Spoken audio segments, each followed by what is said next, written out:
So they will do the hot dog buns there tend to have the like poppy seed. I yes. like that. Yeah. I don't need the pickle spear and the No. mountain of relish Right. and I'm not- a garden tucked underneath. I don't need that. I can't tell you the last time I put relish on burger, hot dog. I'm not a relish guy.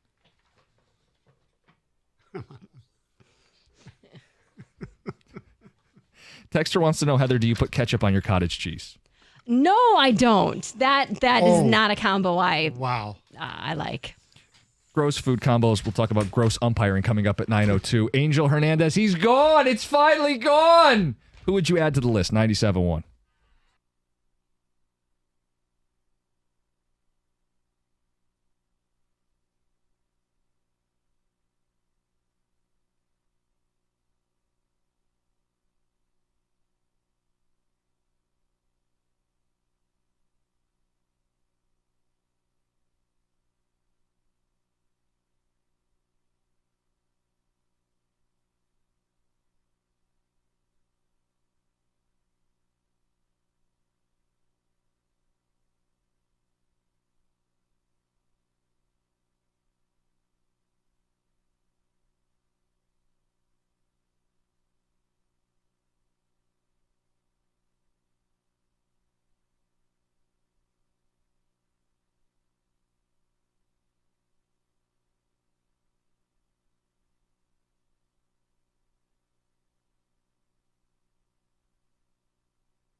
You know, an official's bad at their job if everybody knows their name. Angel Hernandez retiring from the game of baseball. Think about it, a long, decorated career. And when you go, people are celebrating in the streets. Yeah. We'll talk about it at 9:02. Who would you want to get rid of in sports? One person. Could be an ump, could be a ref, could be a coach, player, executive, but you only get one. This was surprisingly more difficult than I thought it would be. We'll get to that at 9:02. Heather, you just said off air, it's when you can see the animal. We were talking about gross foods. Foods that are gross to me are foods that look like the animal they are. Like if we go to, I rarely go to a pig roast, but the pig roast where you see the pig with the head or like that I have trouble with, or even fish when they bring you the fish, but it looks like the fish and it still has, you know, Eyes. little eyes Eyes there, staring up yeah. at you. Or even, you know, lobster or the shrimp you have to peel. Like if I get the shrimp in it, you can still see the little legs, the little Peel them and I've Dino got- nuggets. Yeah, those are hard. They look when it looks like a T-Rex, like God, and the little arms are there. Don't eat me. Can't do that. Man, what do you mean? When I worked at Meijer when I was in college, early college, worked meat and seafood counter, people would come in. You mentioned lobster. We'd steam the lobster for them. So I'd take the lobster out of the tank. You'd put it in this like steam chamber and it'd come out as a red lobster. It's tough for me. Yeah, you wouldn't eat a lobster. I like lobster. I would eat it. Only if it's like chunks of But lobster. it's hard for me. Or like even like crab legs. Like there's something about like, yeah. I like breaking the crab legs as long as they're not too. Sometimes the legs are really soft and it's very difficult. But when they're crunchy, Yeah. you get them in just. I mean, I've had crab. I've eaten lobster, but I've never had like a full lobster. Like, or like I have trouble Well, the with it. It's problem mental. with I lobster, don't like there's it. the stuff in the. I think it's called the roe that is not. It's like technically it's poison, but it's not. I mean, it's not going to Kill you? What is this? Yeah, What is this? the roe, the gross green stuff under lobster, like in the middle. Oh, Yeah. I didn't know that. Oh yeah. I don't eat lobster enough to know. Let me find out. Life of the rich and famous. Yeah, I don't Exactly. No, I don't eat it a lot. I don't know if Stoney knows either. Yeah. pretty much. Some ticket text coming in. It's crazy that this all started with hot dogs. Most people had hot dogs or were around hot dogs for Memorial Day weekend. My wife is grossed out by them. Doesn't like even when I eat them to be in the vicinity of someone eating hot dogs. It's like, okay. Anyway, ticket texter says hot dogs are great because you're maximizing the output of the animal that died. Another one says they cause cancer, same as cigarettes, class 1 carcinogen. I don't know if that's true or not. Plenty of back and forth on the hot dogs. Says, what's wrong with the all beef hot dogs? Nothing. Nothing. Wait, we brought them up because Costco does them. I didn't say it in a like negative way. No. You guys like hot dogs. Yes. Yeah. And I think to Tom's point, the answer is they are both gross and for the right occasion, good. Ballpark, people bring up golf course, barbecue, Memorial Day weekend, 4th of July, you're out at someone's house, they throw burgers and dogs on the grill. I will have a hot dog almost every time. I figured out what I was trying to say earlier. So hot dogs, they smell the aroma of a grill at somebody's barbecue or the ballpark, golf course, whatever. It's awesome. I don't think that's what your wife is annoyed by or that it bothers What do you her. think it is? I think it's hot dog breath. I think it's your breath after you eat a hot dog. Is hot And dog, it's not just your breath, all of our breaths. There's two you different... think it's distinct? Yes, I do. I think I it's think hot dog's pretty tame, right? It's not an overly powerful flavor.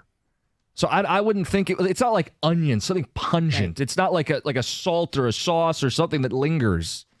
I don't know. It feels Just pretty my tame. observation. Hot dogs are tame. I still like them. I mean, They're great. Lobster roe found in female lobsters in the area of their tail where the body ends and the tail starts. They're actually the eggs of female lobsters that are tiny and black colored. The color of eggs and depends on the diet of the lobster. They turn red when cooked. Lobster roe comes from a lobster species called Homerus americus. Well, Americanus or something. This is incredible.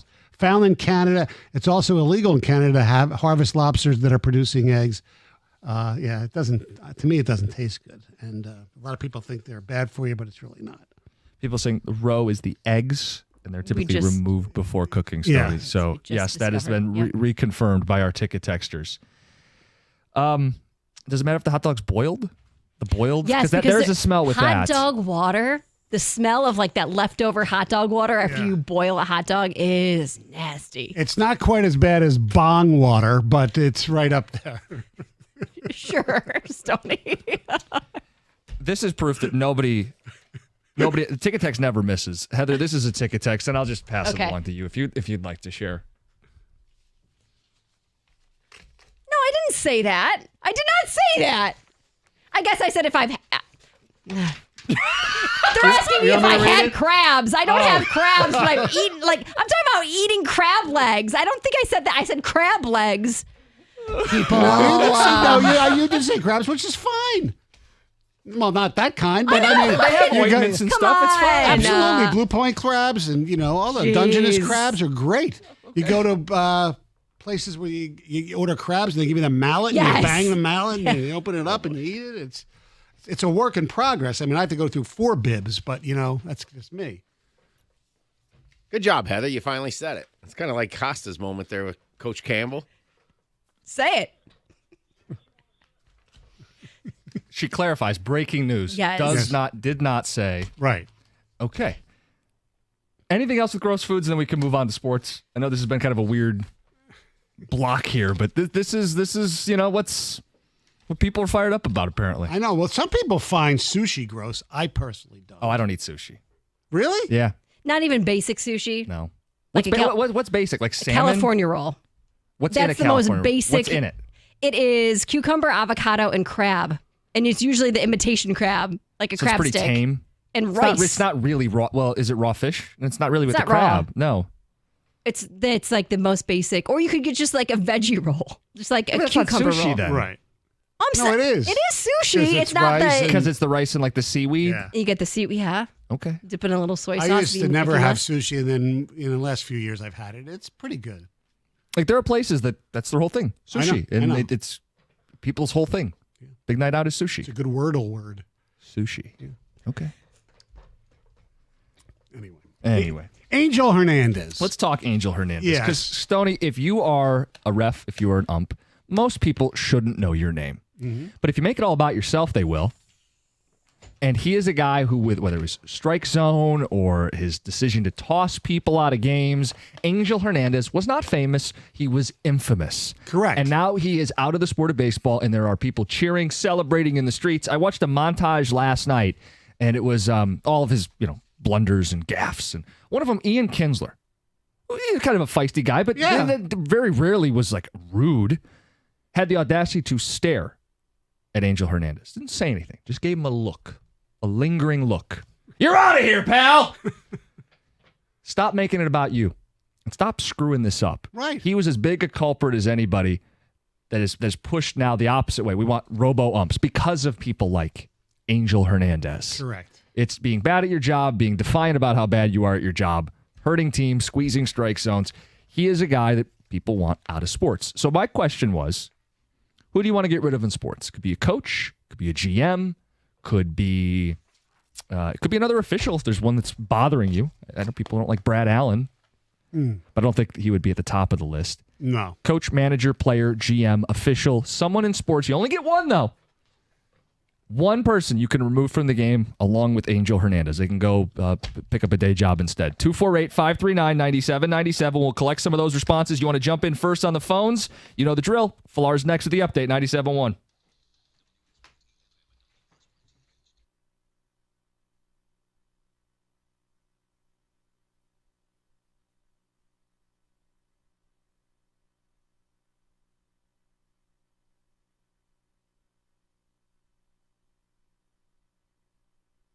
Brought to you by Cars for Kids. Players, fans, and media don't seem to be mourning the retirement of controversial umpire Angel Hernandez, who came to an agreement with the league to finally end his career of about 30 years. You can find many low-light reels of his strike zones and calls, a famous Kyle Schwarber meltdown from recent years, and CeCe Sabathia making his displeasure known when he was with the Yankees.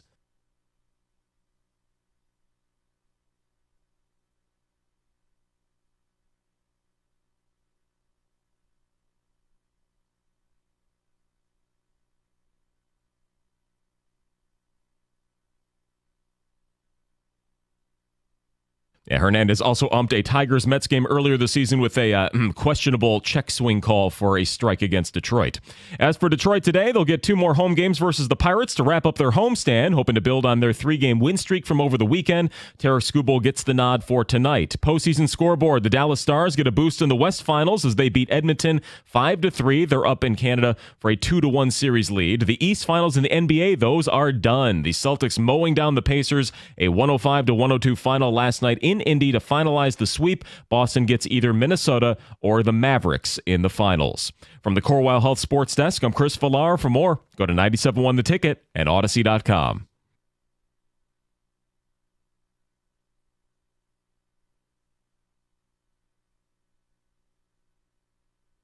So I found this to be a more difficult exercise than I thought. Because you realize, okay, 3 of our teams are no good. There's got to be a player or coach or someone you get rid of. We can go through them. And Stoney, I'll tell you why I had such a hard time with this. Like, who is it for you? I had a difficult time because I didn't want to be like the obvious, because there's 2 really obvious ones here. So give me one of the obvious ones. Javy. Okay, but here's my pushback. I agree, but it's not like they're going to use the money anyway. They didn't use the Cabrera money when it was off the books. No, I just don't want him on the team anymore because of my poop analogy. Well, they don't have another shortstop, which is a Scott Harris issue. So while I agree with you, his play Perez is short. I don't care. I know. He is objectionable. His mere presence, let alone the contract and everything else. But okay, so the other one is somebody who I actually like personally, but it's Troy Weaver. But that's going to happen. That was my other point. Well, if he's just going to be gone tomorrow, I'm not going to waste my one elimination on a guy who's going to get fired next week. Now, if he doesn't get fired next week, then okay.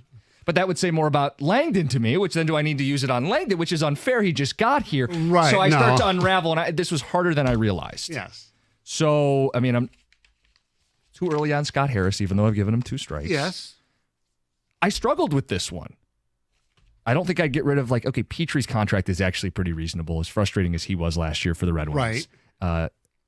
Lalonde? I mean, he did okay for what they had. I mean, it's not all his fault for when they had the 7-game losing streak. And then I'm wondering, is it just me not liking his attitude then? The whole, oh, shucks, we're not supposed to be here. Probably. That's probably it. Is that enough to use the banishment on him? Yeah. So, again, the question is, Angel Hernandez is gone. He's leaving the sport. Right. If you could usher any official coach, player, GM, announcer, whoever, out of the sport, who would it be? It is. It's very difficult. I don't have the. I mean, I don't like this person, but if Michigan keeps beating them, so keep Ryan Day there. Right. But I mean, yeah, you can stay as long as you want. I don't think lifetime contract. Right. I don't think that's going to happen this year. But that said, yeah, it's Javy, because and hopefully, you know, because the month of May has actually been better for him. It's just tough to watch. That's it for me. It's just the entertainment value of it. He is the antithesis of the team they're trying to build, right? Love or hate Scott Harris. The thought was own the zone, right? Mm-hmm. Strategic with the strike zone, draw walks, don't swing at nonsense and junk away. Javy doesn't walk and he swings at all the nonsense. So he is the opposite of what you'd want to build this team around. And yeah, his contract does, it's 25% of the payroll. Mm-hmm. And it's ridiculous when you put it that way. A quarter of the payroll is Javy Baez, a guy that you have to bat near the bottom of the order, whose only saving grace is occasionally makes a nice play in the field. Yes. I mean, if you look at the teams you follow here or root for or whatever, I mean, if you were a Michigan basketball fan, you didn't like Juwan, well, that's already been taken care of.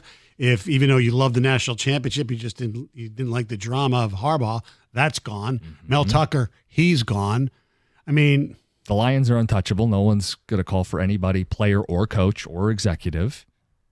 Probably not. No. I mean, no. So you can just kind of rule them out there on the train tracks to the Super Bowl. I'm kind of sick of Isaiah Stewart, but he's feels like a waste of a banishment. Yeah, he's just a role player, right? Exactly.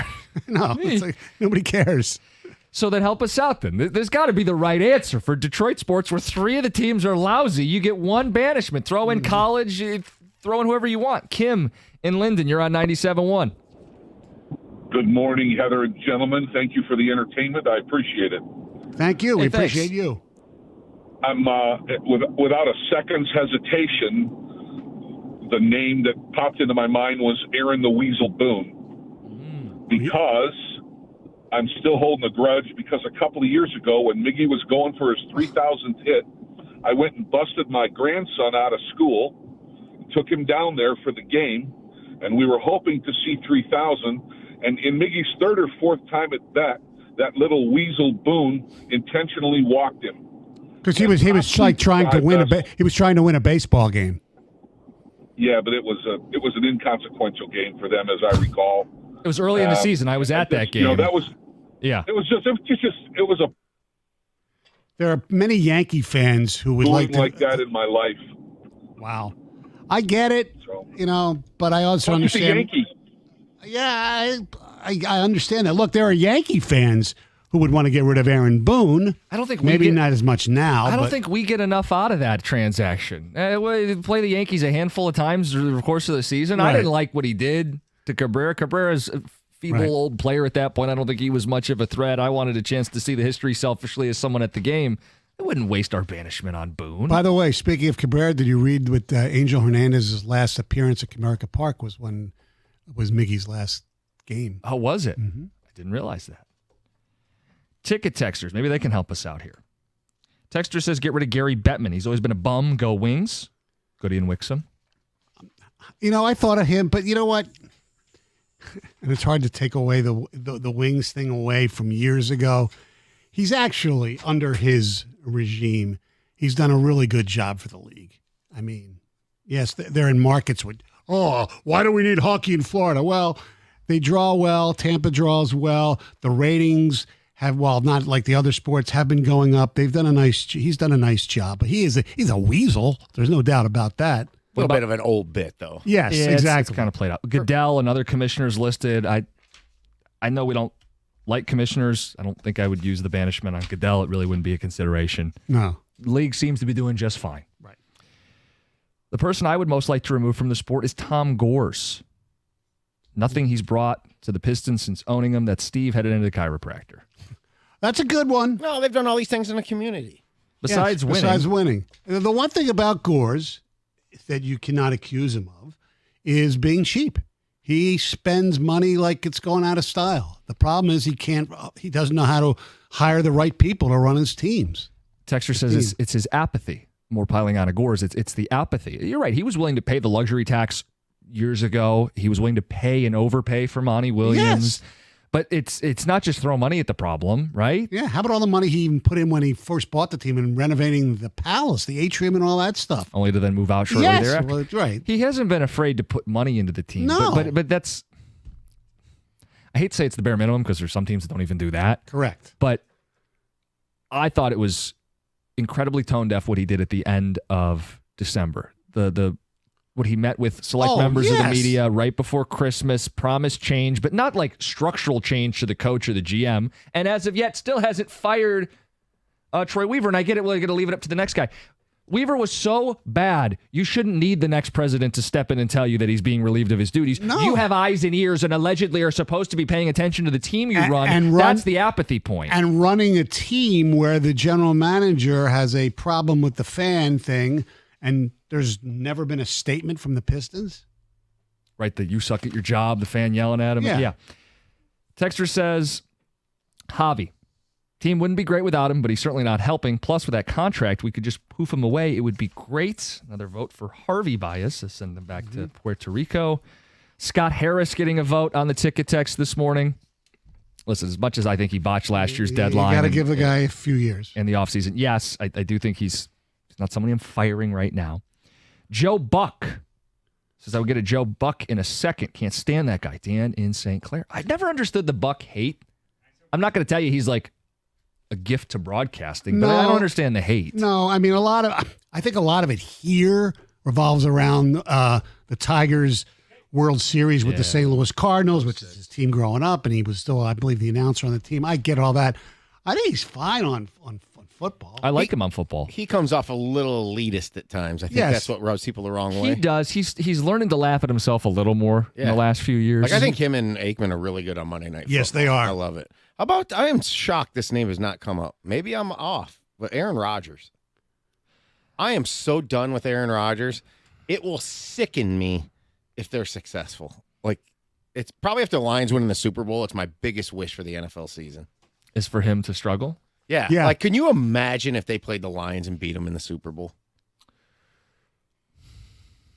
Well, I can't imagine the Lions beating anybody in the Super Bowl. That's the beauty of this. Now, I can. Now, how about this? I think a ticket No, text. I'm not saying. I'm just saying. Imagine them doing it, forgetting about who they're going to play.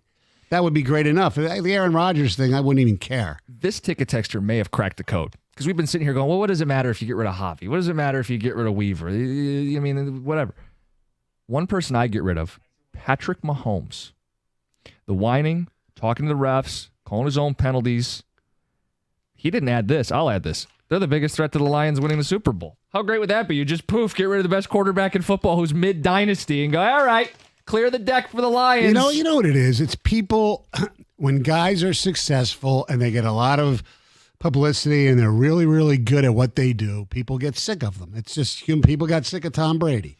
It's the same thing. I just had this conversation over the weekend because Mahomes was the first jersey that my kids got, and I said now they don't even care for it that much because they're sick of them. The Brady effect's happening. Yeah, I mean, but he plays an aesthetic, like he plays a fun brand of football. Yes. The backyard stuff that most guys can't get away with, he does every single time. It's only maddening when you're competing against him. I find him to be a fun watch. So do otherwise. I know, and it's the stuff with the referees and all that. That's fine. That's working officials. We talked about The that thing earlier. is that Mahomes' success early on is, I mean, I guess it is comparable to Brady because Brady won 3 out of 4.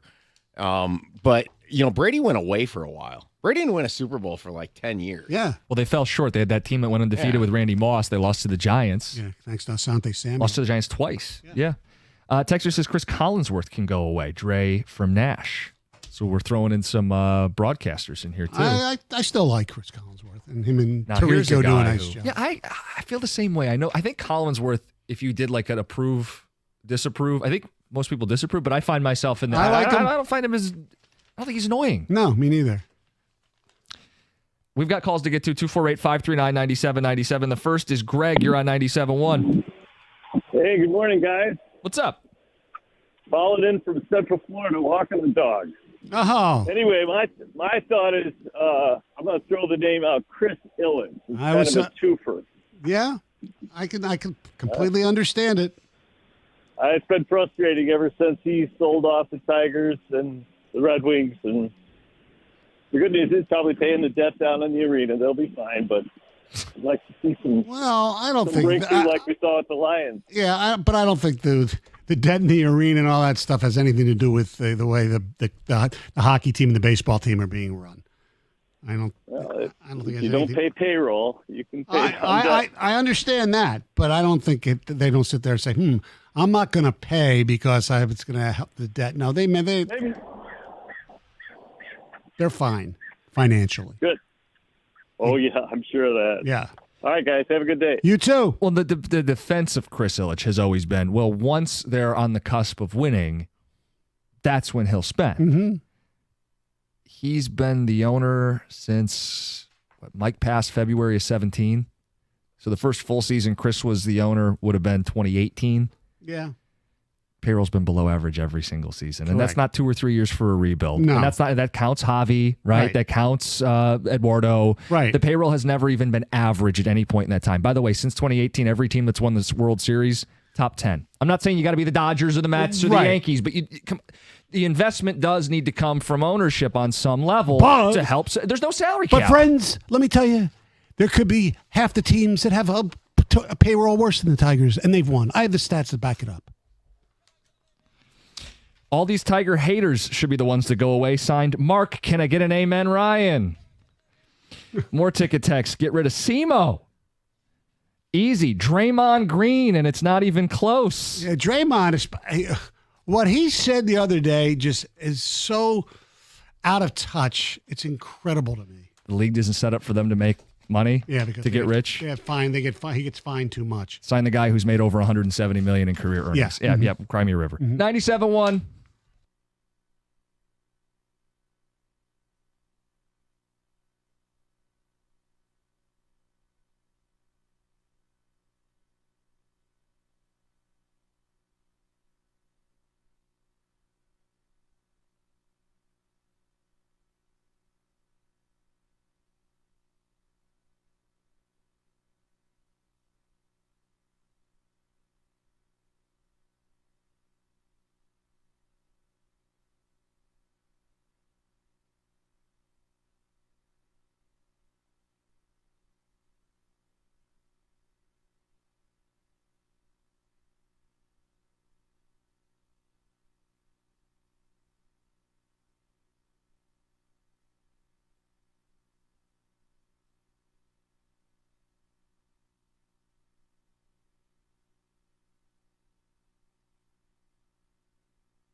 Easy question, not an easy answer. I said, okay, Angel Hernandez, he's gone. He's retired. People celebrating in the streets. One of the worst refs, umps in all of sports is gone. Who'd you like to add to the list? Only one name. Should be easy, right? Yeah, it's not as easy as we think. 248-539-9797. Joe in Grosse Ile, you're next up. You're on 97.1. Hi, guys. You know, I'm going to stay in the realm of athletic officiating and go with television Teddy Valentine. He always thought the basketball game was an accessory to his show-starring role on the basketball court.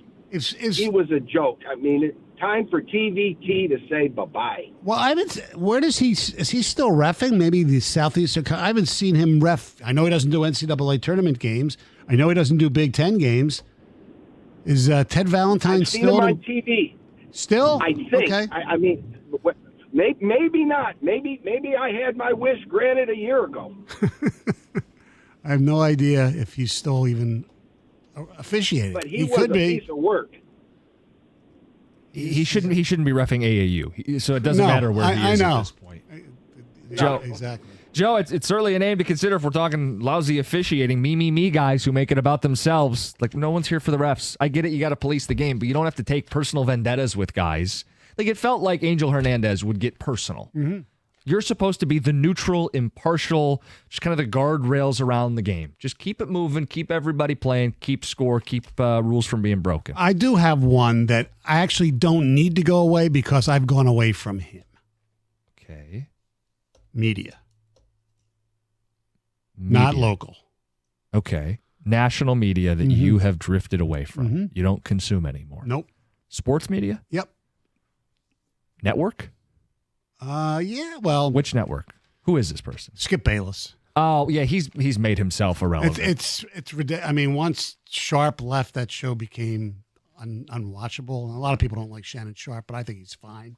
Listen, I think there's pull back the curtain. There's always room for a little bit of contrarian, but he is so over the top. It's ridiculous. And you have to genuinely believe it. Yes. And I don't think he jumped the shark so many years ago. It's one thing if you have an opinion people don't agree with it, you want to push it, and you don't believe it. It's phony. It's fake. Skip Bayless is the worst of us in media. So I Tony, I thought you were going to say Hannity. Well, I said sports. Yeah. Do you like Stephen A? Because that'd be the other person people would point to. He's shown to laugh at himself a little more. Yes. What I don't like lately in the media is and tonight could be the last ever Inside the NBA on TNT. Well, they have one more year still, right? Contractually, I think they I don't know. There's talk. I just said it could. I don't know. But like when they have Draymond on and they have 5 people on that set, it's too much. Yeah. You don't need him. I mean, Draymond's fine. Yeah, it's an analyst. An analyst if it's just 4 of them. But between Shaq and Charles and, poor Kenny. Ernie and they just talk over each other. It's like me on steroids. Chris Berman, media route says needs to go away and never come back. He just shows up for, Super Bowls and things like that. They do the little primetime thing, but it's Oh, only yeah, that's right. only if you want it, though. Yes. It's for the people who still like it. Yeah. And I mean, listen, if you were a sports fan in the last 20 to 30 years, Berman was an influence, right? The little catchphrases and the fun and the boom, bang. Berman's fun. And if it's played out, it's played out, but it's not like it's being shoved down your throat anymore. Correct. There's a spot if you still like Chris Berman. Gus Johnson, can't stand him. Over the top. He's become a cartoon of himself, reads a ticket text. I like Gus, but at times he, the whole Maserati Marv thing really bothered me a little bit. The world famous Ohio State University. Yes. Yeah. Tom Izzo can go. Signed Rick. I'd escort him out myself. Can't recruit, doesn't use the portal, still runs the weave. There are a lot of Michigan State fans out there that I think their line of demarcation is this year. He has been stubborn, Tom, and he's incredibly successful, and he's given them so many good years, and so many, but they are in the past, and it's more than a couple years in the past now. And you're right. The fed up point, fine, you didn't want to use the portal. Look where it got you. Right. Start doing it everybody else's way or move out of the way, I think is a clear point that fans have every right to make. They got that one kid where he's from Nebraska, Omaha or something like that, or Utah. I don't remember, but I heard he's pretty good. But that's it. Unlike what Dusty May's doing, his whole roster looks like a transfer portal. Yeah, no, he's been super active in it. It doesn't mean it's going to work, but you at least applaud the effort. Yeah. All right, to answer this once and for all, I think it is going to circle back to the two obvious names that you brought up.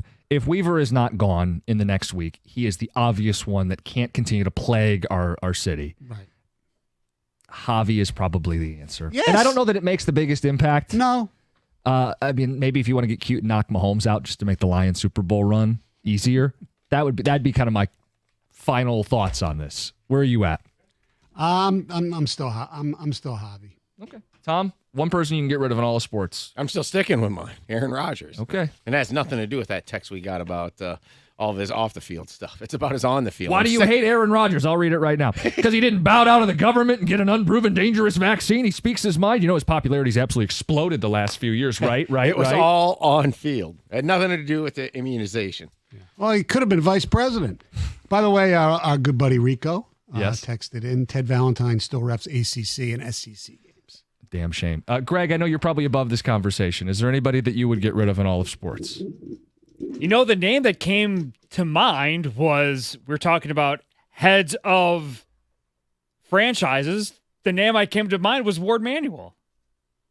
Okay. You get rid of Ward. You feel like he botched the Harbaugh stuff?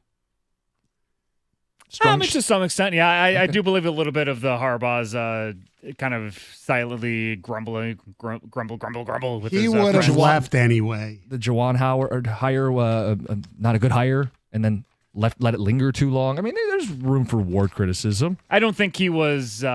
He didn't fight as hard as I thought he could have, and probably should have, with the Michigan allegations. Okay. Yeah, that's fair. Let's get to Heather with the news. Heather, what's up? This is kind of cool. The stars of the Detroit-based HGTV show Bargain Block are now teaming up with several local nonprofits to raise money for new roofs in a Detroit neighborhood. So Keith Bynum and Evan Thomas, they're looking to raise $100,000 to replace 10 roofs in Detroit's Fitzgerald neighborhood as an effort to roof the block. That's what the project is called. And they posted a video on Instagram, Bynum did, that says the initiative is really focusing on the people that live and have lived in the neighborhood for a long, long time. And to stay in their home where they've lived forever, they're going to need a new roof. So it's pretty cool. They've already raised a lot of money. Some of these nonprofits have put in quite a bit of money, but there's a GoFundMe page as well that people can donate. They say they raised more than $5,000 in the first few hours after the fundraiser was posted on Monday. Good for them. Yeah. Helping out the community. Love it. So I'll get your opinion on this. A BBC star was kicked off of a flight after she asked the passengers around her not to eat a specific food because her daughter has allergies. I'll explain her side of the story first. She says, this is British weather presenter Georgie Palmer. She was traveling with her family, her two daughters. They were going from London to Turkey. And she said she originally asked the captain if he could make an announcement and say, hey, please don't eat peanuts on the flight because her daughter has a severe peanut allergy. It's common. Captain said, nope, not going to do that. So she asked everyone in the section if they would mind not consuming peanuts. And she says everyone was very polite. They said, of course, we don't mind not eating peanuts. And everyone kind of turned to the row behind him and said, hey, if you can refrain from eating peanuts, this little peanuts, I said, this it didn't sound like that right there. It was peanuts. This little girl has an allergy. And everybody agreed. Well, they were then kicked off because the captain heard about it and he was outraged because he'd already said, no, we're not going to make an announcement. We cannot accommodate everybody. This is not a peanut-free airplane. And you knew that when you booked your tickets, and they were kicked off. The pilot says that the family got aggressive when they said, you can't do that. And they started to storm the cockpit and we're creating a big to-do. So they got kicked off. And most people online agree with the pilot. Yes, they were not eating summer peanuts, just generic regular peanuts. Yeah. Or they weren't because everybody seemed to be complying. Yeah. They weren't eating peanuts at all. But most people say that, they should have been kicked off. To me, I read it and I was like, oh, if somebody asked me not to eat peanuts, I wouldn't eat peanuts. How long was the flight? It was from London to Turkey. I don't know how long that. Okay. I don't know how long that let's is. say 3 hours. I don't know. I think I could, unless that's the only snack they serve, but still. It would not be an issue at all. Not with me. But it does ask the question, was she unruly? Because if you're unruly, get the hell off the plane. People were calling her an elitist because she was asking people to accommodate. But I get it. Like, I don't have any allergies at all. But if somebody had, there's a lot of people that have peanut allergies. Yes, that's a common one, and it can be deadly. It can be. And what do? You still have to travel. Sharing the same air. Now this airline said that they would never make that announcement, but I've been on a flight where they've asked everybody not to eat peanuts. Like, don't consume anything with peanuts. They're not going to hand them out. If you brought a peanut butter and jelly sandwich, don't eat it. Don't eat any snacks that have peanuts in it. Where did this person work again? The BBC.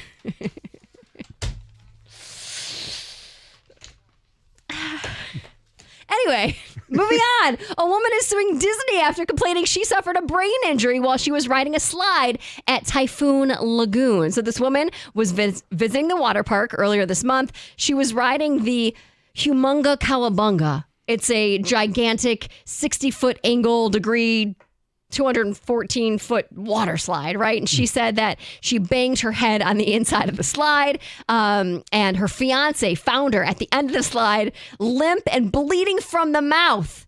He said he tried to find a lifeguard. None were there. And in the lawsuit, they say she wouldn't have suffered this injury if there would have been a lifeguard who could have helped her at the end. Instead, she was basically drowning in the water, coughing up blood. Anyway, she's suing for $50,000. And this is the same water park. You won't remember, but you might remember a woman was suing Typhoon Lagoon when she suffered an atomic wedgie on the same slide. I do remember same that. slide. Yeah. See, that wouldn't happen on the giant slide at Belle Isle, though. It would. Is that open yet? It should be soon. Yeah, if it's it not, should be any day now. Yeah. Plus the new bear slide, too. That'll be soon, too. Have you seen that, Stoney? No. There's a bear slide now at Belle Isle. Competing slides. Wow. Very different experiences, I think. It's Heather with the news. Coming up next, we haven't talked Lions at all today. Let's change that. It's 97.1.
We don't have to talk Lions, but I want to talk about the Lions. You're compelled. We're told you must talk about the Lions. Well, I do want to talk about good teams. I know. Winning teams, teams we're excited about. Before we do, Greg Hargrave, we have some forensics to do. Heather thought she said something. I think she said peanuts. So do I, or I would have laughed. Yeah, we all would have laughed, but you were in your own head. And In my head, I didn't hear peanuts. I heard something else. I can't imagine why. It's not like this show would point out if you had said something wrong. So what we had Greg do is go back and clip the word in question. This is what Heather said during the news. We're going to play one longer that has some context to it. Okay.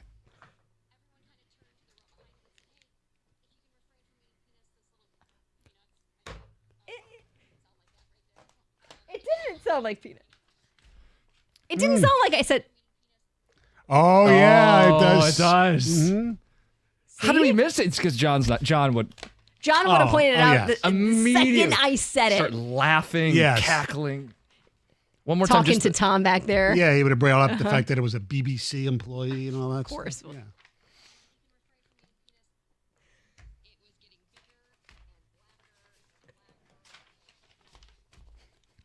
Anyway, we're having fun. Let's talk football. By the way, before we get to the Lions, I go just ahead. want to mention that I want to know where you stand on this, and I'm majorly in favor of this.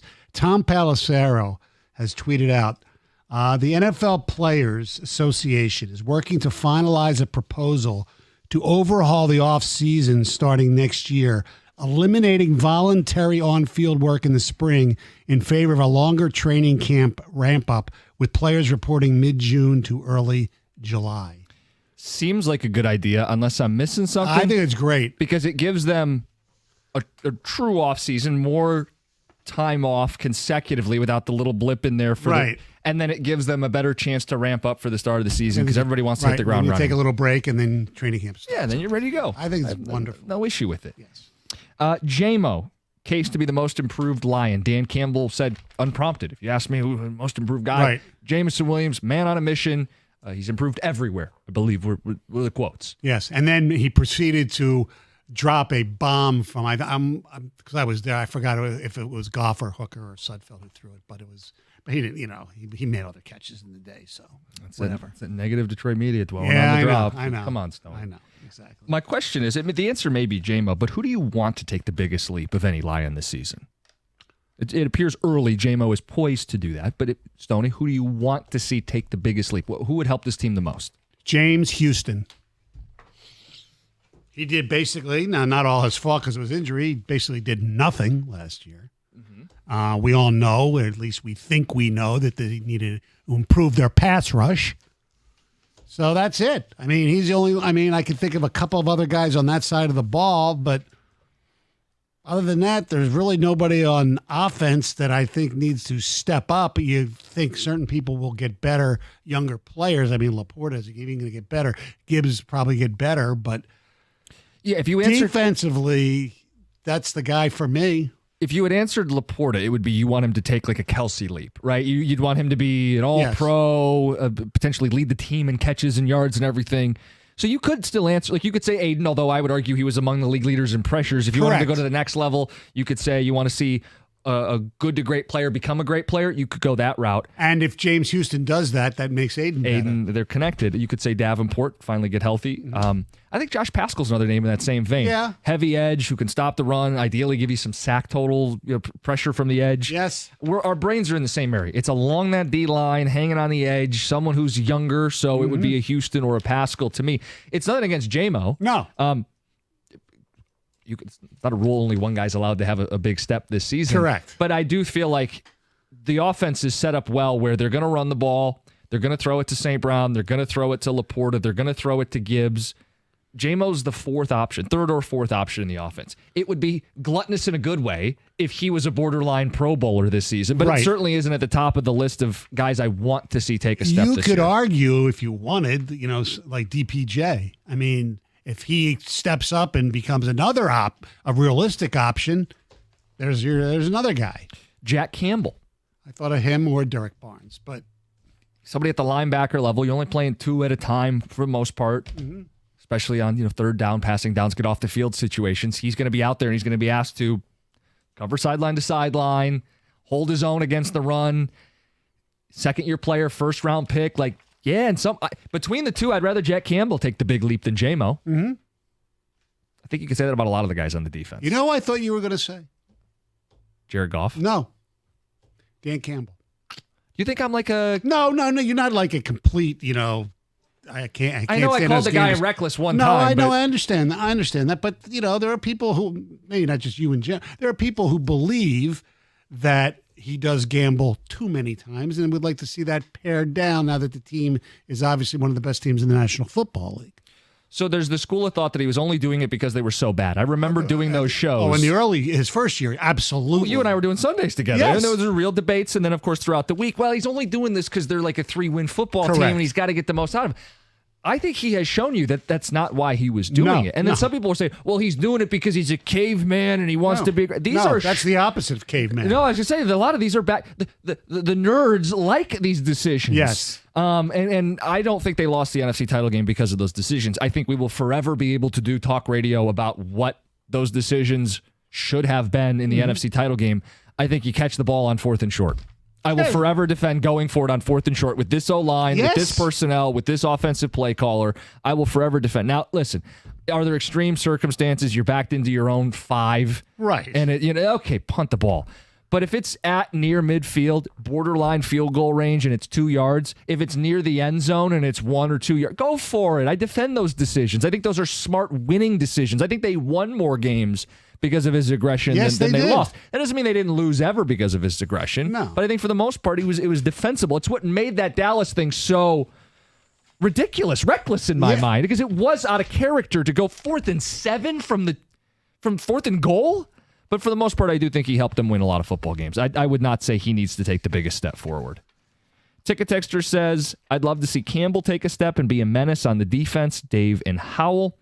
I know it's early, but do you think J-Mo will earn a second contract in Detroit? That's very interesting because I was going to bring this up tomorrow in some prep. There's a story I saw where they look at each team and of those guys in that class who should get a second contract and who shouldn't. You're drafted 12th overall. In theory, those are guys that are not one and done, one contract. Those are guys that you want to have on a second deal, try to get 8 to 10 years out of a guy, that, especially when you trade up to get a guy. Right. 12th overall. But this is going to become a bit of a roster crunch because if he has the big year that Campbell's setting him up for, that Lions fans believe he can do, right? The talent's there. Mm-hmm. They could pick up the 5th-year option, which they may consider at that point. And then when the 6th year would come up, that's when Goff, St. Brown, and Sewell's deals really start hitting the books. Correct. That's when the squeeze is on. You're going to pay Aiden. There's going to be a debate about Aleem McNeil. It might not be in the cards to pay Jamison Williams long-term. And again, we just got done saying he's the 3rd or 4th option in the offense with the run game, Laporta, and St. Brown. Listen, I'm not going to write the guy out of the city today, especially with I know how people get in the backlash. No. But I don't know that it's certainly not a given he's going to get a second contract, and I don't know that it's going to make dollars and cents. Now, if Brad Holmes restructures some deals and they kick the can down the road, the cap goes up. Right, if he has a great year, absolutely. You keep him. And the cap is going to keep going up now. It's still, you're going to pay based on the percentage probably more than anything else. Yeah. What's your gut say? How many more years is J-Mo in Detroit? My gut says 2 more. 2, and it's hard to say anything definitive beyond that. Right. And at that position, because the wide receiver position has been so much of a huge, salary, you wouldn't even think of franchising him. Right. And you're not paying 2 high-profile receivers, right? St. Brown's Probably making not. 30. You're going to pay J-Mo 25 to 30? I mean, it's what Cincinnati's running into right now with T. Higgins. So this is not a unique Lions thing. This is an NFL thing. And then one more year up the road, you're looking at Laporta, and who knows where tight end's going to fit, because everybody loves tight ends. Their, average salary may go up, so you might have to pay more for him than you thought. I could be optimistic and say 3 for J-Mo because of the 5th-year option. This year, 4th year, and then the 5th-year option, where that's not going to be a franchise tag total. That's why we talk. How many years is this window open? I've said, to me, it's 3 with the option to extend. Mm-hmm. It's 3 with and he fits into that window. then they're paying everybody, and then it becomes a question of Brad Holmes, keep juggling and keep this thing rolling as long as you can. The question was, which Lion do you want to take the biggest step for the upcoming season? The early leader in the clubhouse is J-Mo. It's 97-1.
I still feel like the moment of the show today was when Stoney and I learned something for the first time. Mm-hmm. Heather's back from New York. Yes. Had a great time. Wonderful time. We've been talking even off air about the trip you took to New York. There was a bathroom story, which then led us into bathroom etiquette, which then you shared, or actually a ticket text brought it up, and then you confirmed that Yes. people flush with their foot. Yes, they do. And when we first found out, I figured women do it. But no, we had some Chris Fillar, who does updates. He's not Chris Fillar anymore. He's Triple F, Foot Flusher Fillar. That's what you should refer to him as. And for the life of me, I don't get it. If you No. missed it, longer conversation on the rewind. But just, Stoney, you and I are dismay at this. Like, what do you mean? Your hand, you touch the door to go to a stall in the bathroom, to lock the stall. To do this, as Gov pointed out, you sit there pumping the soap dish. You know You what? sit your soap- ass the on the soap TV, pump. like Yes. the TV, the toilet. I mean, you're going to be in the filth whether you want to or Yes. not. I started thinking about it a little bit more as I went to the restroom during the show. It's now just a habit. It's not even that like, oh, this is so dirty, I can't touch it. It's just what you do. It's just the way of life. Like you just always flush with your foot. It's almost easier. It's almost like the lazy version. I don't have to bend over to flush the toilet. I just use my foot. Will you use an outhouse going camping? Oh yeah. You will? I mean, Okay, but I I'll didn't- also pee right in the woods. Like I don't need to use an outhouse. Oh. Those dirty trees. So and it's not a limbs and germ thing branches. with you, though. That's what we're learning. Because Right. Tom keeps bringing up germ thing. It's not a germ thing. It's just a habit. Now it is. Like may I have was started as yes, a germ It's just a thing, habit. but is You now just it's that's just- just what you do. I just don't ever touch a flusher. Wow. Like even if it's a regular toilet with a flusher that, the handle that turns like a What about- regular toilet. But you I just always say- use my foot there you too. said never. A On handle. the handle, the flusher, whatever. The handle, I'll use my foot there too. For I your assume in your home you use your hands. I do because we have the kind on the top of the toilet that button. you have to push the button. Oh, okay. So you have to use After your the hand. feedback today, I'll defend Heather on this. I think more adults don't touch the flusher than like people like Jansen who won't let their food touch. Because that's a thing too. Everybody has their little Yeah, no, thing. we all, Right. do. Yeah. We all do. Yes. Like that. Heather's thing is more, I think, more normal than John's thing. I think John's thing is a kid thing. Oh, it definitely yeah, is a kid's thing. he needs to get the plates that have the dividers. Yeah, like Yes. the TV dinners. Right, back in the day. exactly. He keeps the Salisbury steak Yeah. away from the potatoes. And the chocolate brownie stays Yes. unsoiled.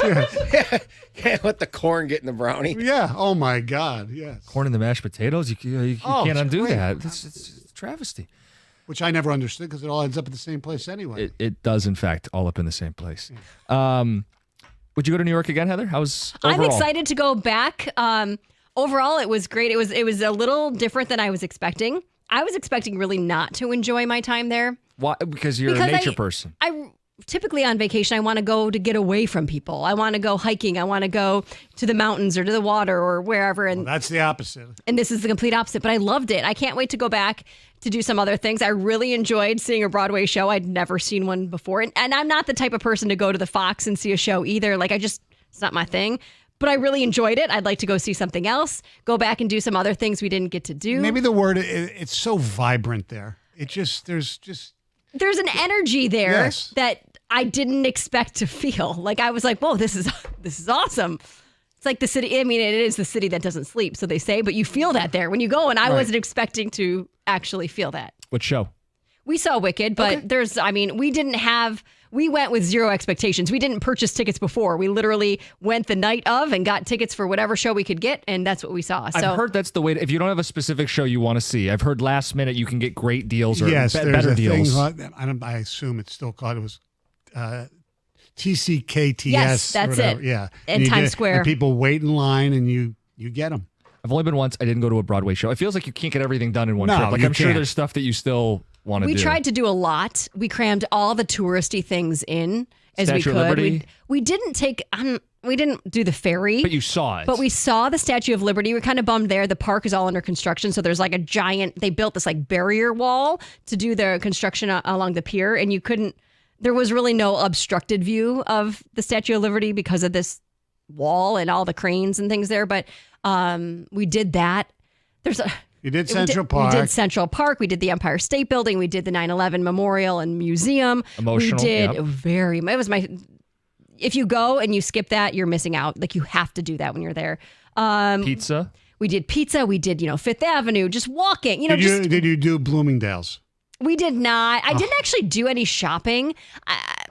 Just kind of perusing. Like, I wanted something when I shop. I like more like little boutique stuff that I cannot get here. But like all the stores, I'm like, well, I could go to Somerset. Oh, I could get that at home. Like, I want things I can't get while I'm at home. And it was just more of just window looking and watching everyone else shop and things like that. From a sports standpoint, I would like to see a game at the Garden. Mm-hmm. Sony, have you Yes. both hockey and basketball? Yes. Which is better? Depends where you sit. I'd say hockey. That's what I want to go for. I know it's the mecca of basketball. Yes. So I was seems silly. covering the Pistons play the Knicks in a series once. I was there for that. I've walked past it when I was there, but there wasn't a game going on. Right. There's nothing you could see when you walk past Yeah, it it's because just like you a got to build- go yeah. down, you take the escalator and all that kind of stuff. Hockey, I had a bad experience with a Ranger fan because they were playing the Flyers and I was pretty much under reserve. My friend had season tickets and I don't think I wasn't wearing a Flyers jersey, but they scored a goal late. So I stood up and somebody threw stuff at me and hit my friend's mother. What they? Oh my they hit gosh. the mother? Yeah. What was it? I don't remember. Like a Just soft drink or just trash. something? Yeah, Okay. like a Oh my crushed up God. cup. Yeah. And they were like, and the fans were taunting Bobby Clark, who's diabetic, with like sugar packets and things like that. That was, I thought, was creative at Yes, least. sure. Yes. Stoney then got off the table and then went and fought the wrong fan, which is very strange. Set up a big brawl. Yeah, the Garden's great. Gator, I have a personal question for you. Oh, personal.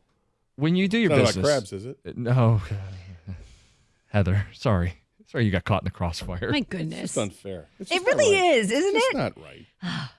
People's minds, it just go terrible places. They do. When you're done doing your business, you flush with your hand or you flush with your foot? What? I am equally as stunned as you. We learned today from Heather that this is apparently common for people, women Wait, and okay, men. Okay, I'll let me before I act stunned. Are you talking about at home or on the road? On the road. It's usually, I hate to admit, it's kind of with a foot. What? You see? It should always be with the foot. Like in the stalls, like here? Yeah, like here. Yeah. Foot. Yeah. Wow. My brain you didn't and even you and think to Triple do that. F. Foot flusher floor. He does it too. Well, These people are among us, Stoney. I know. Or maybe they judge us because we're gross and use our hand. I know.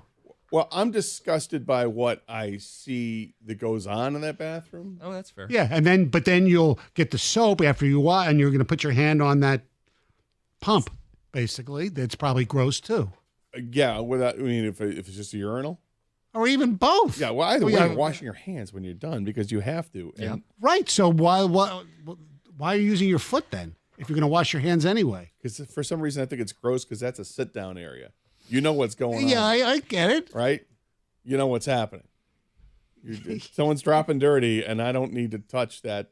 From my house is one thing, but not. Yes, not They're dropping dirty, but it's their You think, That's- the handle. You think it's gross that people do that with their? I don't think it's gross. I just think it's odd. It's unnecessary, Right. basically, is I don't what think they there's think. anything. I don't think it's gross to flush the toilet with your hand, no matter if it's sit I'm down, not saying stand up. I'm just.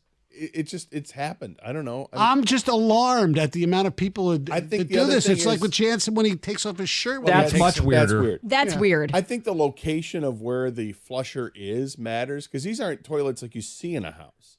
Like if this was a normal toilet like you see in a house, it has the tank that sits up and the handle? flushing hand is right. The handle is right there at 30 inches above the ground.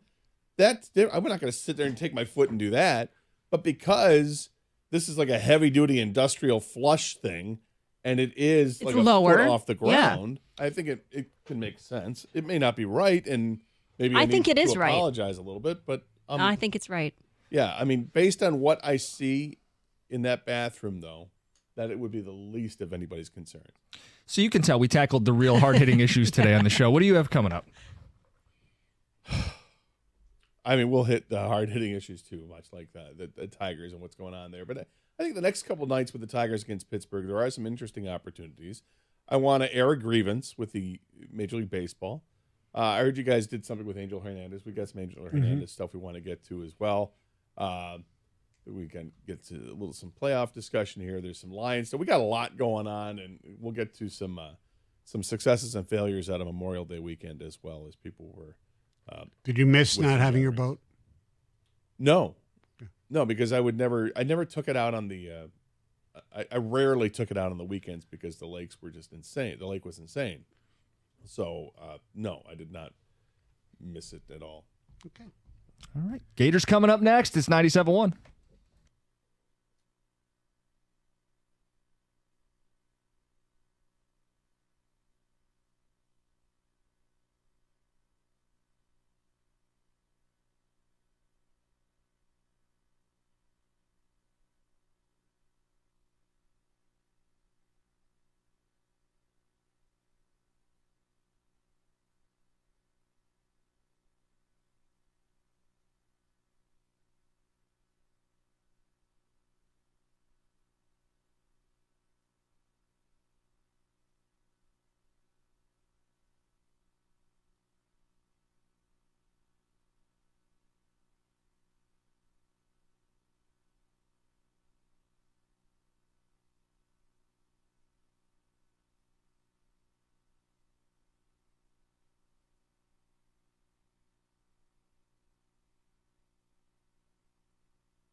And good morning, everybody. Welcome to the Carson Anderson program. Scott the Gator Anderson with you today, along with Kang, our producer. Doug will be back on tomorrow's program.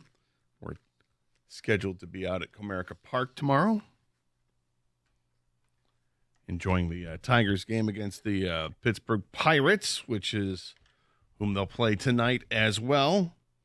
And before we get into Memorial Day stuff and the successes and failures from Memorial Day, we will get to coming up at the bottom of the hour. I did want to allow people to vent or praise or do whatever they want to do with the Tigers for right now, because I was very upset, Kang, on Sunday. I was very upset. I recognized that the game was earlier on Sunday. Fortunately, I remembered that. It was an 11:30 start. 11:30. Like, okay, good, got this. Unfortunately, when I saw that it was 11:30 start, I also saw that it was on Roku TV. That's right, Roku. So I'm like, okay, so how do I watch this? I've already downloaded the Bally's app. It's my 7-day trial, free trial has lapsed. Now I'm paying for it. Is there some free trial with Roku that I don't know about? It's a subscription thing. I wish I am, but not to Roku. I'm prepared for the Apple games. Got that. If it's ever on Peacock, yep, ready to roll. Amazon Prime, got you covered. Dude, you got Apple, Cock Prime, plus Hulu, right? You got it all. Got it all. Except? Yes, plus right. Except Roku. We missed that one. Why don't I have Roku? Because it's not an app. Because it's not about being subscribed. It's about buying a freaking Roku stick at a store. And then I think you might have to subscribe after that point. But it ain't happening. Not up in here. Not for like one game. I'm not going to do that. One game in the middle of the year. I mean, Roku? Hey, man. I was so pissed. I'm like, you got to be kidding me.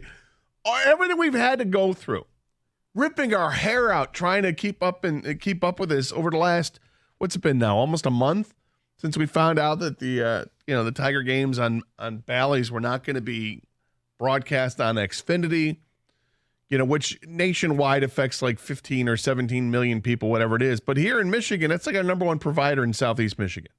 So it affects us, a lot of us. Yes, we know what we can. We've since become experts on what you need to do. You have to go out and, get yourself a direct TV, or do you have to go and get Fubo and change your clothes, your wardrobe? No, that's different. That's Fubo. That's different. But did you do that with Fubo? Do you want to get the Bally's app? And initially everybody was saying, how awful the Bally's app is. Well, Bally's must have been listening, because they upgraded their app, and it's just fine. So once you got through that, and now then they throw us this curveball on the day before Memorial Day, moving up the game time to 11:30. Why? I have no idea it was 11:30, but that was a Roku thing. Awesome. Thanks, bro. The game was on freaking Roku.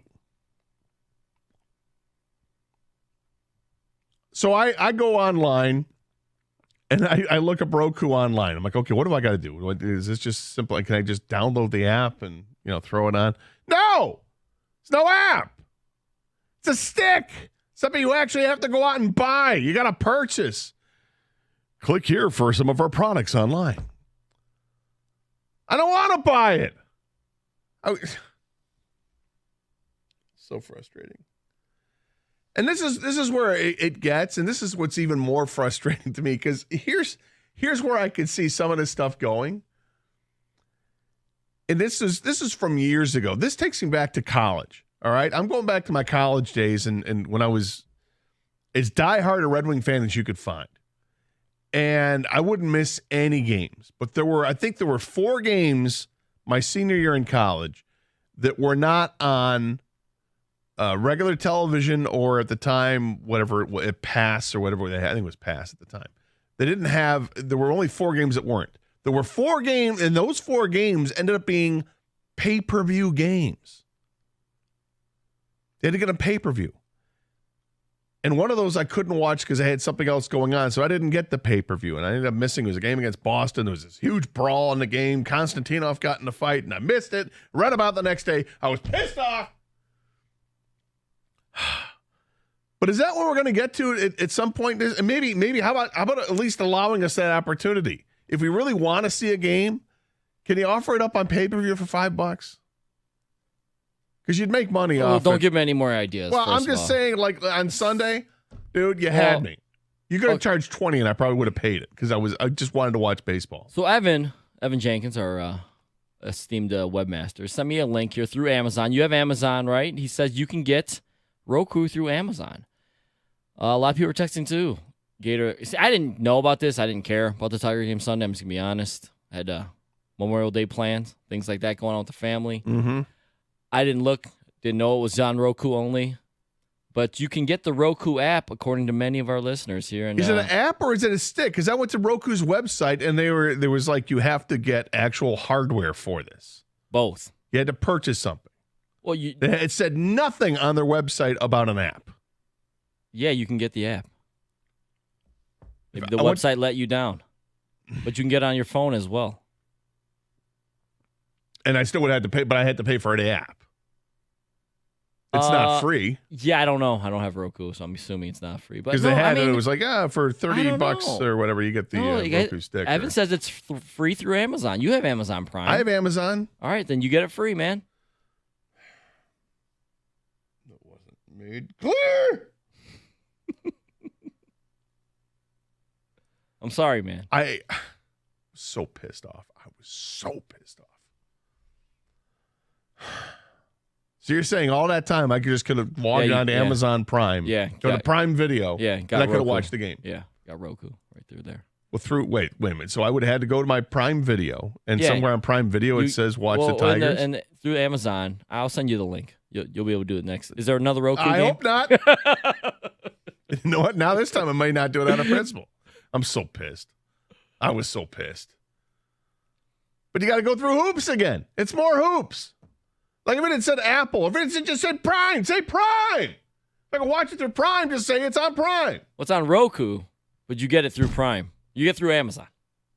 Oh, I almost went Valenti here. I was looking for something to throw. And the only thing I could see was my phone. I'm not throwing my phone. So there's a Roku stick and there's a Roku TV. Right, but the Roku TV, isn't that like an actual app? It's a TV that comes with Roku already in it, right?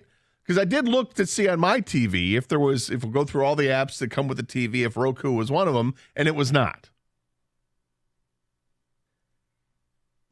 You have the app on Amazon. Why didn't it say that? When I was looking it up on Sunday, when I went to the internet and looked up on the Hey, man, you know, trial and error, now you know. Freep Sports says, how do you watch today's Tigers game? Well, okay, here we go. It's on Roku. For next year's games, you know. I don't know when the next one is. Go to hell. I hate these. Apparently I was. You were the whole time. I was, and I didn't know. Because nobody said, oh, yeah, it's on Amazon. Just flip up Prime Video, and then you'll find Roku through there. No, because on Roku's website, it says you got to get the stick. Here, grab the stick. Or get other devices we sell. Find Roku-equipped TVs and have it on you get the Roku mobile, or whatever the hell it was. So I got screwed. Anyway, that's how Sunday started, and day was nice. It was a nice day, I guess. It was a nicer day. And then the rains came at like 6:15, and then it was horrible. It rained hard, man. And then we had yesterday was just bleh. One of those crisp fall days. It felt like fall. I went out for a long walk, and it felt like fall. And got kind of spit on with rain. Didn't really rain or drizzle. It was just spit every once in a while. Anyway, it was all right. But hey, I want to talk about these games with the Tigers and the Pirates. Tigers take 3 out of 4 against Toronto. By no means do I think, here they come.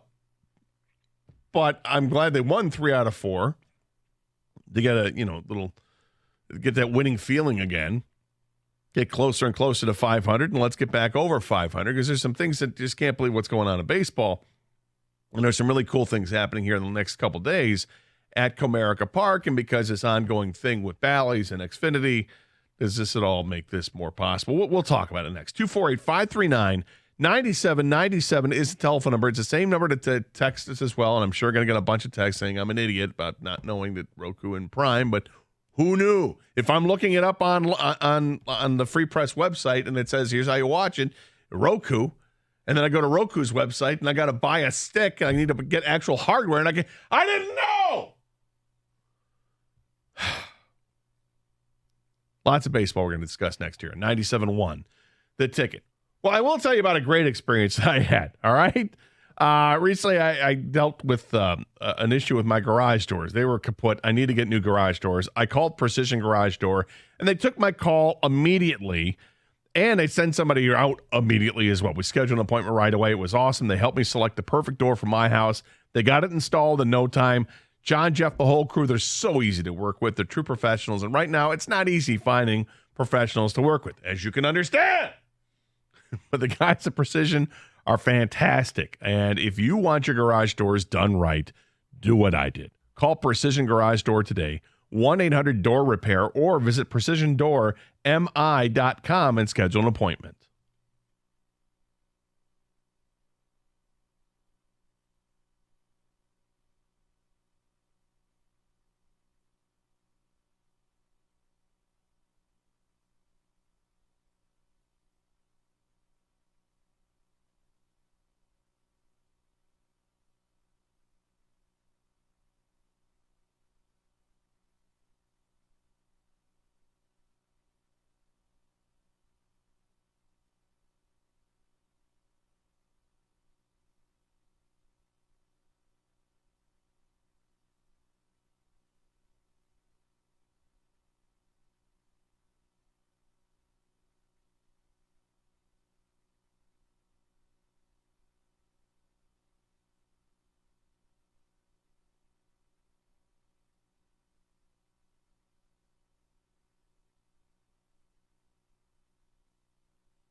All right, you can follow along the live stream with video on youtube.com. Search for 971 The Ticket. You can also follow us on Twitch.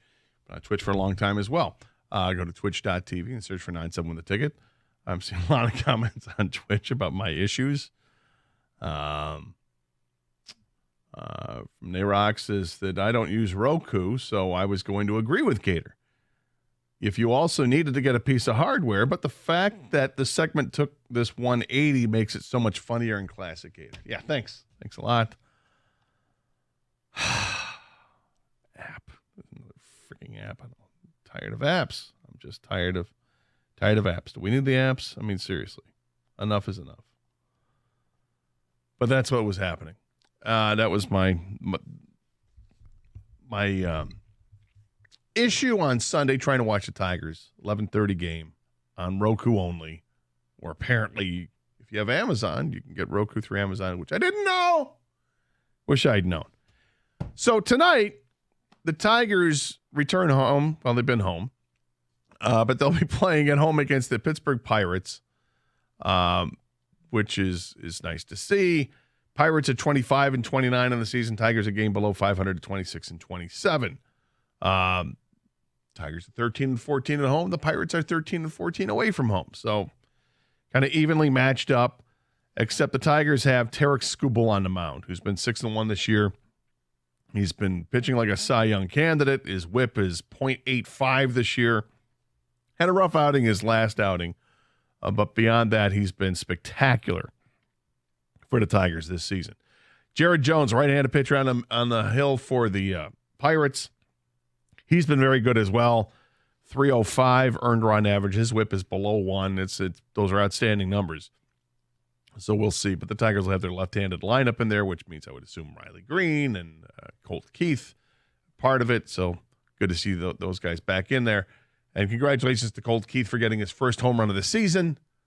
And he's been hitting a ton in the last few weeks here, which is great to see. Congratulations to Reese Olson for finally getting a win. I think that was on Sunday, and I couldn't see it because it was on Roku. I did, however, listen to the final couple innings of that game. I did do that because I was so fed up. Here we go. I can't see. I certainly want to listen to it. And it was a Jason Benetti game. Benetti was doing the radio broadcast, which was interesting. And a little change up there. Benetti's been doing a great job. But with this series with the Pirates coming to town, couple games. We touched on it briefly before, but didn't really do a deeper dive into it. But are these starts from Tarek Skubal, are they becoming more kind of like must see? You want to go see them in person, like the Justin Verlander starts were? Now, it's a little bit different in that with JV, it was the thought of, oh my God, you might see history because he can throw a no-hitter. It's not that Skubal doesn't have that kind of talent. It's just that it's different in that you feel like we're hardly ever going to see no-hitters throwing again because managers don't let pitchers throw over 100 pitches anymore, which is kind of crazy. It's a rarity that you see somebody go over 100 pitches, or certainly you're not going to see them go for 120. But the fact is you're going to get an amazing effort from this guy because it's what he's shown in every start, except for the last one was rough. Is that enough? You want to go and you want to see the team win, and you're going to see a great performance from the pitcher. Is he must-see TV? Or if it's not TV, is he must-see, go see in person if you don't have the Bally's app? Or is he just simply one of those guys that, you know what? Who's pitching tonight? Skubal's? Let's go. Let's go to the game. Let's go check it out. Let's head downtown. And then you got a game like tomorrow afternoon, again, against the Pirates. It's a short 2-game series. But pitching for the Pirates is their former top pick from a year ago, Paul Skeens from LSU. Oh, Livy Dunn's man? Livy Dunn's man. That's right. Mr. Livy Dunn? Mr. Livy Dunn. Well, they're not married, but they're seeing each other. They're committed, though. Are they? Yeah. I think they are. To each other. Sure. Little Miss TikTok or whatever she is. No, she's great. And she is proof that you can make money in college. Talk about NIL deal. Oh, is she making any money? Man, she's doing well as a gymnast. But it's Paul Skeens. And if you watched him pitch at all at LSU his last year, he was just completely dominant. I mean, the guy throws 100 miles an hour and does it the entire time he's in there. And you knew he was going to rise quickly through the minors and come on up, and he got his first start a few starts ago. So I think it'll be his fourth start of the season, I think, tomorrow afternoon. But this guy is just all talent. You want to see somebody special, here's somebody who's special. He comes in with as much hype about him as any pitcher that I can remember. And he's lived up to it. He's been really fun to watch because, again, he throws 100 miles an hour in the first inning, and he'll throw 100 miles an hour in the sixth inning.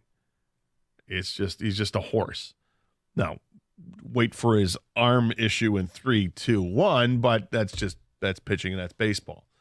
But are these guys, when I mentioned Scooble and I mentioned Skeens, are there still players that are must-see TV? Are there still players or must-see in person? Are there still players that get you to buy the ticket and get you in the mindset, I'm going downtown tonight. I'm going to watch the game because that guy is special. 248-539-9797. Because there have been players like that. I think Shohei Ohtani is certainly like that. You want to see him play. I remember when the Cubs used to come into town, of course, you had all the loser fans of the Cubs that would want to show up. But even back in like the early 2000s, there were people that wanted to see Sammy Sosa. When Sammy Sosa first came to Comerica Park, people wanted to see that. People wanted to get there early and watch Sammy take batting practice because at the time, I don't even think they had moved in the fences to create the bullpen area out in left field. So it was like, ooh, what's Sammy going to be like in BP? There have been a handful of players that I feel like where you got to see him live. You're going to go down to the ballpark.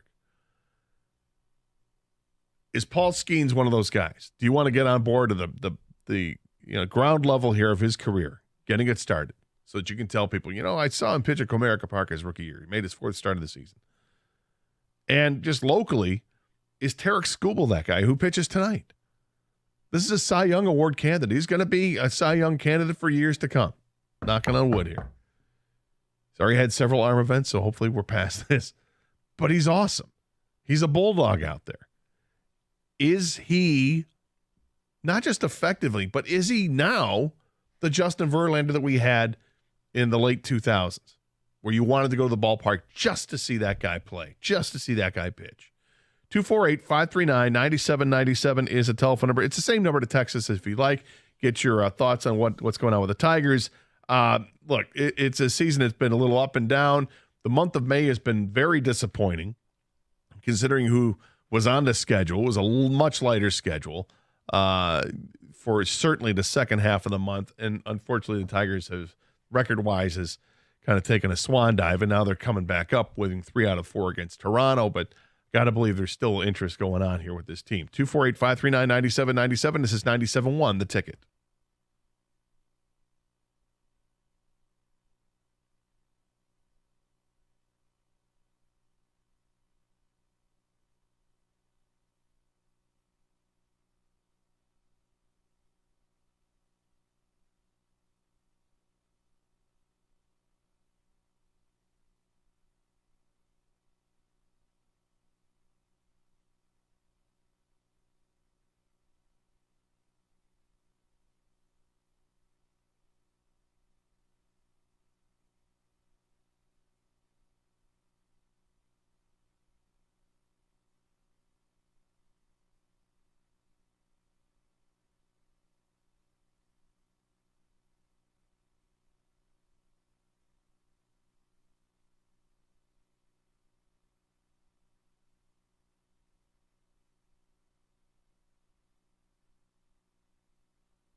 Welcome back to the Karsh and Anderson program here on 97.1 The Ticket. Scott the Gator Anderson with you today, along with Kang, our producer. Paul's running the phones. Doug will be back on tomorrow's program. Hope everybody had a safe and fun Memorial Day weekend. Obviously, remembering those that paid the ultimate sacrifice for our country. That's what Memorial Day was all about yesterday. But also a great time to gather with family and friends, being that it was a holiday weekend.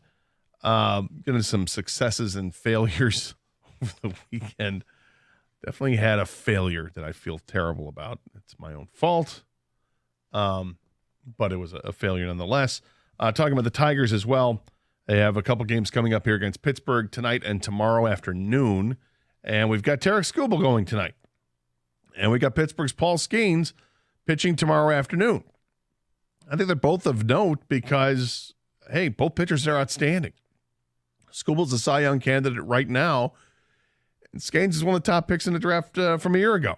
And is amazing to watch. This guy throws 100 miles an hour the whole time he's in there. It's not like, oh, he touches 100. I mean, he literally throws 100 miles an hour and pitch 2, pitch 15, pitch 28, pitches 33 through 36, pitch 91. He'll throw 100 miles an hour the entire time he's out there. It's just what he does. It's incredible to see an arm like that, and it's a lot of fun to see that. But seeing is that must-see TV or is it must-see in person? Is this one of these visiting players that will get you to go to the ballpark? I mean, is Paul Skeens, is he just potentially that in the future, or is he that right now? Why, you can see him. Hey, he's there. One of those visiting players that gets you to specifically go to the ballpark because you want to see that guy play. 248-539-9797. I feel like it's kind of, it's rare air with those players. You know, there's certainly some guys that still have that cachet. I think Shohei Ohtani is like that. When he came here with the Angels, you'd see a ton of Shohei fans that would be at the ballpark. I don't know if we're going to see a ton of Paul Skeens fans, but just the fact that you could get in on the ground level here and see this young man pitch. I mean, I'll be there tomorrow. I mean, we're going to be broadcasting there, so it helps that I'll be down there, but I'm going to stick around because I want to see this guy play because he's really special. Also talking about the Tigers game on Sunday it was a Roku game. I didn't know until I was trying to figure it out. And what I really didn't know was apparently that you can get Roku through Amazon Prime. When I went to Roku's website, I was dismayed because there was nothing on there about the app. It was just you got to purchase the stick, the Roku stick for your TV. So I thought it was SOL. And effectively I was, because I didn't know about the Amazon route, which people are now calling in and texting in and saying, yeah, dude, all you had to do was Amazon. It's through there. Whoops. I didn't know. My mistake. We had some players get their firsts over the last week here, too. Colt Keith had his first home run. He clobbered a ball to right center field. He's continuing to mash right now, which is great. Want to see a young player develop, and he's starting to develop in front of our eyes. And we also saw Reese Olson get his first win of the season. Pitching as well as he's pitched, you feel bad for the guy that he hasn't gotten that win yet. And now finally he gets off the schneid and gets that W for the Tigers. Other things of note. When it comes to Javy Baez, and we know that people aren't happy with Javy Baez, and I get it. I'm with you. Unfortunately, the way the season went, when it got off to this it was a rocky start, and it's continued to be bad. I mean, he's hitting barely above 200, and he's not doing much at all. He's playing some really good defense at times, but offensively, it's you're not getting much at all, except for literally a handful of games he's contributed significantly, but it's only a handful of games out of the first 47 they've played. But the problem with Javy Baez being hurt was that the Tigers had no options in AAA to replace him because they got hurt right away. Ryan Kreidler, who had a great spring, didn't make the club out of spring, was pissed off about it, as he should have been, because he hit the hell out of the ball in spring and plays a really good defensive shortstop. He got hurt right away at Toledo. Then Eddie's Leonard, who was a player that they traded for a couple years ago, or last year I think it was, with a lot of offensive promise. He also got hurt. Those are the two options at AAA, and right away, boom, hurt. So effectively, Javy's been able to play this whole time here in Detroit this season without really having to look over his shoulder, because the only solutions they have are already on the big league club. So he may have to sit on the bench once in a while, but he knows that his number is always going to get called at some point because he's still on the roster. And when your alternatives are Zach McKinstry or Matt Vierling or whatever you're going to throw there, it's kind of slim pickings until someone develops in the minor league system. Well, the news now is that Leonard and Kreidler are both on rehab assignments, playing in both at Lakeland right now. We'll see how quickly they move up to other competition. It'd been a little bit of a slow start for Kreidler in the first couple of games, and then he had a couple of hits his last time out. So we'll see if they move up quickly, get back to AAA, show their worth, and maybe apply some pressure to Javy Baez. But we'll find out soon enough. 248-539-9797 is the telephone number. Ken is in Flint. You're next up here, 97.1 The Ticket. Hey, Ken. Hey, Gator. Hope you had a happy Memorial Day there. Good day for you. It ended up being nice. I spent a Sunday with some friends, and yesterday just kind of hung out during the day by myself. But yeah, it worked out all right. Yeah, sounds about the same here. So, yeah, back in the day, I can recall, especially in the 80s, we would often make a point, hey, Jack Morris is pitching tonight, let's give it a run, because like you say, the potential for the no-no is there. More recent, obviously, the Verlander starts had that potential. But yeah, I could, I'd say probably 75% of the games back in the 80s we went to down there. Morris is going tonight. I can even recall on the flip side, this is a little bit to the Wayback Machine, when Frank Tanana was actually a flamethrower before his injuries. Right. We would say, hey, the Angels are coming to town. Tanana is going tonight. Let's give it a go, and because we had Tanana and Nolan Ryan, and it'd be fun to see. Right. So yeah, I know, obviously, most people are enthused with the offensive production, but damn, you could take in a well-pitched game between two guys that are studs out there, and it can be really entertaining for sure. Without a doubt. You plan on going to one of these games either tonight to see Skubal or tomorrow to see Scanes? Well, the answer is no. I haven't. Timing doesn't work for me as much as it used to. But yeah, it definitely. Yeah, it crosses my mind. Say, hey, if I didn't have anything going, I'd be all over it. But unfortunately, yeah, not. But yeah, you're to your point, man. That's going to be an awesome 2-day experience for sure, I would assume. Should be a lot of fun. Thanks for the call, Ken. I appreciate it. 248-539-9797 is a telephone number. Same number to text if you'd like to do that. All right, there's a report going out there from Tom Pelissero that talks about the end of this in the NFL. And what does that mean for the league moving? This is something that could take effect as soon as next year. And what does it mean for some other things? Is this going to be a domino theory? We'll discuss it next year. 97.1 The Ticket.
All right, so there's a story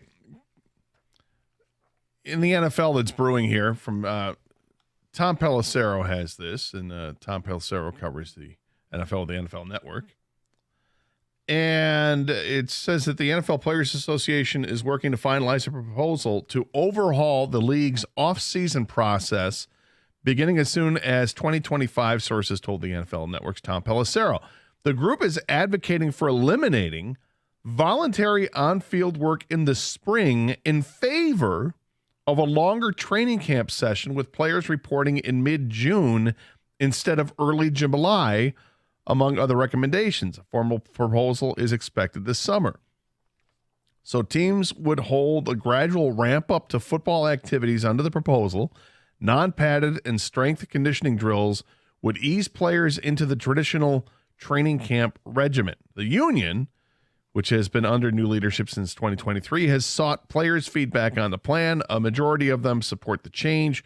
Per Pelissero, rules pertaining to off-season activities and procedures are collectively bargained, so any modifications would require an agreement with the NFL. So some of this is also medically related, injury related, to see if this can help reduce that, maximizing players' recovery time, because it'd be easing into it rather than starting and stopping and starting and stopping. Says under the proposal, virtual classroom work would still be permitted in the spring, but there would be no practice until training camp. And then it gets to something, King, that you've talked about a lot off the air, and we've gotten to a little bit on the air. Restructuring the offseason for players doesn't directly correlate to the potential for an 18-game regular season schedule. NFL Commissioner Roger Goodell has openly discussed increasing the regular season by 1 game while decreasing preseason contests from 3 to 2. The league hasn't held formal discussions about changing the schedule, and changes to its format actually would have to be collectively bargained with the NFLPA, and that current agreement runs through 2030. So if you're going to get to an 18-game schedule, it ain't going to happen until 2030. But, Ken, you've long held that that's what's going to happen, and I will not disagree with you. I think you're spot on with that. Eventually, it's going to get to that point. And, think of how much more money the league's going to be making when it's 2030 and looking at salary caps and all that. But so this is interesting. So this would be the end of OTAs. And instead of having, those OTAs and mini camps, basically you start training camp in the middle of June. But really, it's just basically conditioning for a couple of weeks to get players up to speed and get them into shape. And then you get into the practice aspect of it. And if this is endorsed by the players, then okay, let them have their moment. I've seen some pushback on this online, and it's a little bit laughable. Who's the pushback from? Well, the pushback is from people who are apparently going to be advocating on behalf of players, on behalf of like coaches and personnel departments. So Daniel Jeremiah, he says this is going to suck for coaches and personnel departments. The break in the NFL calendar married up well with end of school year, which allowed families to have quality time together. Getting your break while school is still in session would be a bummer. So for the people that, work in the front offices, whatever, the coaching staffs, that they no longer have like that full month off. Welcome to the real world. You're not going to get a whole lot of sympathy. This is going to, that's teachers will get a good portion of the summer off, right? And that's one of the big check plus point of being a teacher is that you can have some time they're off. If this was the whole point of why you wanted to be a football coach or in that personnel, which I doubt it is, it was a nice perk to have. But if that's going to go away after this upcoming year, if this plan is going to be implemented in 2025, then that's done. Oh well. I mean, I don't have a whole lot of sympathy for those guys because it's what everybody else has to go through. You got to pick and choose your times when you can take time off. And also, how are the players any different? Some players have families already, and they're going to have to go through the same thing. So it is what it is. I don't know if this affects the fan at all. I don't think it does. No, it doesn't. But here's the thing. Okay, there's a couple things. One, first of all, voluntary workouts are always stupid to me. I mean, they're voluntary, but they weren't. Right. The wording. So when a player missed voluntary camp, it was a big deal, even though it's technically voluntary. So if you get rid of all that, I'm cool with that. This is definitely getting us ready for an 18-game regular season because they're moving the calendar around, Gator. They're structuring it in a way where, yes, you're going to get more rest. There's everything, and everything's more regulated as far as this is when you report, right? You get rid of the voluntary stuff, like I said. This is moving the calendar around. They're going to get rid of a preseason game. It's going to be 18-game regular seasons. This is all methodical. There's nothing the NFL doesn't do without purpose, and the purpose of it being, how do we make more money? And this is adding a regular season game when it comes to 2030 when the current agreement runs out. So, yeah, they can say what they want about this has nothing to do with 18-game regular season. I don't believe them. And that's okay because they need to get the ball rolling now so when the 18-game season happens, hey, they were already accustomed to the offseason. Yeah, the new offseason schedule. And this is a long prelude to that. This would take place 6 years before that 18th game comes in. But they'll be used to it by then.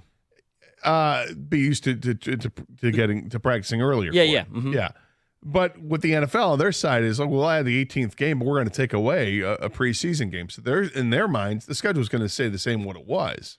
But you're preparing yourself differently because that game means something now. It didn't mean anything before. Do you know what I'm saying? Yeah. Chase Daniel, former quarterback, he says, I don't really know how to feel about this. I personally loved the summer off because we had a great plan to be in shape come season time, training Monday, Wednesday, and Friday, and throwing on Tuesdays and Thursdays.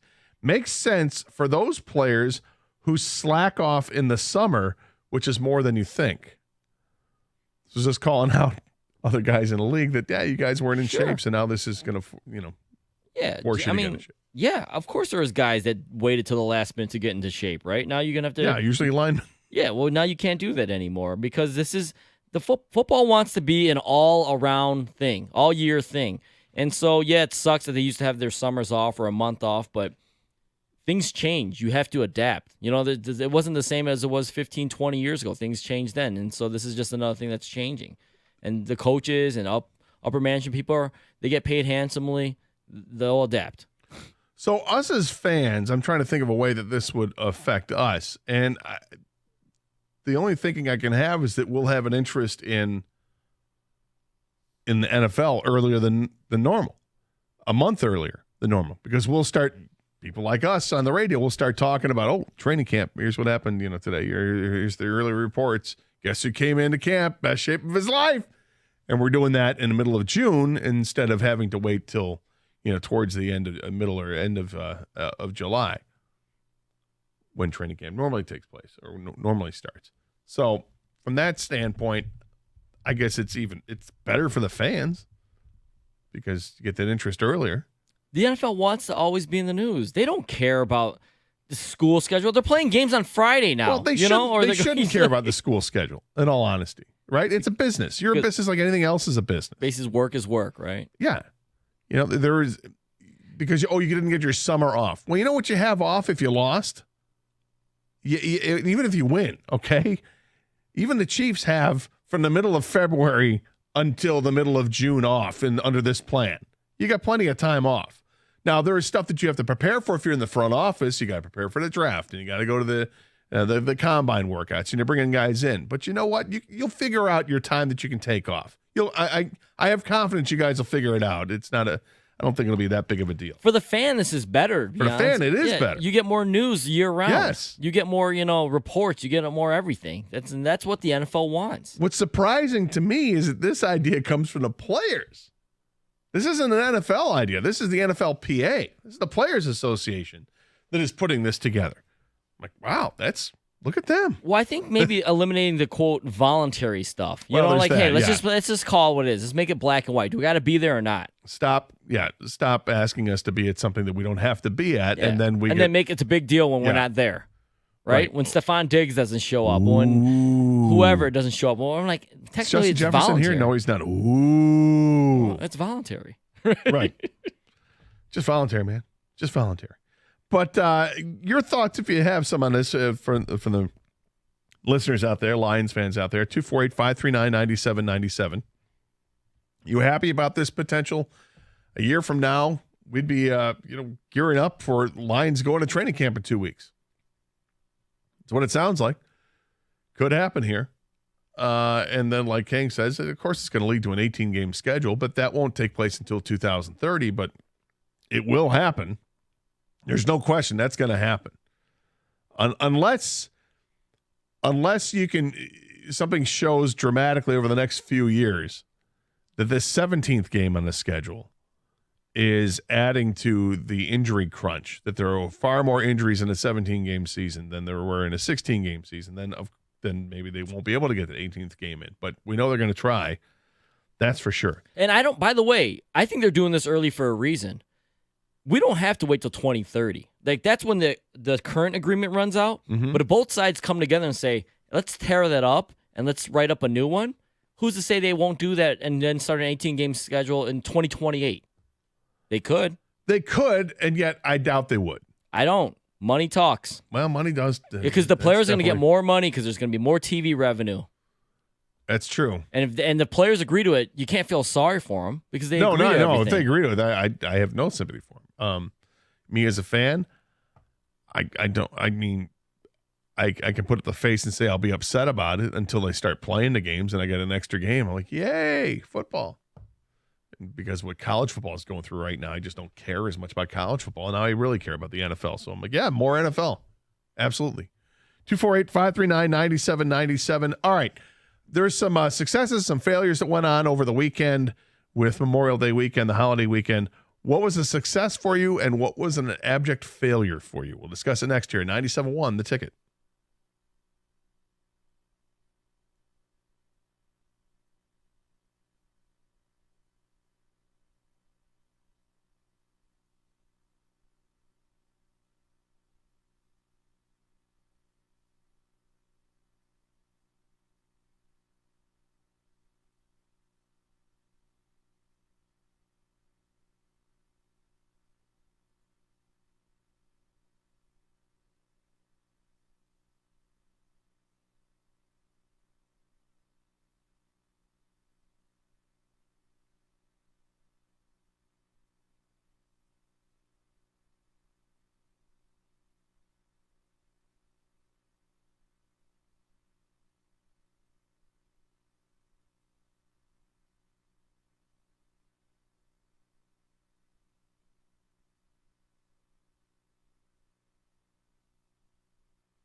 Brought to you by Precision Garage Door Service of Southeast Michigan. Football fans rejoice. We're officially 100 days away from the start of the next NFL season. The league reminding everybody that Kansas City-Baltimore will be the opening kick this year. The Lions' first game, that's 103 days out as they'll face the Rams on Sunday Night Football in Week 1. In the meantime, Detroit will continue their OTAs tomorrow for a new week of workouts. Tarek Skubal hoping to get back on the Cy Young path after tough start during his last outing. He'll face the Pirates tonight at Comerica Park, coming off a 5-inning, 4 earned run performance versus the Royals last week.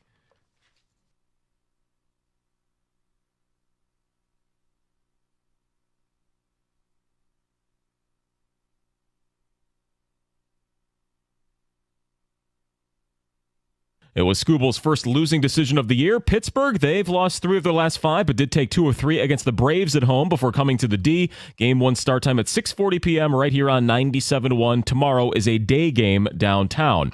NBA and NHL postseason, the Celtics await the winner of the Mavericks and Wolves, which could happen tonight if Dallas defeats Minnesota for the sweep. They'll play at 8:30 p.m. in Texas, and on the ice, the Rangers and Panthers play Game 4 in Sunrise. New York leads the East Final Series 2-1. They'll face off at 8 o'clock. From the Corewell Health Sports Desk, I'm Chris Villar. For more, go to 97.1 The Ticket and Odyssey.com.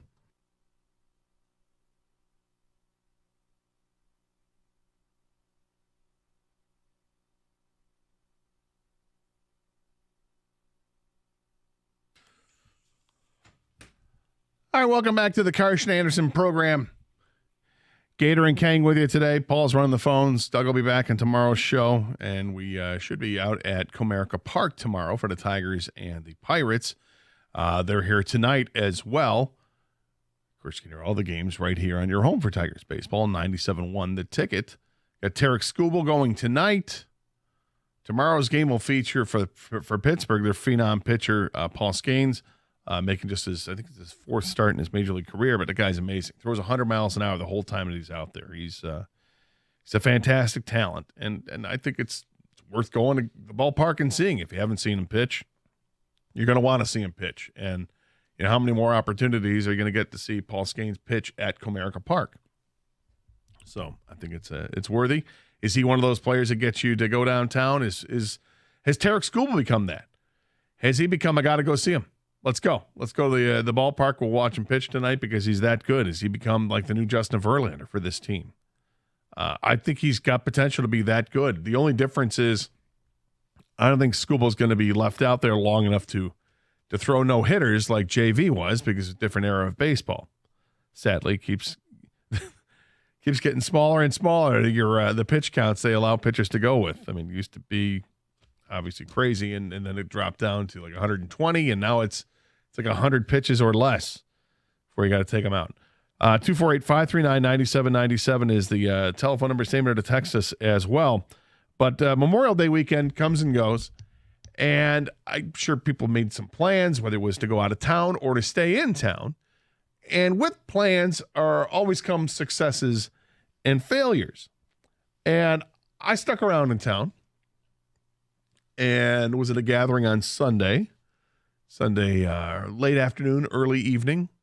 That obviously things got changed because of the weather that came in. During the day, it was kind of nice, a little breezy, but it was nice.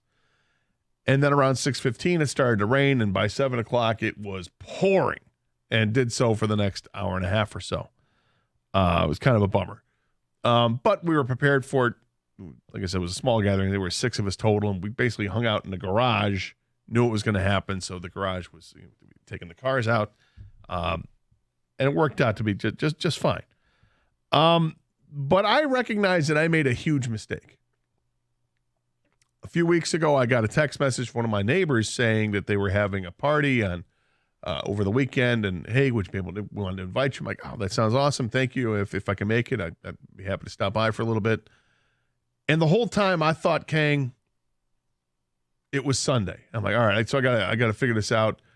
I'm supposed to be at this other party at 4 o'clock. So, these people right across the street, no big deal. I head over there at like 2 o'clock, spend an hour and a half or so, and then go to the other party. And on Saturday night, I was heading out and leaving my house around 7 o'clock at night. Beautiful day, Saturday. And I noticed there were a bunch of cars in my neighbor's driveway. Don't think too much of it.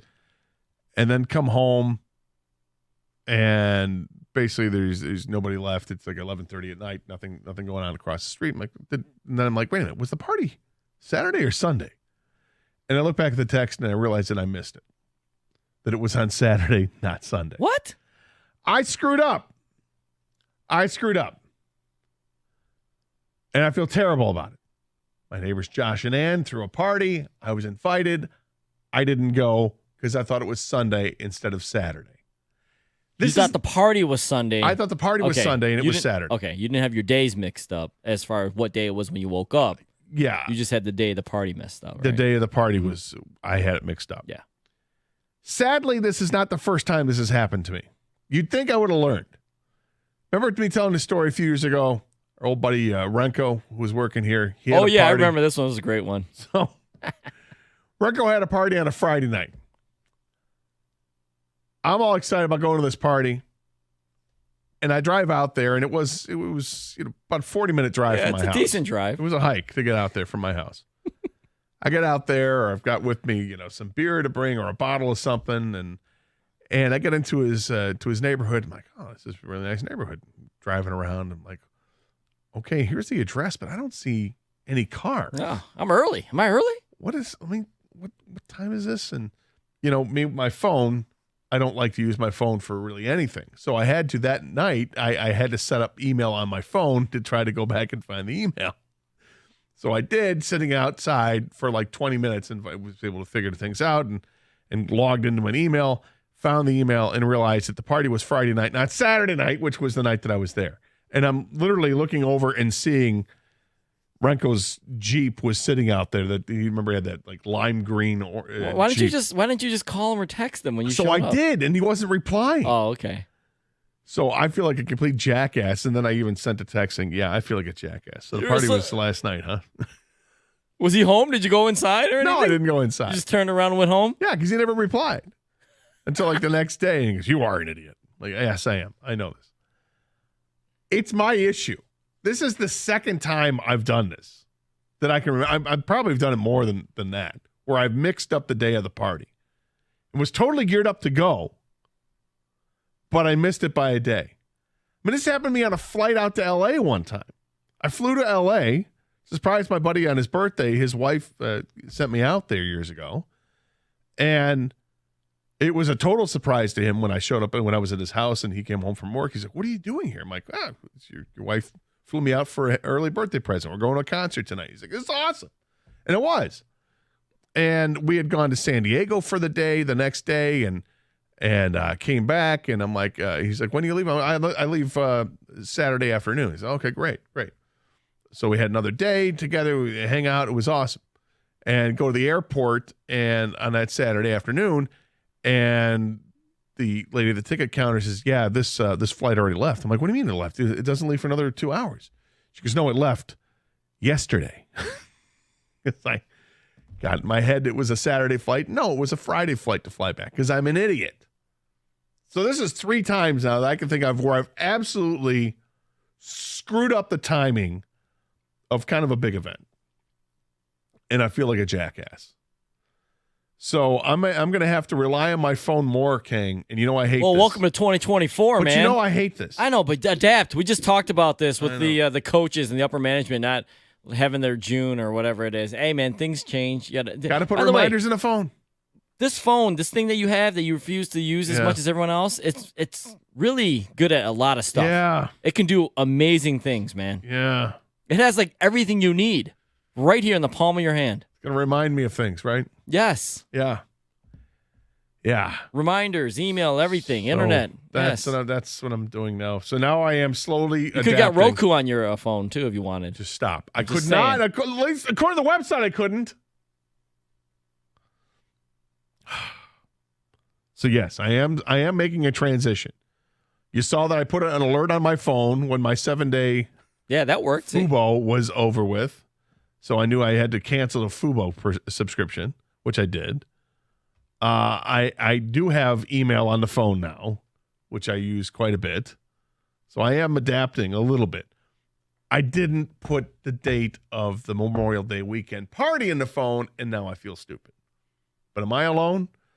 Anyway, looking for successes and failures over the weekend. It doesn't have to be like, oh, I forgot to party, whatever it was. You burned the food or whatever, or something got screwed up because of the weather, whatever the case was, or something was awesome. You came up with a new dip and it was fantastic. Or you ordered carryout from someplace and it was amazing. Or you mixed a drink and it was awesome. 248-539-9797 is a telephone number. You like to share your experiences with that. We'll continue with your calls and texts right here as we continue on with the Karsch and Anderson program here on 97.1 The Ticket.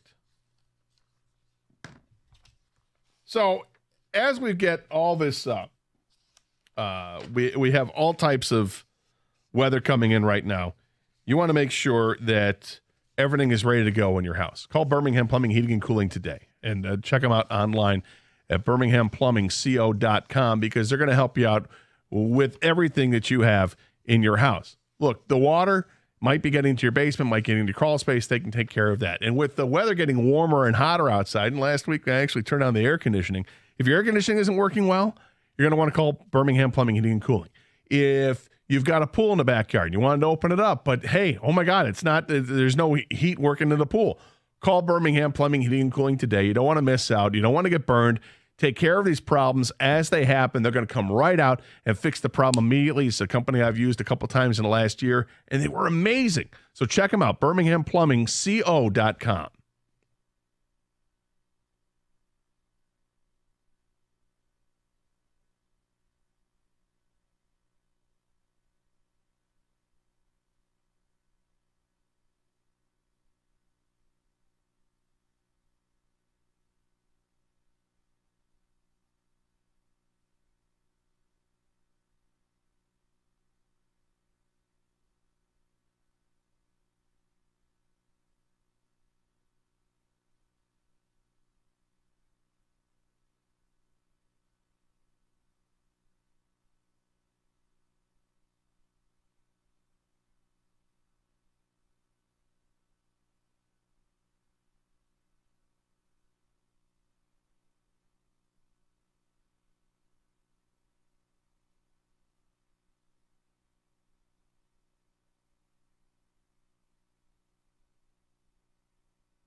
Looking for your Memorial Day successes and failures.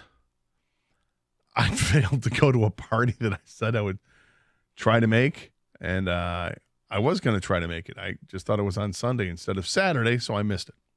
That's my fault. It's completely my fault. And it's sadly not the first time that that's happened, because I'm stupid sometimes, and I haven't been putting alerts in my calendar on my phone. And now clearly I'm going to have to start doing that to make up for this. That was the neighbor you said had a party? Yeah, right across the street. Across the street? Yeah. So you just noticed the cars and were like, huh. Yeah, as I was heading out on Saturday night. Uh-huh. Yeah. I'm like, oh, there's like 7 cars in the driveway. It's interesting. That didn't jar anything loose? Like It started to, and I'm like, all right, and then I got to where I was going, and I didn't bother looking at the text that I'd sent a couple weeks earlier. That was the other thing. It was my fault again. I should have put in my phone immediately, because this was something that was texted to me a couple weeks ago. So there's that. By the way, I have a DTE update for you, too. on the pole in your backyard? Yep. Wow. Yeah, I've got an update on that. Nice. We'll get to that coming up at 11:35. 248-539-9797, the telephone number. Let's go to the phones. And Craig is in Farmington. Welcome to 97.1 The Ticket. Hey, Craig. Hey, guys, big fan. I would call it a success. I was at the top of the thumb up at my family's place, and I went swimming all weekend long. And supposedly the water temperature was like 47 degrees, but each day it got better. But everybody stands on shore and just shakes their head. And there were a couple kayakers, but I can guarantee you I was probably the only guy in Huron County swimming over the weekend. But each day it got better. When the sun was good, it was perfect. And then, after an hour or so, the sun would go away, and I'm like, all right, time to go back in. But wanted to say hi. Be good, guys. All right. Thanks, Craig. I appreciate it. Look, I love swimming. Since the time I can remember, I love swimming. Lake Michigan, would go swimming there all the time. Each year, the golf trip, we'd camp out on Lake Michigan, and whether the temperature of the water was, high 50s or if it was low 70s, depending on just the day, just would go. And it was anything below 65 is pretty cold. My man said it was 47, 48. That seems too cold. That's way too cold. That seems too cold. But he says it got better every day, and it would get better every day as it gets warmer out. And if you're staying shallow, it's going to stay. Maybe his body just got more used to it every day. That's entirely possible. That's freezing, man. But getting that shock to the system is kind of good. It's supposed to be good for you. Yeah. Well, the cold plunge though is going to be less than 47 to get those effects. Anything 65 is a cold plunge for me, Gator. I'm telling you, I've tried to do that. So you like kind of work your way up to it, and then try to take a quote unquote cold shower. I can't even do that. I'm like, all right, that's enough. If I can't do this, I'm not taking a plunge in an ice bath. I understand, which is why you need to call Birmingham Plumbing, Heating, and Cooling if your pool is. I'm like, why would I take a cold shower? I have hot water right there. Just turn that lever more. Yeah, well, I would say that on the golf trip, when you wake up at 8:30, 8:45 in the morning, whatever, and you got a tee time coming up in a couple hours, and you probably overserved yourself the night before, it feels great. It is quite refreshing to get into the lake when it's that cold. It shocks you, and you're like, okay, I'm awake now, and I feel like the poison's out of my body right now because I feel pretty alert. It is. It does matter at that point. Okay. I just saw this video that I've retweeted. You can follow us at Doug and Gator 971 if you want to see this. And it comes from Front Office Sports. It says, last night, TSN captured a fight in the Canadian Hockey League by having a camera person skate out onto the ice. So the video shows these two guys squaring off the fight, and it's a normal camera angle. And then you see the angle from the cameraman who skates out onto the ice to get a closer look. So he's literally skating around in a circle. He skates up to the fight as it's going on. Ken, are you looking at this? And you're seeing the punches being exchanged by the guys. He's this cameraman skating around it. It's totally different than you would see the cameras fixed in the crowd. And it's pretty cool. It gives a different perspective, kind of, it's a little bit more motion involved, and it seems pretty cool. Then there's another video a video that shows from a distance. I want you to look at that video where you can see what it looks like of the guy who is actually filming the fight. He's dressed in all white so that he can kind of, if he gets picked up, he's blending into the ice basically. So, the fans aren't really seeing him as much. But it's kind of surreal to see that. Like you're watching this fight take place and all of a sudden you see this guy who's got white outfit, white camera, white helmet, white skates, white everything to blend in. I love when sports tries to be innovative with camera angles or whatever it is, however it is they present their product. This is one of those things that's pretty cool. Like we've seen the innovations in football where they put the cameras on the wires. Now we've got drones. Do you like all that stuff?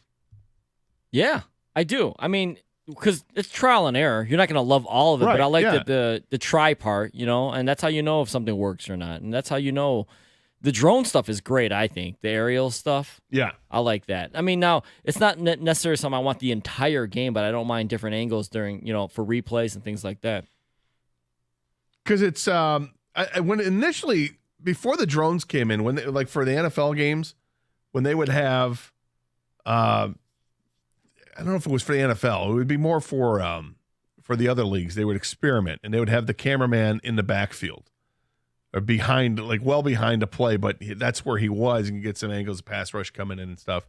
Thought, okay, that's kind of cool, but at some point, you're going to be part of the play, and that's not going to work. And the NFL didn't use that, but they waited, and then they brought in the drones. Is it just going to be commonplace? Are we going to see like multiple drones in a stadium soon? Yes, I believe so. Not just for like playoff games, but not just for the primetime stuff. But yeah, no, it's going to be commonplace. More TV money means more TV equipment too, right? Yeah. They're going to want to get the best angles, the best sound, everything. Highest quality possible shots you can have. And the NHL did something last week, and I forgot to check it out.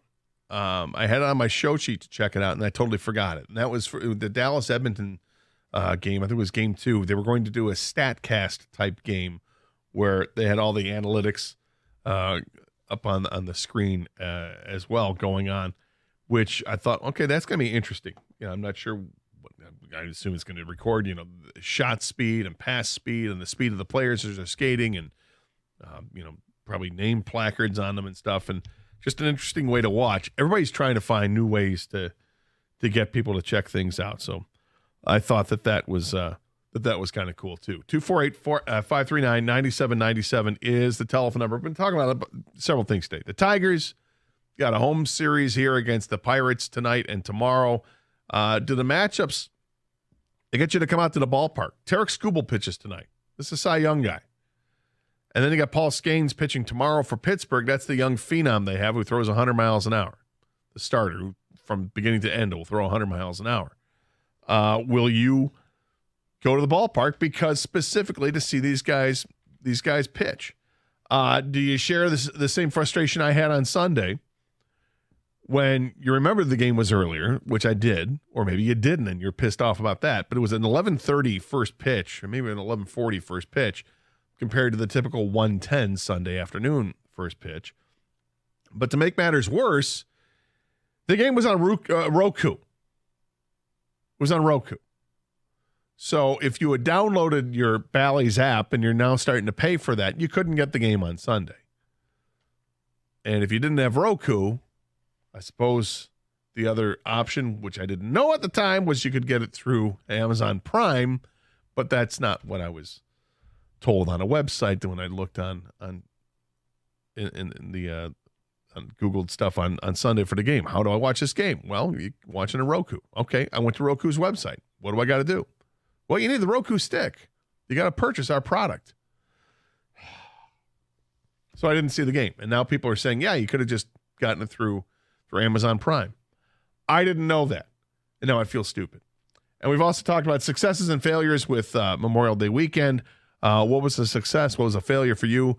Failure for me was I totally forgot I got the dates mixed up of when the party was to go to. I thought it was a Sunday party, ended up being Saturday night, and I totally missed it. My fault. My bad. 248-539-9797 is a telephone number. Also, the NFL looks like the NFLPA is they're trying to restructure the offseason schedule starting next year. What they'd like to do is do away with OTAs. They don't want the voluntary workouts. What they want is for training camp to start earlier, like a month earlier, start in mid-June and gradually ramp up. So it starts off with just some strength and conditioning workouts before you throw the pads on. So they do that for a couple weeks before they even think about throwing pads on. And this is something that the NFLPA, apparently the majority wants. We'll see does that do to affect things moving forward. I think it creates more interest. The NFL just knows how to do it. And this is the NFLPA that's doing it. It's not the NFL that's doing it. So very interesting there, that front as well. And there was also some other NFL news that came over the weekend that those of you that know me and my stance on the show know that this might be met with some resistance from yours truly. We'll get into that coming up at 11:45. But I do have an update on the DTE situation at my house. I'll get to that next here on 97.1 The Ticket.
All right, so those that have been listening to the show for a while now know that I had an issue in January, along with a bunch of people. When the storms came through in mid-January, right in the heart of playoff time, I think it was the right before the Lions-Rams playoff game. I don't want the Tampa Bay one.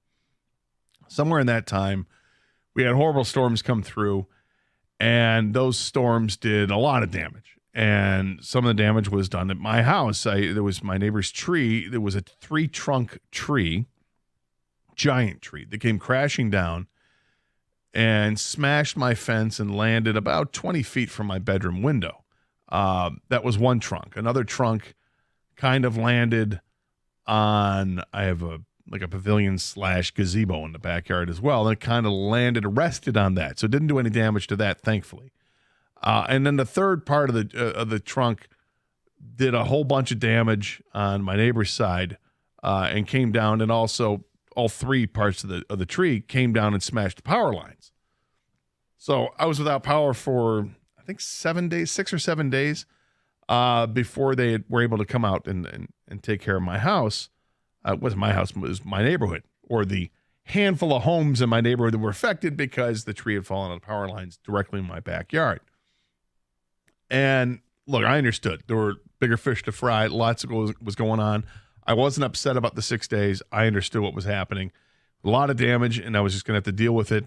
I had to file an insurance claim because the fence was damaged. All these other things were going on. I had to spend time in a hotel because it was too cold to stay in my house, because this was literally the coldest time of the year. We had temperatures in single digits at that time, if you recall. A lot happened, and within 6 days, finally, they were able to get to my house and in our neighborhood and assess the damage and reconnect power lines and put in a brand new pole in the backyard. But what they did was leave the old one still in the ground. But what they did was they didn't disconnect the wires. They took the power away from those wires. So the old power lines were still connected to the old pole, and it was still in my backyard.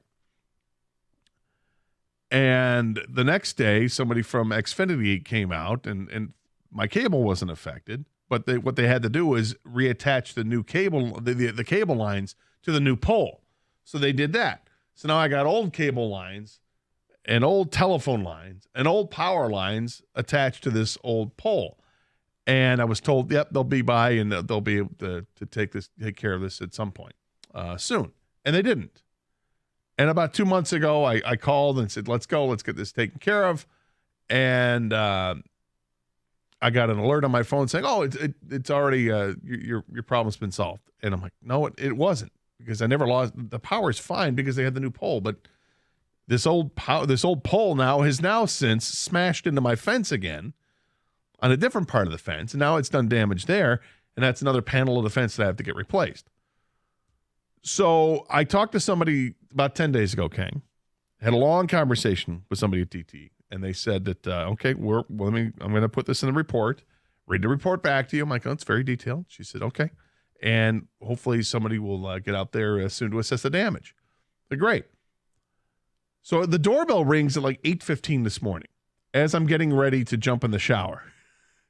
Fortunately, I heard the doorbell ring because I had the back door open and the dog is running around in the backyard. And one of the things that the DT wanted to make sure was when their people come out to take a look, to keep all animals inside, which is understandable. Even though my dog's harmless, they don't know that. So I had to quickly get redressed because I literally was walking into the shower and come to the front door, and I'm glad I did because I realized, oh, this is a guy from DT. This is just somebody, selling me a prescription to Wow TV or something, right? And left the guy in the backyard. He goes and checks it out. And after about 15 minutes, he says, all right, well, I got a pretty good look, a pretty good handle on this. It's a pretty straightforward, easy to do. And he goes, no. No? It's not just as simple as remove the pole and let's go? He goes, no, there's lots of things. There's old telephone lines from AT&T, and they're buried, and they have to come out here and do this. I'm like, oh, my God. So I'm going to have to deal with this even longer because this is just the DTE portion. The guy they subbed out to come take a look at it. Now he submits his report, and now I have to wait for that to get handed over to AT&T, among other parties that have to sign off on this and do their part before everything gets taken care of. So your question was, do I think that this was going to be done by 4th of July? I think that was your question. Mm-hmm. And the initial one. And I said, probably not.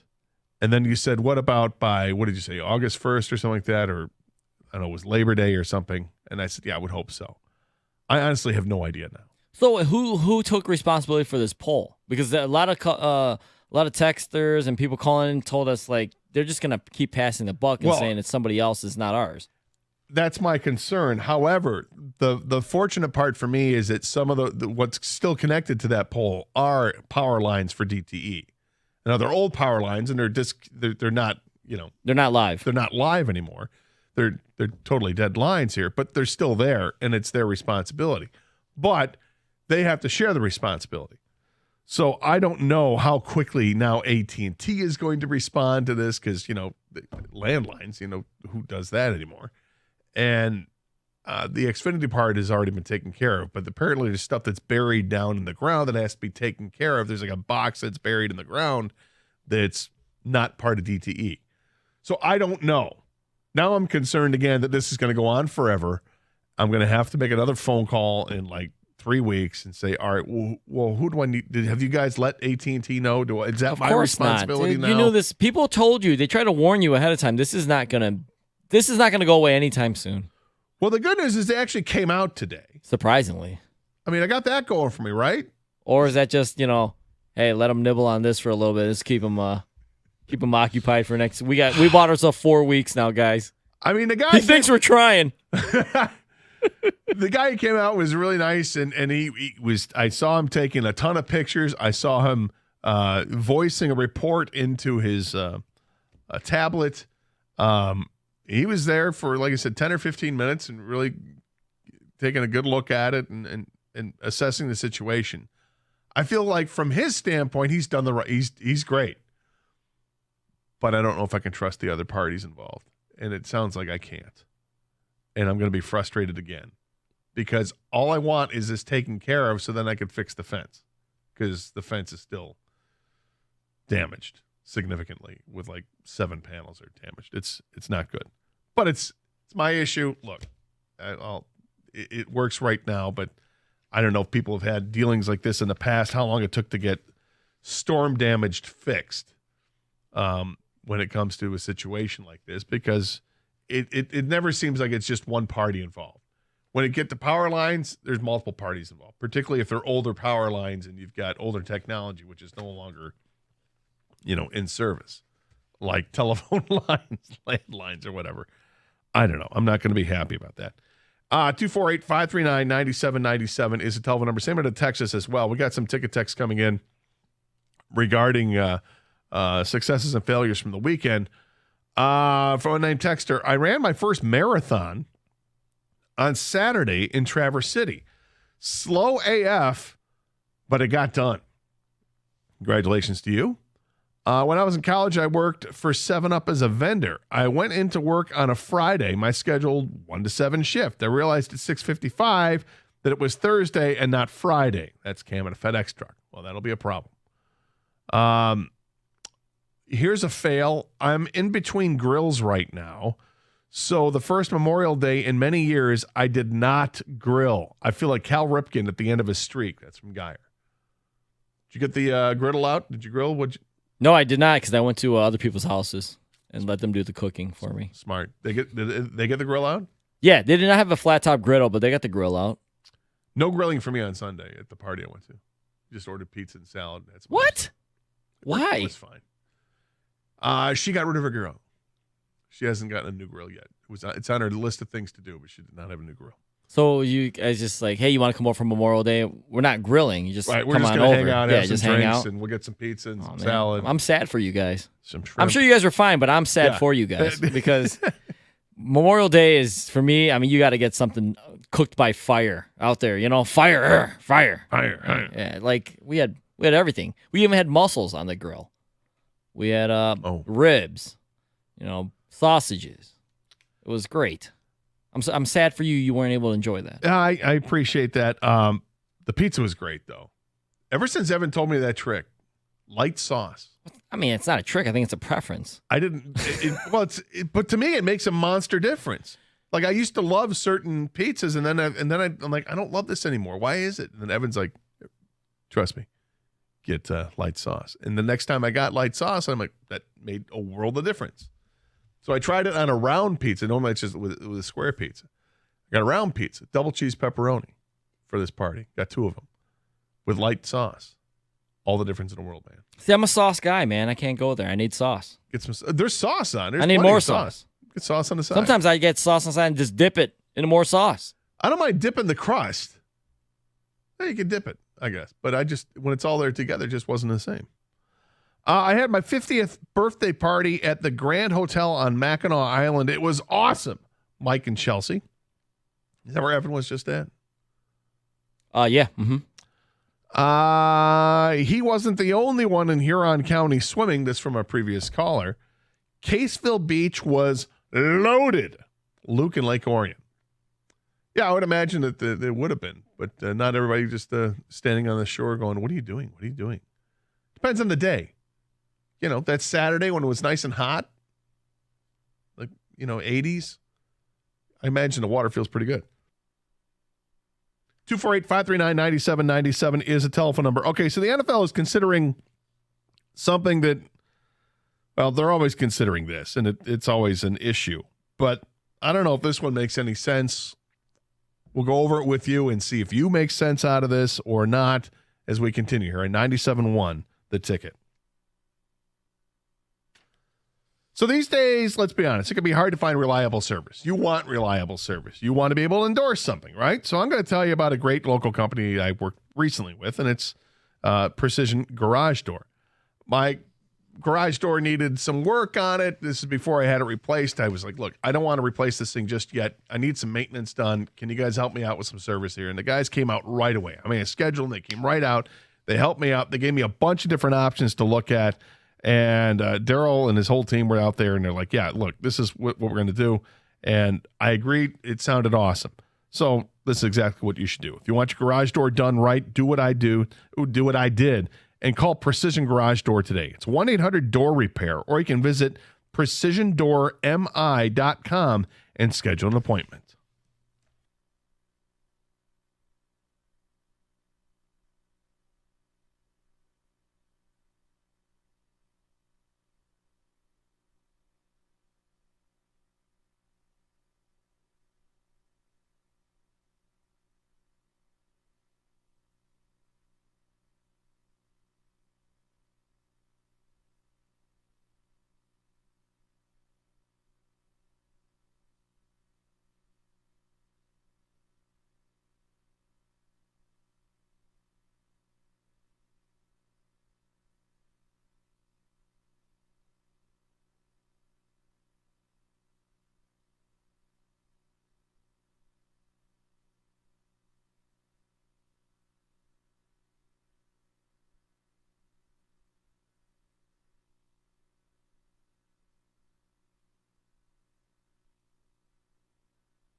So as we know, the National Football League is all about making money, for sure, right?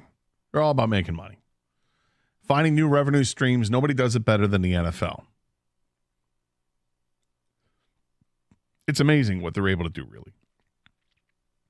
And those of you that know me know I'm not a huge fan of playing games overseas. I've been doing it for a while now. I've come accustomed to it.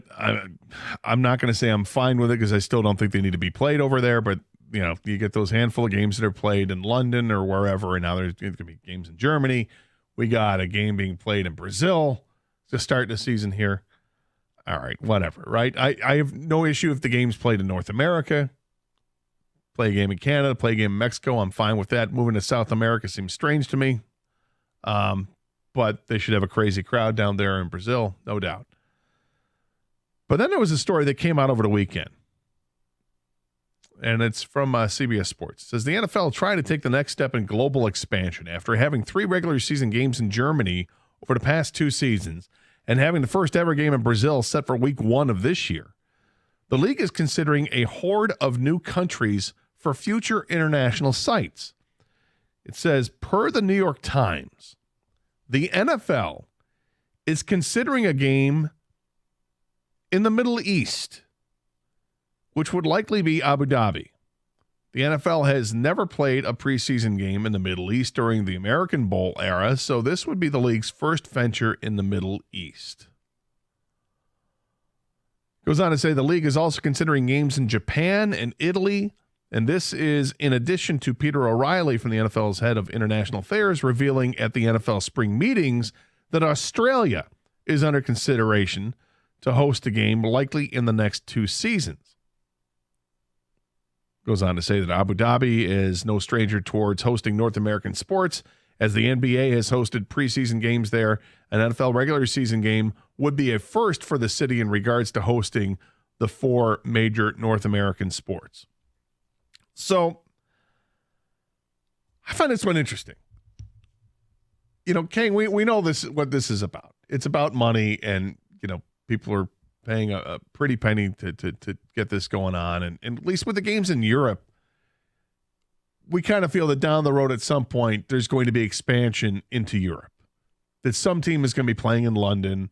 Maybe you got a team played in Germany. Heck, maybe the long-term play is to have a whole division of European teams. I don't know. But having a game in the Middle East seems a little bit odd, considering right now what's going on in the Middle East. It's maybe not the most stable of areas in the world that we have. No, but I mean, you follow UFC, maybe not as much as you used to, but you know they have fights over there all the time. Yeah, and professional wrestling goes over there. Yep, and there's a lot of money in the Middle East, and so you know we talk about it all the time. The NFL, it runs to print money.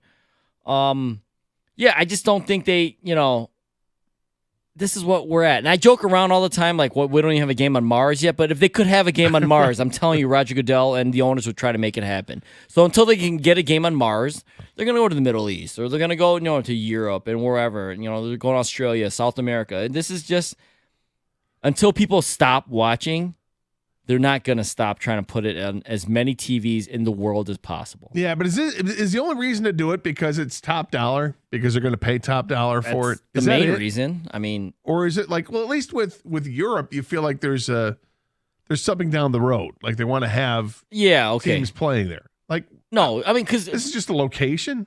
Well, is that it? Because you can't have a team on every continent. You know, you just can't, right? So I mean, we're thinking London because it's kind of close enough. They'll probably get the next team if they ever go outside of the U.S. I mean, there's Mexico City. You can go to Canada, of course. But, yeah, as far as the Middle East, yeah, it's money. Like, and don't mistake this. They're going to try to sell it like every other sport is. We're trying to grow the sport. No, they're trying to grow their wallets is what they're trying to do. Yeah. It's not about growing the sport. Growing the sport grows their wallet, so they can say that. It makes it sound less greedy. Yeah, I mean, our kids in the Emirates, are they dying to play professional football? Is that it? No, but the NFL wants them dying to watch it. I guess. I don't know. It's this is an expansion where I'm like, before I could understand, like you could talk me into why it makes sense to play in Germany and talk about in London and play France or Spain. I get it. All right. I understand. We've already had the World League of American Football. We're playing over there. Playing a game in Brazil is strange to me, but okay. You're trying to appeal to a massive amount of sports fans that they have down there. There's a lot of people that live in Brazil. A lot of people live in Brazil and a couple of their major cities. They're huge. So would that work out? I imagine it's going to work out. We'll find out 100 days from now if it works out. A game in Australia, okay, there are more and more Australians are playing. They're all punters, and you get the occasional non-punter that gets an opportunity to play football. So does seem like there's interest there. But the Middle East might be pushing it. Is this the farthest the NFL has gone, you think? Like, okay, you're a little off the reservation here trying to get a game going in the Middle East. But as you point out, the UFC has done events there. They had the NBA was there for preseason game. World Cup, all that stuff. Yeah, Money, I guess fans. it just kind of falls into play here, but strange. I mean, I'm not totally against it. It's just It doesn't even matter if you're against the Gator. No, it doesn't, because it's going to happen whether I want it to or not. Were you against 17 regular season games? Yes, right? Were you against having games on every single day of the week? Yeah, I'm against Thursday that. night was a gimmick at one point. Now it's a regular thing. It's a regular thing. It's a regular thing. We're powerless, but we're not actually.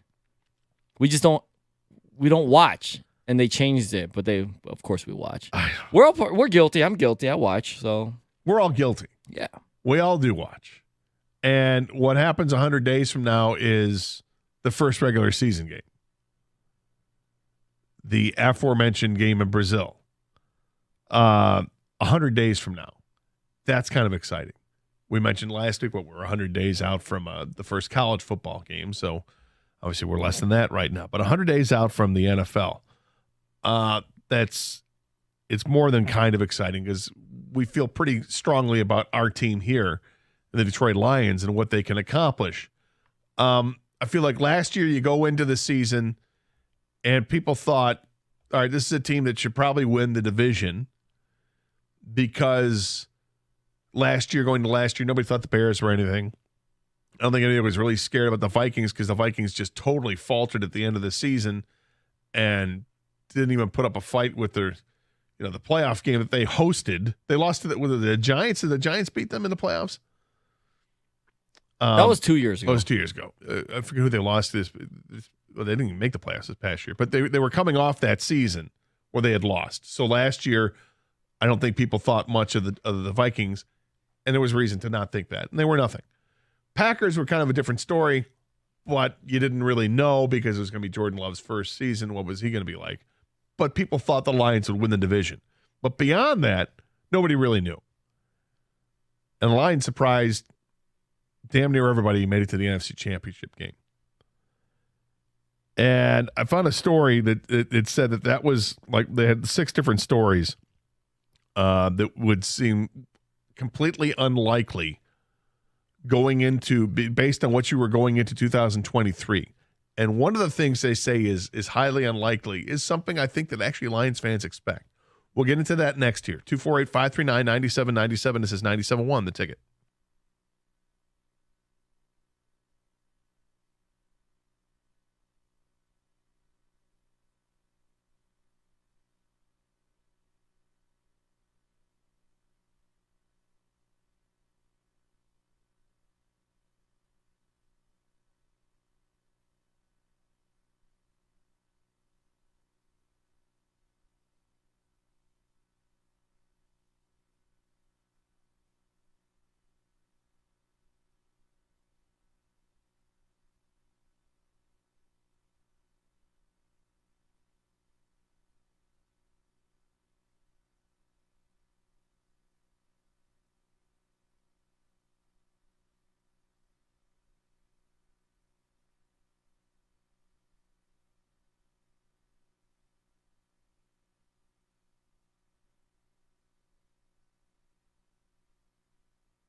So someone on Twitch had posted, can't wait for the NFL Roku game. But you'll know how to get it this time. Well, I guess, yeah, I suppose apparently it's you can just get it through Amazon Prime Video.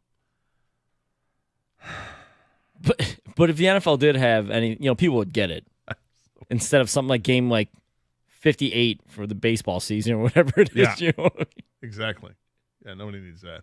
Let's get some phone calls real quick here. Theron is next up in Troy. Welcome to 97 with the Ticket. How are you doing?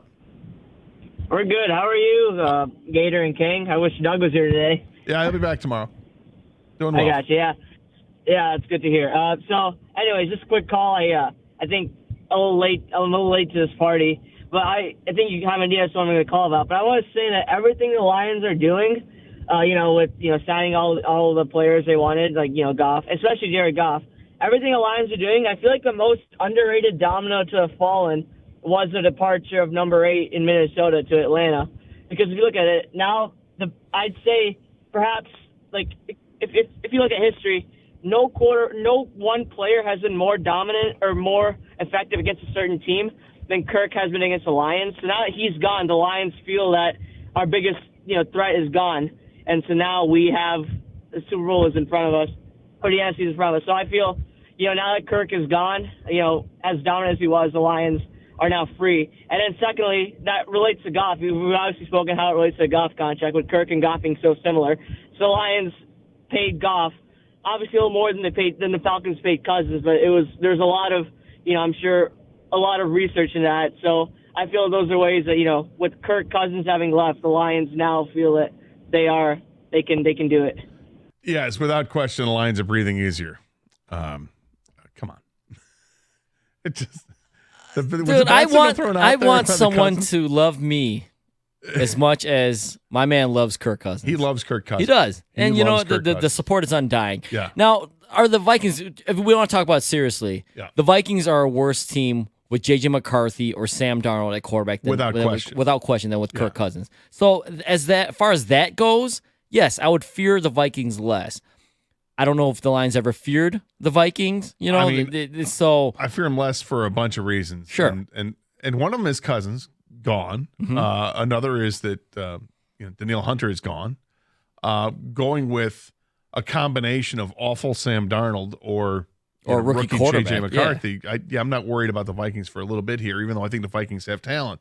Another thing that could render the Vikings useless is their situation with their wide receiver. If Justin Jefferson says, I don't want to play here anymore, then that's going to further delay things before they get better. They are playing a dangerous game here. I don't know, because if they might want to go full rebuild, right, and just move, they don't want to sign a big contract to a big receiver.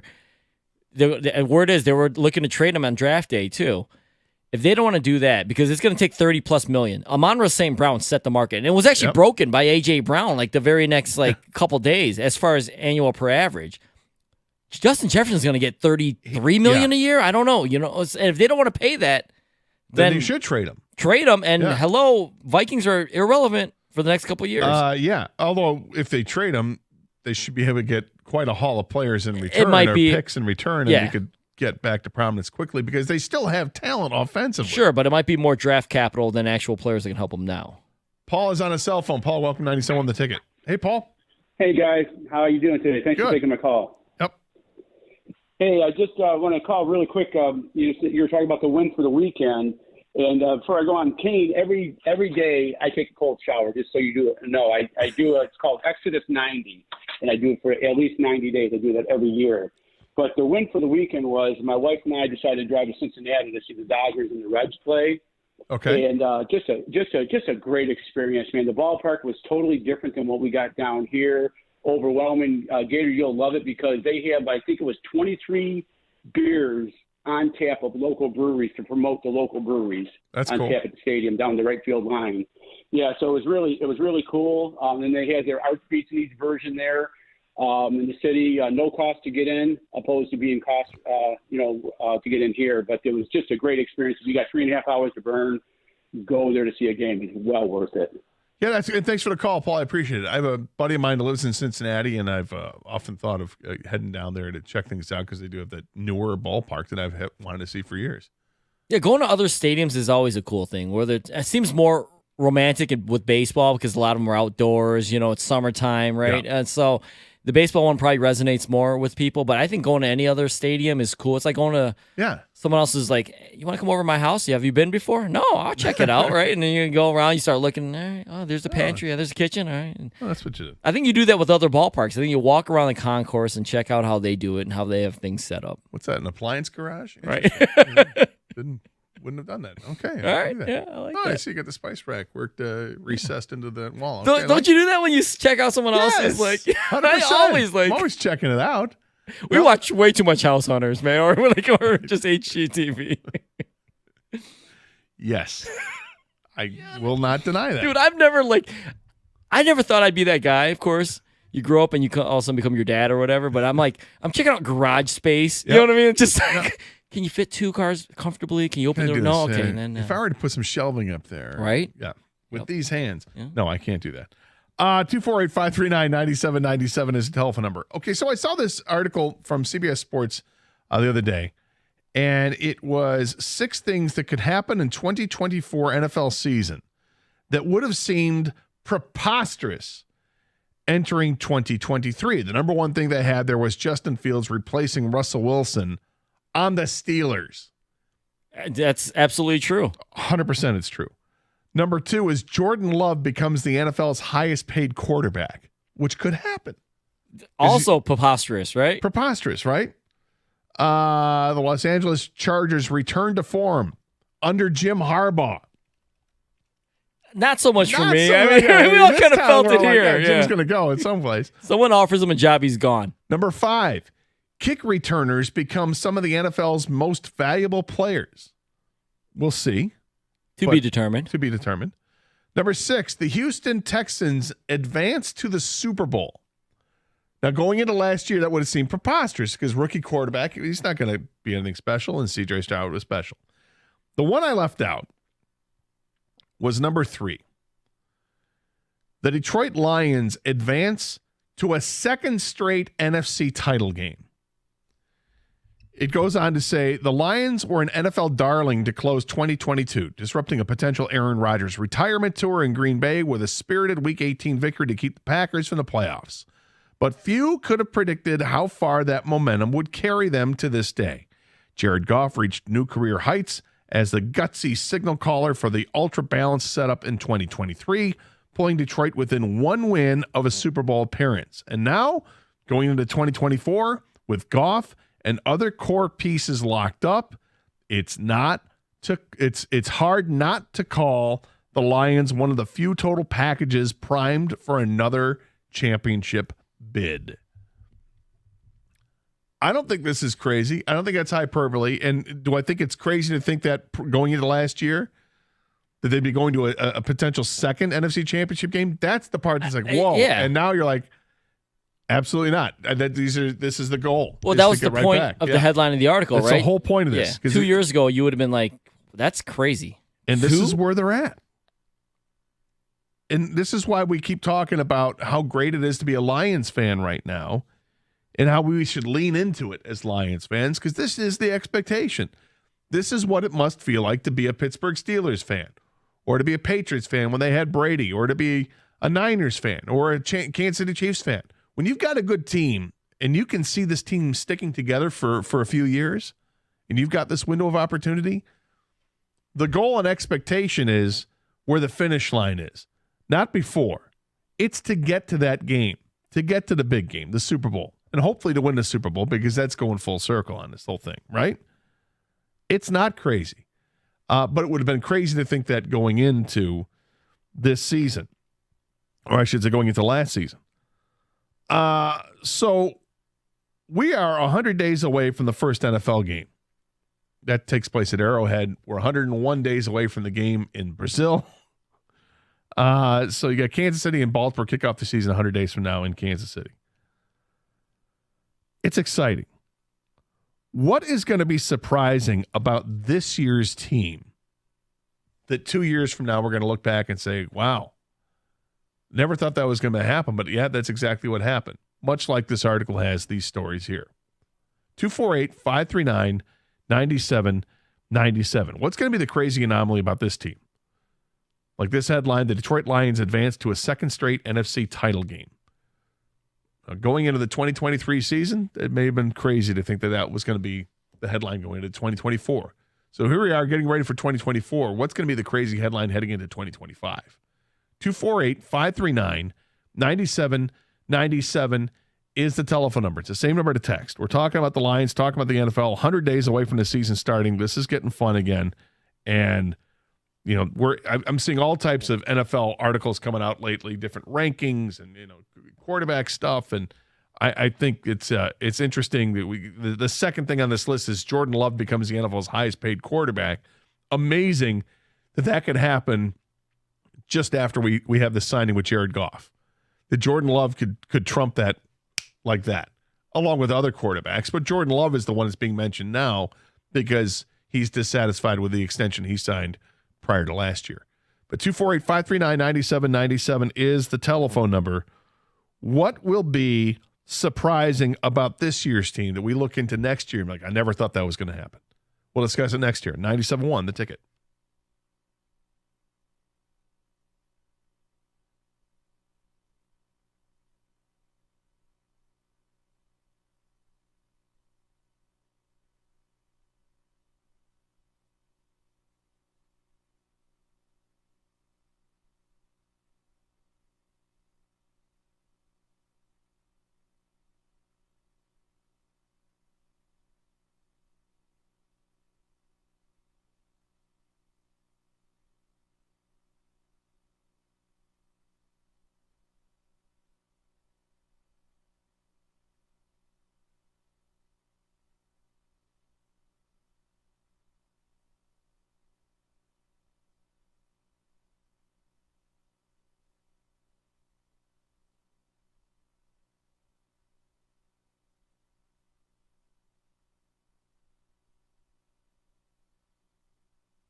So I saw this article over the weekend. I thought it was just interesting. It was, the 6 things that could happen in 2024 in the NFL that would have seemed absolutely preposterous entering the 2023 season. And, one of them was Justin Fields replacing Russell Wilson on the Steelers. Another is Jordan Love becoming the NFL's highest paid quarterback, which hasn't happened yet, but it may very well happen. If he gets his long-term deal worked out this year.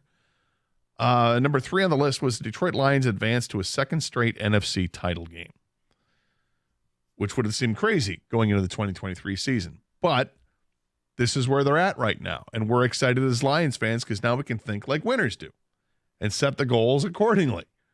The goals and expectations for this team, get back where you were. Get back to the NFC Championship game. I think they have as good a chance as anybody.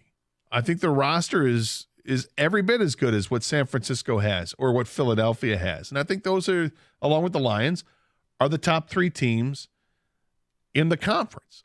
I think below them, to whatever degree you want to say, Green Bay, Dallas, they're there. The Rams, Seattle, perhaps. But I think the Lions are in that upper echelon. They're part of the class of the NFC. And to get back there, that's now an expectation, or it's a goal, I guess. Maybe not be the expectation. You hope that happens. I mean, the expectation is you win the division. The expectation is you're hosting playoff games again. The expectation is that you win a playoff game. I heard Stoney say something last week I thought was actually kind of spot on. He says, look, once you get to the playoffs, it's kind of anything goes because you don't know. You don't know what's going to happen, which team's going to show up, which team isn't going to show up in the playoffs. You don't know how injury's going to take a role in it. Getting to the playoffs is huge. Predicting what happens there, good luck with that. But I think the expectation for Lions fans is that you win another playoff game. You validate what you just did. And with this roster, it feels like they should. But I was thinking about this, King. So for me, looking ahead, what could be the headline? And I'm thinking about a headline that says something to the effect of Lions rookie class from 2023 set to start from 2024, poised to pace the league in 2025, meaning that Rakestraw and Arnold become starters. And that these are the guys, these are the reasons that this defense has taken it to a whole new level of being competitive, where we're not just talking about how great the offense is. It feels like right now the narrative with the Lions is all about the offensive line and all about what the offense can do. And that we're hopeful that the defense is better. But then maybe that's the crazy headline looking ahead a couple years from now or going into the next season, that we're talking about how great that secondary is because of the youth on this team, because of the 2 rookies they got coming in here, because of Brian Branch from last year, that could be it. What happened to Carlton Davis? I don't know I don't even know if Carlton Davis is going to be here past this season. No, but I mean, if Rakeshaw is starting, you're saying, I mean, he's got to show something for that headline to be, you know what I mean, for 2025. That's what I'm saying. I think it's on the rookies. This is just my own personal thing that I can throw out there along like this, like these headlines. I think that the secondary is going to be the story going into 2025 of why the Lions are going to get back to or get to where they need to be. You're going to be talking about how balanced this team is because of the secondary. That's your, I don't know, preposterous or I mean, something that seems crazy. How crazy you're going to rely on 2 rookies? Because the Lions went crazy and went with, defensive back with the first 2 picks in the draft. And to think that those 2 guys are both going to be starters in 2025 and lead this team. Yeah, they could be. I guess, yeah, I mean, definitely whoever, I mean, we suspect it's going to be Arnold that's going to start opposite Davis, but it could be Rakeshaw. I mean, this is going to be a battle throughout camp. They're not just going to hand it to Arnold because he was the first-round pick. Right. Rakeshaw was a second-round pick. It's not like he was a undrafted rookie that's beating him out. No. My crazy headline would be Jared Goff wins the MVP. Oh. And here's the reason why. A lot of the MVP has to do with team success. Mm-hmm. The Lions have a chance, I say a chance, to have the number 1 overall seed in the NFC. And if you do that, let's say the Lions win 14 games. They go 14-3, and they get the number 1 seed. Jared Goff, you would expect to play well. And with all the weapons he has, another year under Jahmyr Gibbs' belt, another year under Sam Laporta's belt, another year under Jameson Williams' belt, it almost feels like Jameson Williams, this is like his first real year. The first 2 years where he was either suspended or hurt, right? This year, you get the experience of the first 2 years, but hopefully you get a full 17 games, if not, 16 to 17 games out of Jameson Williams. Of course, Amon-Ra St. Brown is just, you can lock him in for 100-plus catches, and he does what he does. But I think with Penei Sewell and that offensive line, Jared Goff's numbers could be very inflated, along with a very good record, could get you the MVP. I like what you're saying there because I think you're spot on. Crazy, but it's possible. Yeah, but that's how that discussion gets going. Is it's the overall success of the team. That's why when you look at Brock Purdy, people were talking about him because San Francisco was so good. Then they, I think, lost 3 out of 4 or something crazy happened, and then he basically lost the MVP. Yeah. They said. But people will look at the team that ends up with the number 1 seed and who's the best player in that team, who's been most consistent, which I think would be, and here's why I think it's very saucy for you. Because Jared Goff gets no love nationally for being an upper echelon quarterback. He gets love nationally for being a nice story, a comeback story, and he's with this Lions team. And the story of the Lions, it's Dan Campbell. It's not Jared Goff. And we're closer to it, and we see there's more to Jared Goff than what people are giving him credit for. It's shown when people rank quarterbacks and put quarterbacks in different tiers, and the disrespect of Jared Goff to have him ranked at like 15th or 16th in the league. And, it's amazing that, people will look at this team and they'll talk about all the great things they have going on offense and Jared Goff's there too. It's like, wait a minute, this guy's really good. And if the team does well, if the team does the John Jansen 14-3, gets the number 1 seed, then you, my friend, are onto something. 248-539-9797. Greg in Detroit, you're next up here, 97-1 the ticket. Hey, Greg. Hey, man, you guys are awesome. You really are. I really love your show. Thanks for making me an educated fan and not an emotional fanatic. That's what you guys have made me. But I'm totally expectancy, and I've been this way. It is nothing else for me but Super Bowl. And this started from when we played Green Bay and beat them in the playoffs. And I was in expectancy when we had Jamal Williams. I'm like, well, the next season is going to be it. For somebody to break Barry Sanders' record, I mean, that's got to be something. And that was with Jamal Williams. And then to get Gibbs and Montgomery, that personified my thinking. And then to get a healthy Williams, that personified my thinking. And then get an all-star, superstar quarterback in Jared Goff, that really personified me. So nothing else matters but the Super Bowl because we have the potential. And this is what I really want to say. With this new kickoff rule, I'm telling you, if we could put Reynolds, the running back Reynolds, and Ramos back there, I think they are really going to add a dimension to the Lions that we haven't seen because of the new kickoff rules. I think they would do exceptionally well. I like Reynolds' running style. I think receiving the ball from a kickoff for him would be different for him, where he's already in open space and open field where he can get a running start. I think this would be personified for this team. All right, thanks for the call, Greg. I appreciate it. And kick returners becoming some of the NFL's most valuable players.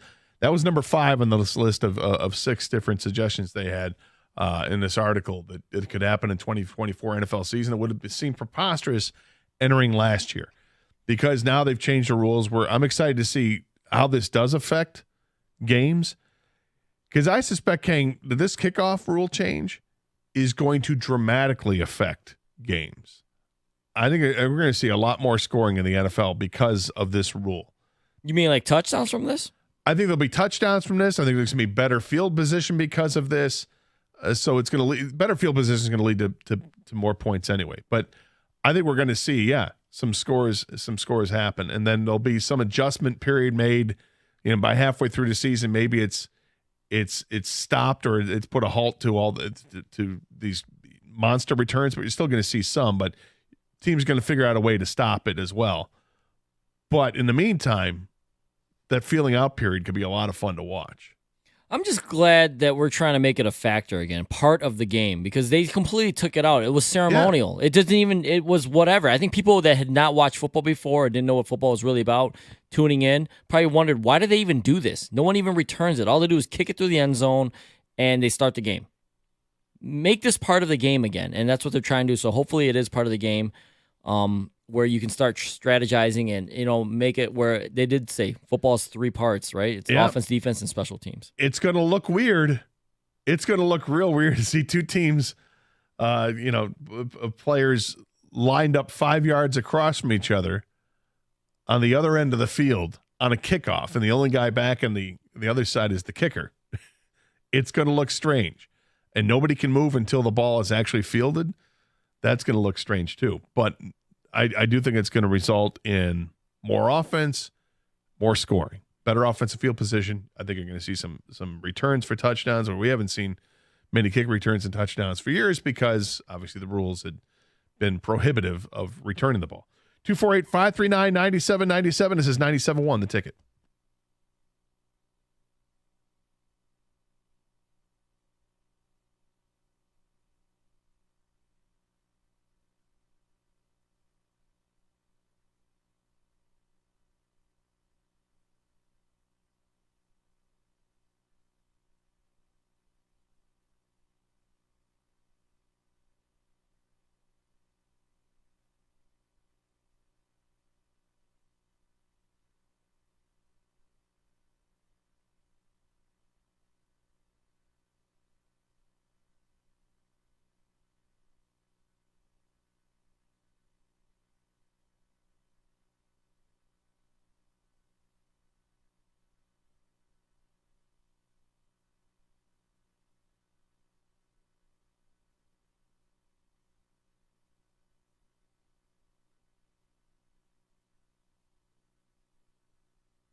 So I saw this article on CBSSports.com.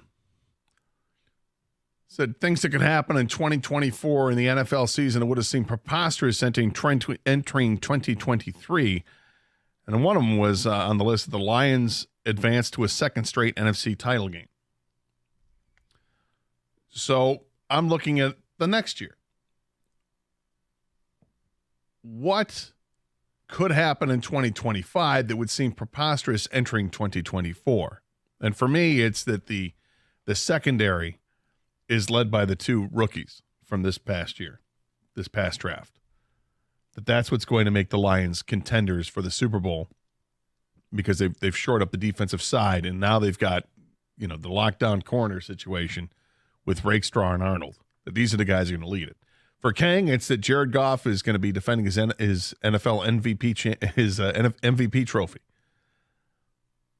Set up for success, without question. 248-539-9797 is the telephone number. Adam is on the cell phone. Adam, welcome to 97 on the ticket. Hey, Adam. Hey, how you doing? Good.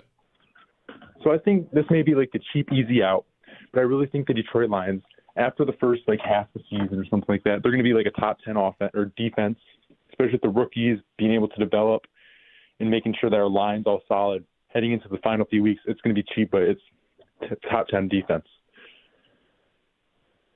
That would be shocking, and yet I think it's something. Maybe shocking is the wrong word. I think the changes they've made on defense, you're hoping that that's the direction certainly it goes. But if it goes there right away in 1 year, that means that secondary is awfully good right away, which is kind of where I'm at. Shocking.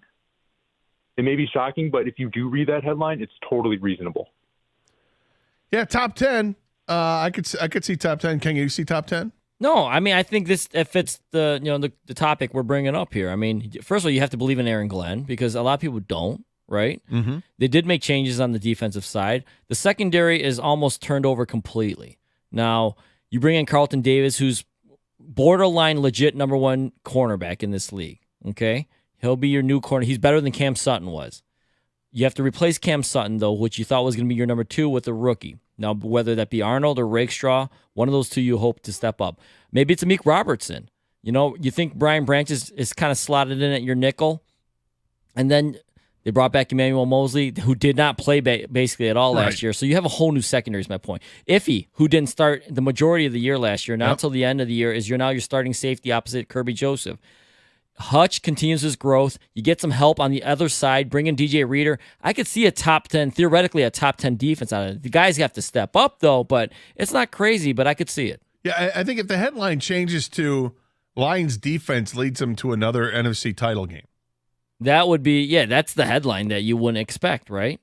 Yeah, that's the one that you don't expect. And this is why I'm counting on the secondary taking that leap, and there are certainly other parts. Look, the defensive line could be the reason that they get there as well. If Houston builds off of what he was his rookie season, and like you said, mentioned Reader up in the middle, and then they can develop some other guys. If Broderick Martin is somebody they've got, then we can work with that. Look, there's a lot there. I like it. Some text coming in. Not rooting for this to happen, but Dan Campbell getting fired. That would be an absolute shock. I'd be absolutely stunned if that happened. I mean, other than off the field stuff, I'm going to rule that out. I couldn't, even if they just went one of the top 3 worst records in the league, I don't even think he'd get fired then. No, you know what I mean? It would have to be an off the field Yeah. situation for him to lose his job, and I just don't see that happening. J-Mo having a breakout season with the most total yards and yards after catch. You're a big J-Mo fan. Do you see that happening? I'd be shocked if that happened. Yeah, I don't think that's going to happen. I'm a big J-Mo fan, but that's a lofty goal. Shocking headline: Emmanuel Mosley is the starter and makes a Pro Bowl Maverick in Myrtle Beach, South Carolina. That would be shocking. And Greg says J-Mo becomes the league's premier kickoff return specialist. I don't know if he's going to be in the mix for that or not, but I mean, it's something I would consider. I'd absolutely be having those conversations right now if I'm Dan Campbell and Dave Phipp, the special teams coordinator. You got to be asking yourself, do we want to do this? Because clearly, the ball in his hands, anything can happen with Jameson Williams. It's just that damn exciting. All right, so today is actually National Burger Day. I didn't realize this until about an hour ago. It's National Burger Day. Thinking about, we've done a million topics when it comes to burgers. Who's got the best burger and this and that. I think we've done a draft, burger toppings. I think we have. Yeah, we've done all this stuff, right? For Doug, we have to change the turkey burger. Yeah. And I don't mind a turkey burger once in a while. I do. I mean, I prefer. I think it's insulting. I mean, I think 10 out of 10 times I'll take the real burger. But I've had turkey burgers before, and they've been fine. Yeah, they're okay. They're okay, right? I mean, yeah, it's not like repulsive for me, but I mean, I just don't know why you choose one over a regular burger unless it's for dietary reasons, for strict dietary reasons. I think for me, it happened by mistake. Like I happened to buy some ground turkey meat because I was going to make it into something with what it was like with noodles or something like that. And then I just got lazy, didn't feel like doing it. I'm like, I'll just make a turkey burger. And I did, and it was actually quite good. But you've got to add so much. You got to add an egg to the mix, and you got other stuff, and if you're going to do that, so it's just strange. But being National Burger Day, you came across interesting. Yeah, I wanted to ask. Weekend. I want to ask you about this. So, long Memorial Weekend, and I actually attended a barbecue Friday, as after the show, and I was able to go to this barbecue, and there was a bunch of food, different, sides, chips, corn, all that stuff. It's totally fine. There's burgers though. Okay, typical at a barbecue, right? Yeah. Have some hamburgers. He had hamburger buns. Okay. Yeah, you need that. Yeah, he had lettuce. He had tomatoes. He had onions. Okay. Red or white? White onions. Okay. He had ketchup. He had mustard. Gotta have ketchup. He had mayo. Okay, it's fine. Sure. He did not have cheese. Sorry, what's that? He had no cheese, and I thought to myself, is this? Listen, it's not my barbecue. He was kind enough to host and provide food. But with that being said, I thought, do you serve burgers without any option of cheese? Now, you don't have to use the cheese, but to not even have it available, I opened the refrigerator. I couldn't find any cheese because I thought maybe he just didn't put it out. Yeah. No cheese to be found. So I just had a regular hamburger. Did you say anything to him? I didn't get a chance to. I think he was entertaining other people or whatever, but I said something to someone that was with him. I'm like, there's no cheese? My house, if I'm having burgers, there's going to be cheese available. If I'm going to serve burgers, hey, part of the fare for this cookout is I'm going to grill burgers, right? Yes. Whether the fixing's on the side or you just put whatever you want on it.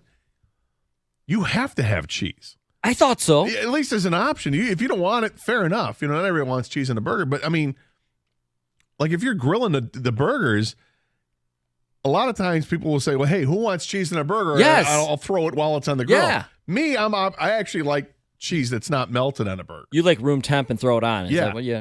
And then part of it will melt, but the other part, because that way I feel like I taste it. Yeah. Sometimes the cheese gets too melted and then it's gone. And you don't even notice it. But, yeah, I mean, you have to have cheese. Cheese has to be an option. I wonder what the people think. Am I crazy? Am I being a bad, too needy of a guest? Or is I'm like, dude, there's no cheese available? I just think it's like there's some things you have at a cookout, and if they're not there, like, seriously? You have a cookout and there's no beer? Like, all right, come on, what really? Or if there's no other option for, there's no soft drink option or something like that, or water or whatever. It's you mean like non-alcoholic? Yeah. Or it's just all liquor? It's just like, hey, I'm not drinking, so got any bottled water? And like, no, you can get, the tap's over there, Like, oh, so, that seems strange. Yeah, I'm just saying, if you're serving burgers. If you're serving burgers, you have to have it as part of the mix, the fixins. Have to. I thought so. Would it have been rude to say, hey, that's another thing. Is that even rude to even bring up to the host? Like, hey, you don't have cheese? Or ask him and he says, no, I don't have cheese. And then just leave it at that? Or just leave it alone. Okay. You're like, oh, okay, no cheese.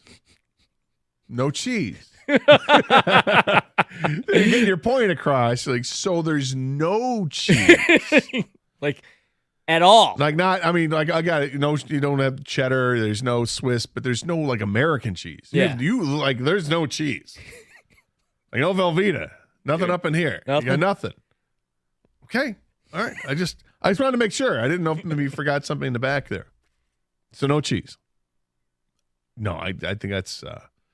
Can't do that. 248-539-9797, the telephone number. Is that the biggest faux pas you can make? Now, who leaves out cheese? I mean, when National Burger Day came up, I was like, oh my God, I remember this. I forgot to tell you before the show. This happened to me. I mean, if I'm going to make myself a burger, here are the fixings on the side, and all that's out there, I'm excited, right? Because not everybody's going to go through the trouble of chopping up the onion or slicing the onion into the rings there, and so you can put it on there. The tomato slices, the lettuce. I don't need the lettuce, but I'll go with the tomato and the onion, and of course mustard and ketchup. And yeah, where's my cheese? 248-539-9797. This is 97.1, The Ticket.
All right, we got a little burger debate here.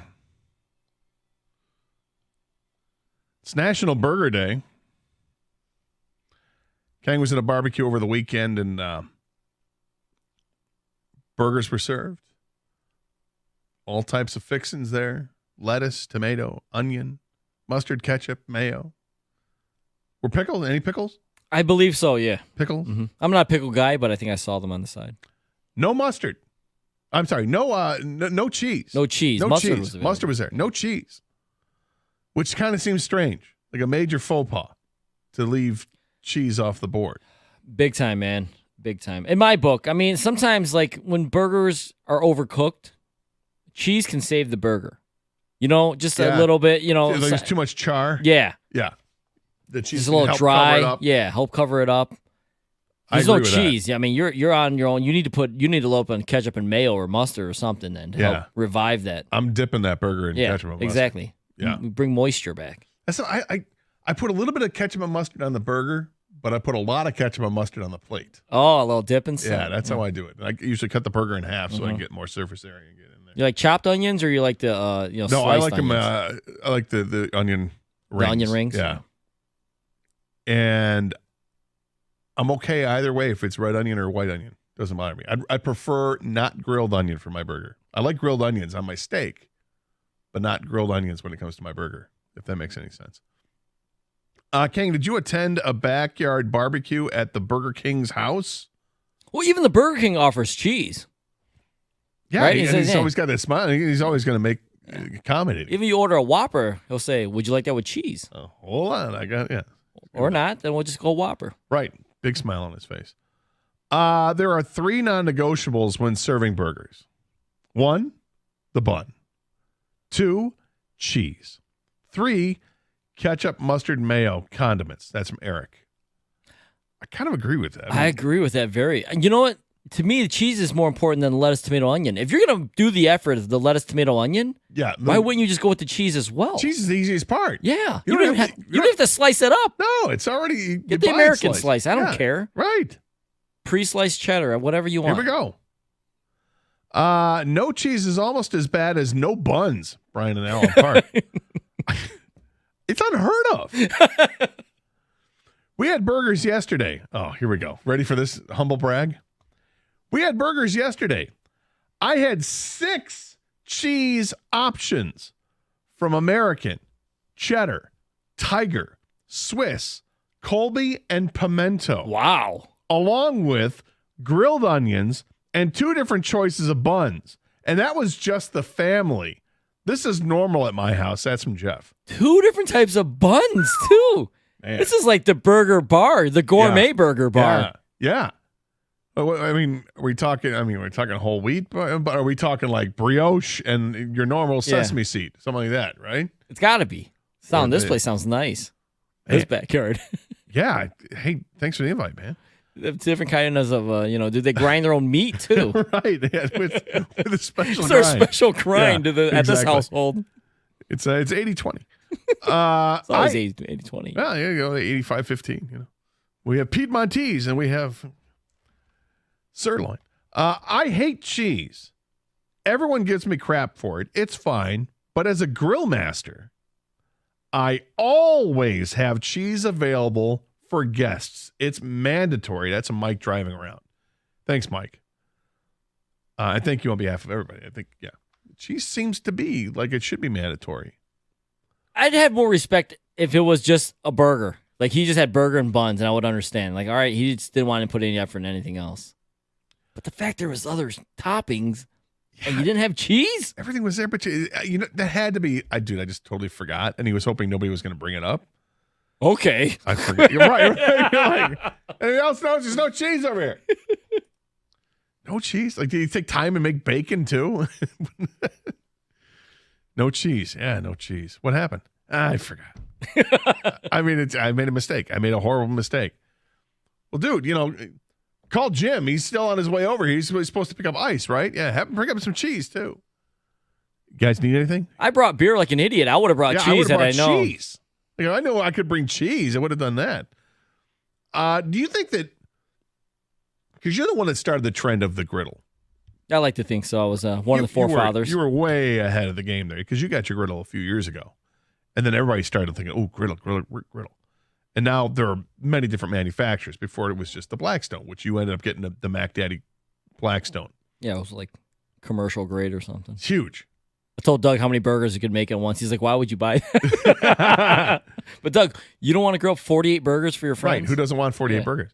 So you started that trend.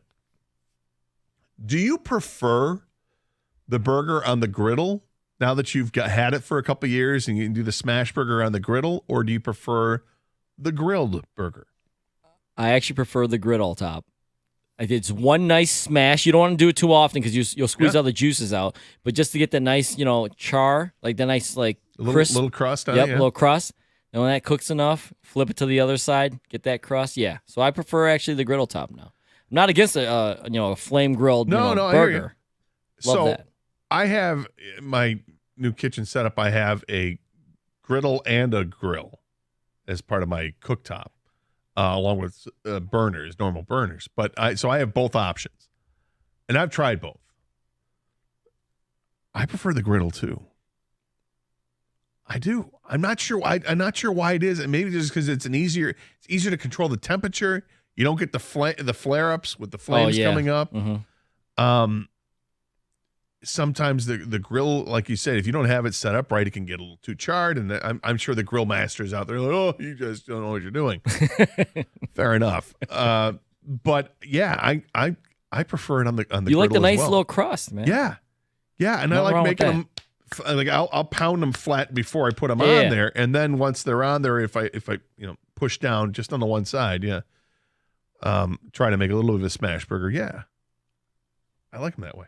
248-539-9797. Gloria is on a cell phone. Gloria, welcome to 97 The Ticket. Hey, Gloria.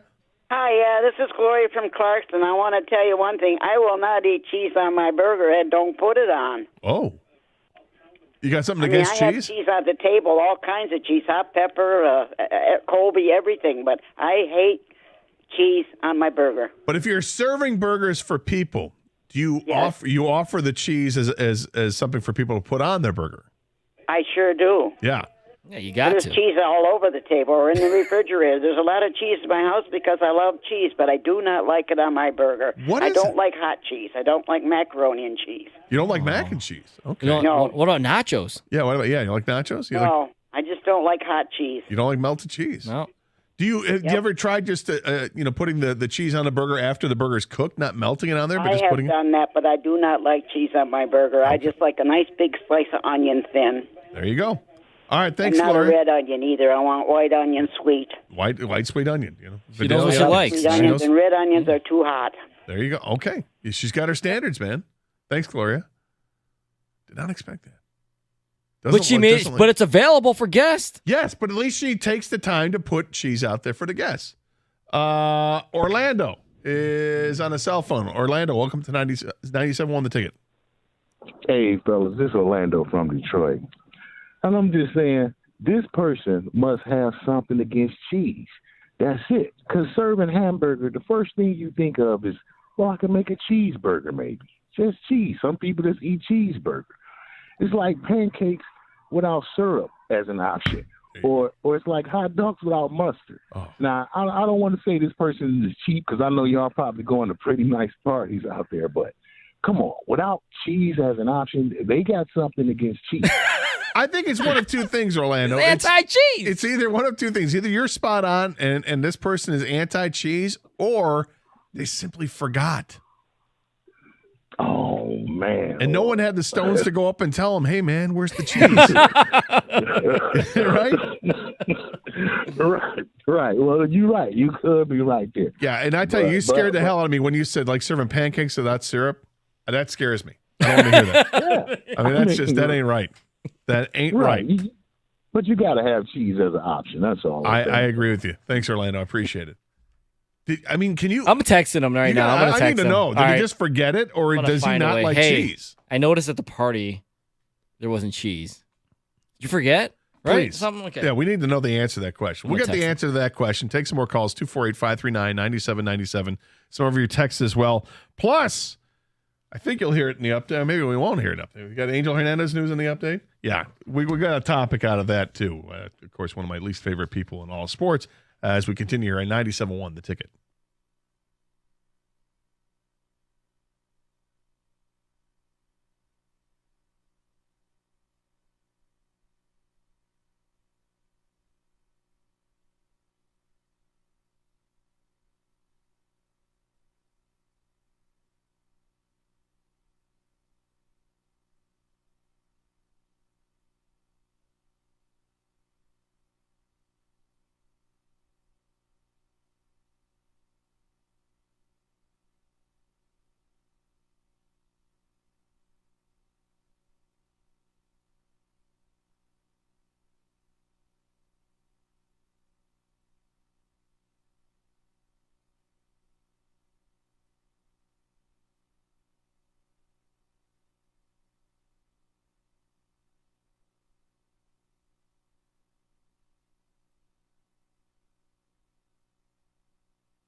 The Tigers begin a short two-game set with the Pirates this evening at Comerica Park. Derek Skubal heads to the mound. He's coming off an outing where he gave up 4 earned runs and 6 hits. A.J. Hinch says the key is limiting leadoff walks.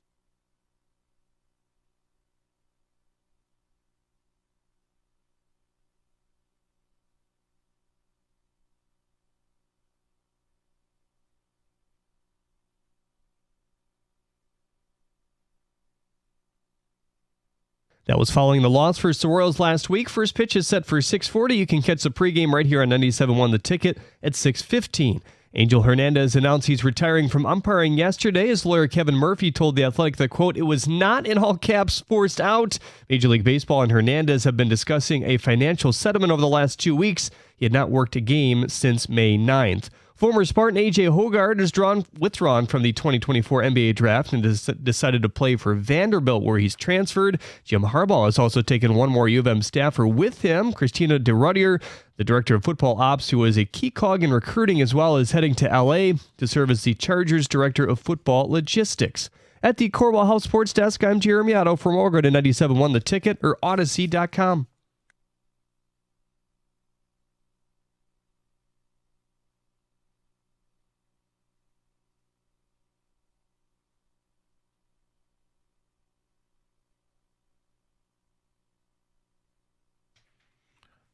All right, welcome back to 97.1 The Ticket. Carson Anderson program. Gator and King with you. Paul's working the phones. Doug will be back in tomorrow's program. Talking about a major faux pas that happened over the weekend. King was at a cookout, and the burgers were served, and all the fixings were there with lettuce, tomato, onion, obviously mustard and ketchup and mayo. maybe even pickles were there. But what was absent was cheese. Who's going to cook burgers and not have cheese as an option? That seems strange. So Kang is efforting getting the answer to that question. What happened to the cheese? Because nobody brought it up to the man on the day. Not that I know of. You didn't. No, I didn't. I was trying to, I don't know, trying to be a nice guest. And, they're providing food. He had other food too. The food was fine. Yeah.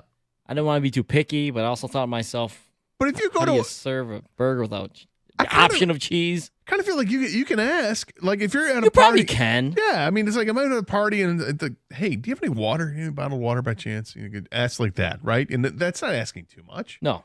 If you ask, hey, got any tequila? That might be pushing a little too much. But if you're asking for water, it's fine. If a man's cooking burgers and be like, hey, do you have any cheese? Is that going past the line? I don't know. I mean, is that like, do you have this certain type of beer? You know what I mean? Like all of a sudden you get picky about what beer they're serving. Beer by chance, or yeah. I mean, light beer is less picky than any IPAs. Usually, what I do with balls, I open up the cooler and I just look at whatever's in there and I try to grab something I like. I don't even ask if you have something else. Yeah, you know what I mean? Like I just ask about anything else. Like whatever's in there, I'll find something. That's fine. So maybe that's the approach I was taking with the cheese too. Like, are these vine ripened tomatoes, or are these, I'm not going to do that. Tomatoes are tomatoes, right? Right. It's aroma. What do we got here? Yeah, right. It's beefsteak. Very, very tasty here. What blend is this? Yeah. Did you take out the middle part, at the core? Okay, good. Thank you. Appreciate that. Are these Vidalia onions? Are they in season? Not yet? Okay. They sweet Bermuda onions? Okay. Yeah, I mean, I don't see anybody getting picky, but I feel like you can bring up, hey, man, do you have any cheese by chance? No? And then you're good. Like if he's no, I don't. Okay, cool. Burger looks good, man. Thanks. And you walk away. And if he goes, oh, yeah, I do. I forgot to put it on. Oh, my God, I can't believe it. Oh, it's good. It's okay. But yeah, okay, I'll take a slice. You know what I almost did before you get to the calls? I opened his fridge, like I said earlier, to check for cheese, and I didn't see any. I did see shredded cheese, and I almost thought about taking the shredded cheese and putting it on my burger. Wow. Is that too much? That's a boss move right there. That's tough. I wanted cheese. And I'm like, do I grab? No, I can't grab his shredded cheese. Can't do that. And how do you, oh boy. I've never had shredded cheese on a burger. I can't remember having shredded cheese on a burger. I was getting desperate. That's when we got it melted. Let's go to John and Davison. John, welcome to 97 on the Ticket. Hey, happy National Burger Day, guys. Thank you. It's a fantastic topic. It's one of my favorite days of the year. Oh. In fact, I will go to a steakhouse and order a burger, just because I love burgers. But I have a couple important questions for you guys. King, I know you got the griddle, and man, I'm so envious. But I did get a griddle for my grill, for my Weber, and I've seen that it's good to go. I just haven't used it because I don't want to deal with the cleanup of it. But I got a couple important things for you guys on burgers themselves. First of all, the beef itself, I sometimes will go with ground chuck, but I've gone more to the ground round. Ground sirloin is just too dry, but you can get away with ground round. It's obviously leaner, but ground chuck, you get a lot of grease and a lot of flame up. I would say this, with I love ground sirloin, but what I do to my ground, if I'm making my own patties of the ground sirloin, or you can get the preformed patties, I take A1 steak sauce, put that in with the patty, and then mix it up, and then form it and throw it on. It adds you don't lose any of the juice. It's great. Yeah, that's a good idea. But another important thing is, I was wondering about the dimple. Do you guys? You pretty much have to dimple the burger on a grill. You do. Ground chuck?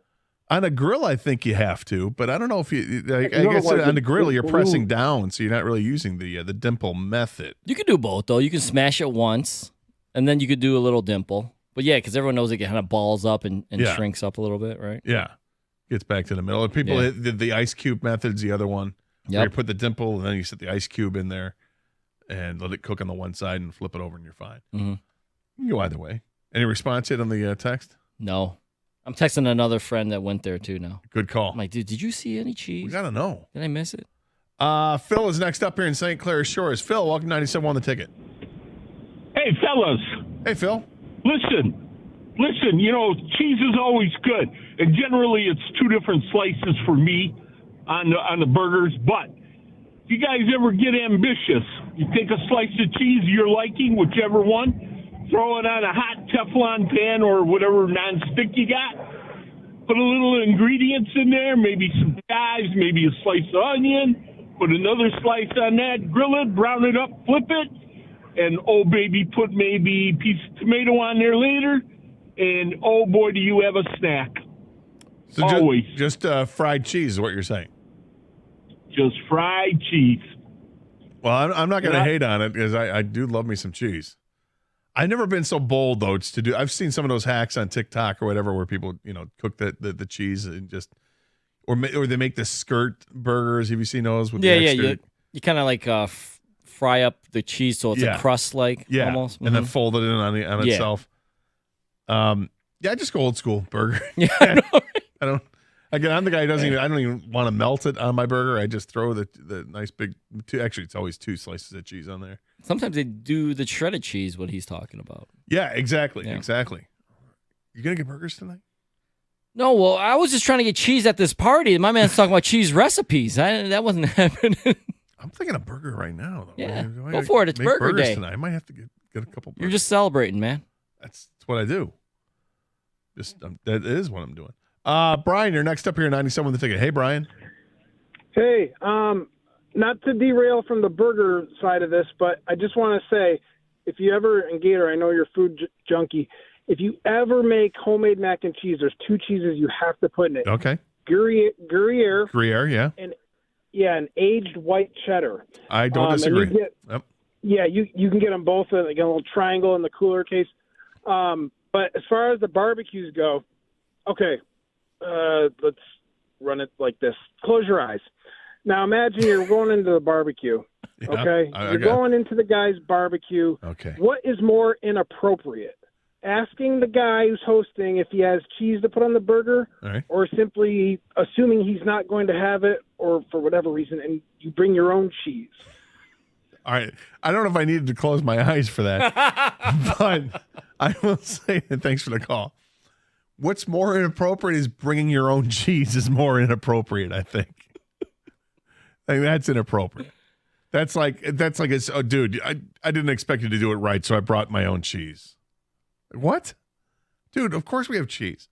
Now, in the 1 out of 1,000 instance where Kang went to a party and the guy serving burgers, he didn't have cheese, you wish that guy was around that had it. But, yeah, I think it's much more awkward. It's given, right? So I went back and checked my text from him when he invited me. He's like, hey, I'm having burgers and chicken and corn. So he wrote burgers. He didn't write cheeseburgers. Was he telling me straight up that, like, I'm not having cheese? But no, right, that's assumed. Because you don't write, oh, come on over for cheeseburgers. Nobody says that. You say, I'm going to grill up some burgers and some dogs and some chicken. That's what you say. And then you're assuming, okay, great. And then I'll throw some cheese in a burger. Okay. Yeah, no one says come over for cheeseburgers. They say come over for burgers. Exactly. No one says come over for hot dogs and mustard. They say come over for hot dogs. Come over for hot dogs. I'll have mustard, right? Exactly. Nobody says come over for chicken and kale. Well, no one says, except for Doug. No, I'm just leaving it alone. Nobody comes over for chicken and kale. They just don't come over. That's it. Doesn't happen. 248-539-9797 is the telephone number. So you heard in the update, Angel Hernandez, the umpire, officially retired. And all of baseball says, thank you. Don't let the door hit you in the backside on the way out. Want to get into that. And I've got a topic out of that about Angel Hernandez. It's not necessarily about Angel, but it's about other people of that ilk. We'll get to that coming up next here on 97.1 The Ticket. So let me tell you about a great experience I had recently with a local company because I needed new garage doors. The ones I had been serviced. It was great, but I knew they were on their last legs, and I needed to get them replaced. I called Precision Garage Door. The guys came out immediately. And it was no problem scheduling that appointment. They helped me select the perfect doors for my house. They got it installed in no time. John and Jeff, the whole crew there, easy to work with. These guys are very professional. And right now, it's not easy to find professionals out there, right? Customer service is awesome, and that's what Precision is. They're all about customer service. And these doors are fantastic. I love them. They work perfectly. So if you want your garage doors done right, do what I did. Call Precision Garage Door today, 1-800-DOOR-REPAIR, or visit precisiondoormi.com and schedule an appointment. They can come out on weekends. They're available at no extra charge as well, and they offer the industry's leading warranty. Again, precisiondoormi.com to schedule an appointment.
All right, let's get some more of these burger calls.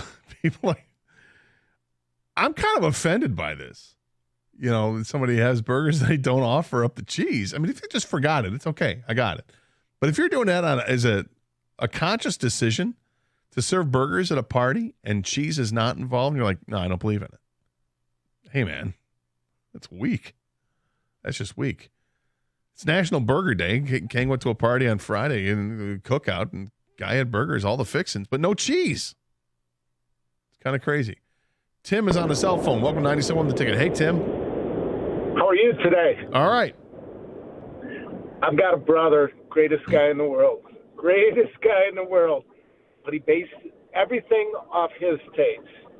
So you don't get cheese, you get tap water, you get, if you're lucky, there will be ketchup and pickles. And he believes that 2 hot dogs and potato chips constitute a grown man's dinner.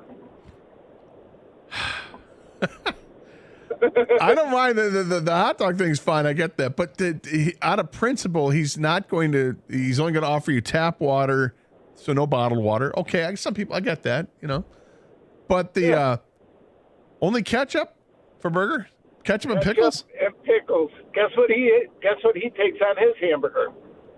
Ketchup and pickles. There you go. With a side of glass or a glass of tap water. With a glass of tap water, yeah. And a glass of tap water, exactly. And because I am the younger brother, I don't know if you guys got brothers. Oh, the last person he is going to listen to is me. So, at the best, I'll go in the fridge and I'll find a bag of like shredded cheese, what you would put maybe on a taco. Yeah. And then you're left trying to pile it up on top of a burger. I almost did that on the grill. Yeah. I almost did that. Yeah. Well, listen, would he be offended if you brought your own cheese and your own like bottled water? Yeah, and mustard. No, he wouldn't. That's another thing. Okay, too. so he's laid down the ground rules. You know it. Yeah. So if he hosts, you got to know. You have an older brother. Yeah. I have an older brother. Does your older brother listen to you when it comes to food stuff? No. Mine does. Really? Hey, we'll talk. We'll kind of get a meeting of the minds, and we'll talk about different ways to cook things. But if the ground rules are laid out, like if I know, hey, Mark isn't serving any cheese and he only has tap water, I'm probably bringing I'm bringing cheese and water. I'm probably going to eat before I get there. Yeah, right. I mean, that's what's going to happen. Listen, I'm probably going to be busy that day. Yeah. Oh yeah. You're having and you're cooking with none of that. And yeah. Okay. Unfortunately, I can't make it. Sorry, I thought it was on Friday and it was a Saturday. You know me, I mix up my days. Yeah, my bad. Sorry about that. Yeah. That's me. Mike is next up here in Livonia. Welcome to 97 on the Ticket. Hey, Mike. Hey, guys. Great show. Listen, as far as cheese goes, I got to have double cheese. Yeah. One slice just ain't working for me. Do you go one on top and one underneath, or do you kind of make the star on top? Two pieces on top for sure. And then Gator, I remember you talking about you used to be in competitive swimming in high school. Yeah, I was terrible, but I was part of a really good state championship team. So I went to Plymouth Canton and I graduated in '79. In my freshman year, we were like last in the league. My senior year, we ended up winning the league, and we had a swimmer on our team who won both the 100 fly and the 100 breast at the state meet. Really? And we came in third place in our 400 free relay. Yeah, he got an All-American nod for that for his junior year. Yeah, the guy who was seeded number 1 for 100 fly didn't even qualify for the finals. So he ended up winning both of those. It was great, man. Well, that's impressive. Share that with you. Yeah, and thanks for the call. I appreciate it. What's difficult about that, Kang, is to do those events. Those events are closer together. They're in the second. That usually happens later in the meet. So you'd be dead dog tired after doing the 100 fly and then have to do the 100 breaststroke. If I'm not mistaken, they're both at the end. This is just normal? Yeah. Every meet's like this? I'm trying to remember when I know the breaststroke is definitely in the second part of the meets, and it's usually right before the 400 free relay. But I think, if I'm not mistaken, 100 fly might be in that second part too. I could be wrong. Anyway, that's totally random. It's about as random as we're going to get. Without a doubt. And yet I can talk about it because, yes, I was part of a state championship swim team back in 1996. That's why he brought it up to you, man. Yeah. I was god-awful. My brother was a 3-time All-American, but I was god-awful. And a state record holder, but not me. All right, so little humble brag there. Angel Hernandez. This is not humble bragging. Angel Hernandez, the worst umpire in the history of baseball. Terrible umpire. His view of what the strike zone is not in touch with reality. His vision of what is safe and what is out, not in touch with reality. The fact that he always wanted to be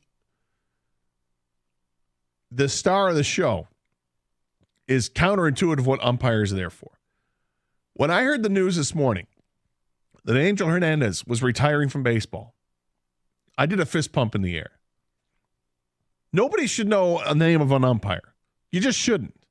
If you know the names of umpires, it's either because you've seen a million baseball games or listened to a million baseball games and you've heard them mention the names of the umpires.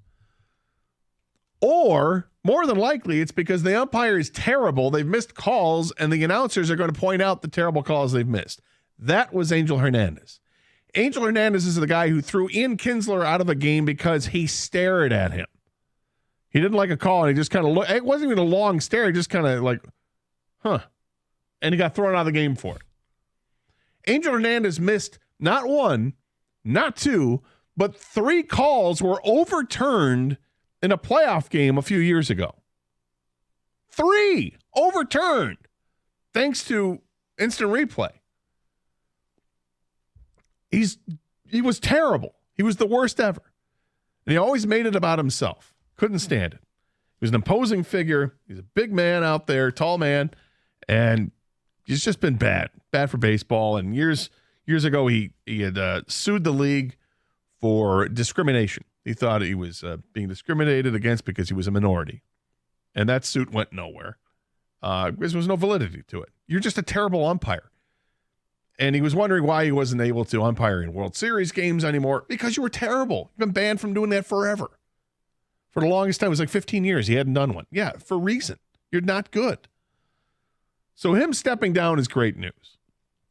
Now, after saying all that, I did read some things about Angel Hernandez over the last couple of weeks. And apparently, Angel Hernandez off the field is awesome. Like a great guy off the field. He's an angel. Like he really like people would say that he's a very religious person, welcomes people to his house, and he's very thoughtful and checking up on people and all this. Like he seems like a great guy off the field, but on the field he wants to be the star of the show. So I can yell at him about being the guy on the field. Off the field, congratulations. I think it's great that you're a great person. You should be. That's great. But now he's gone. He's gone from baseball. Finally. And it got me to thinking. Who else do you wish would just go away in sports, right? Because I've been talking about Angel Hernandez for as long as I can remember. Like, this guy's got to go. Who else is it that you are so sick of? You just, enough. Go away. I don't need to pay attention to you anymore. And Lord knows the spotlight does not need to be on you anymore. Who is that for you? Who's the person that you want done with sports? 248-539-9797 is the telephone number. I've got some names on my list. I got one name in particular.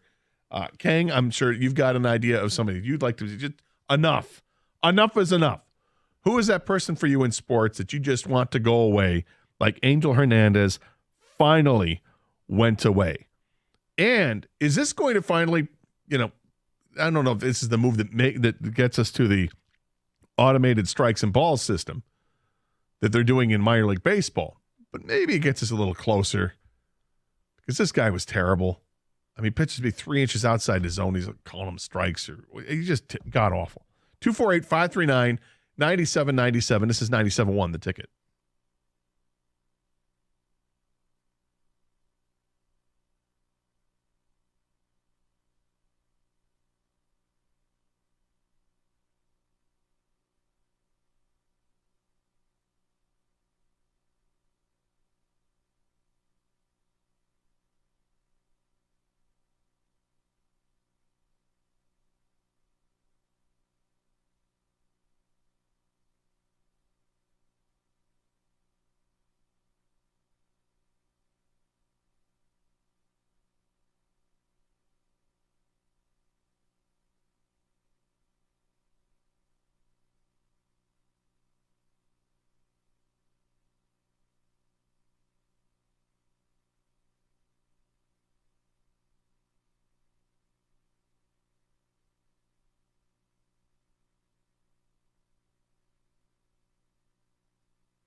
Welcome back to Carson Anderson here on 97.1 The Ticket. Scott the Gator Anderson with you, along with Kang, our producer. Doug will be back on tomorrow's show.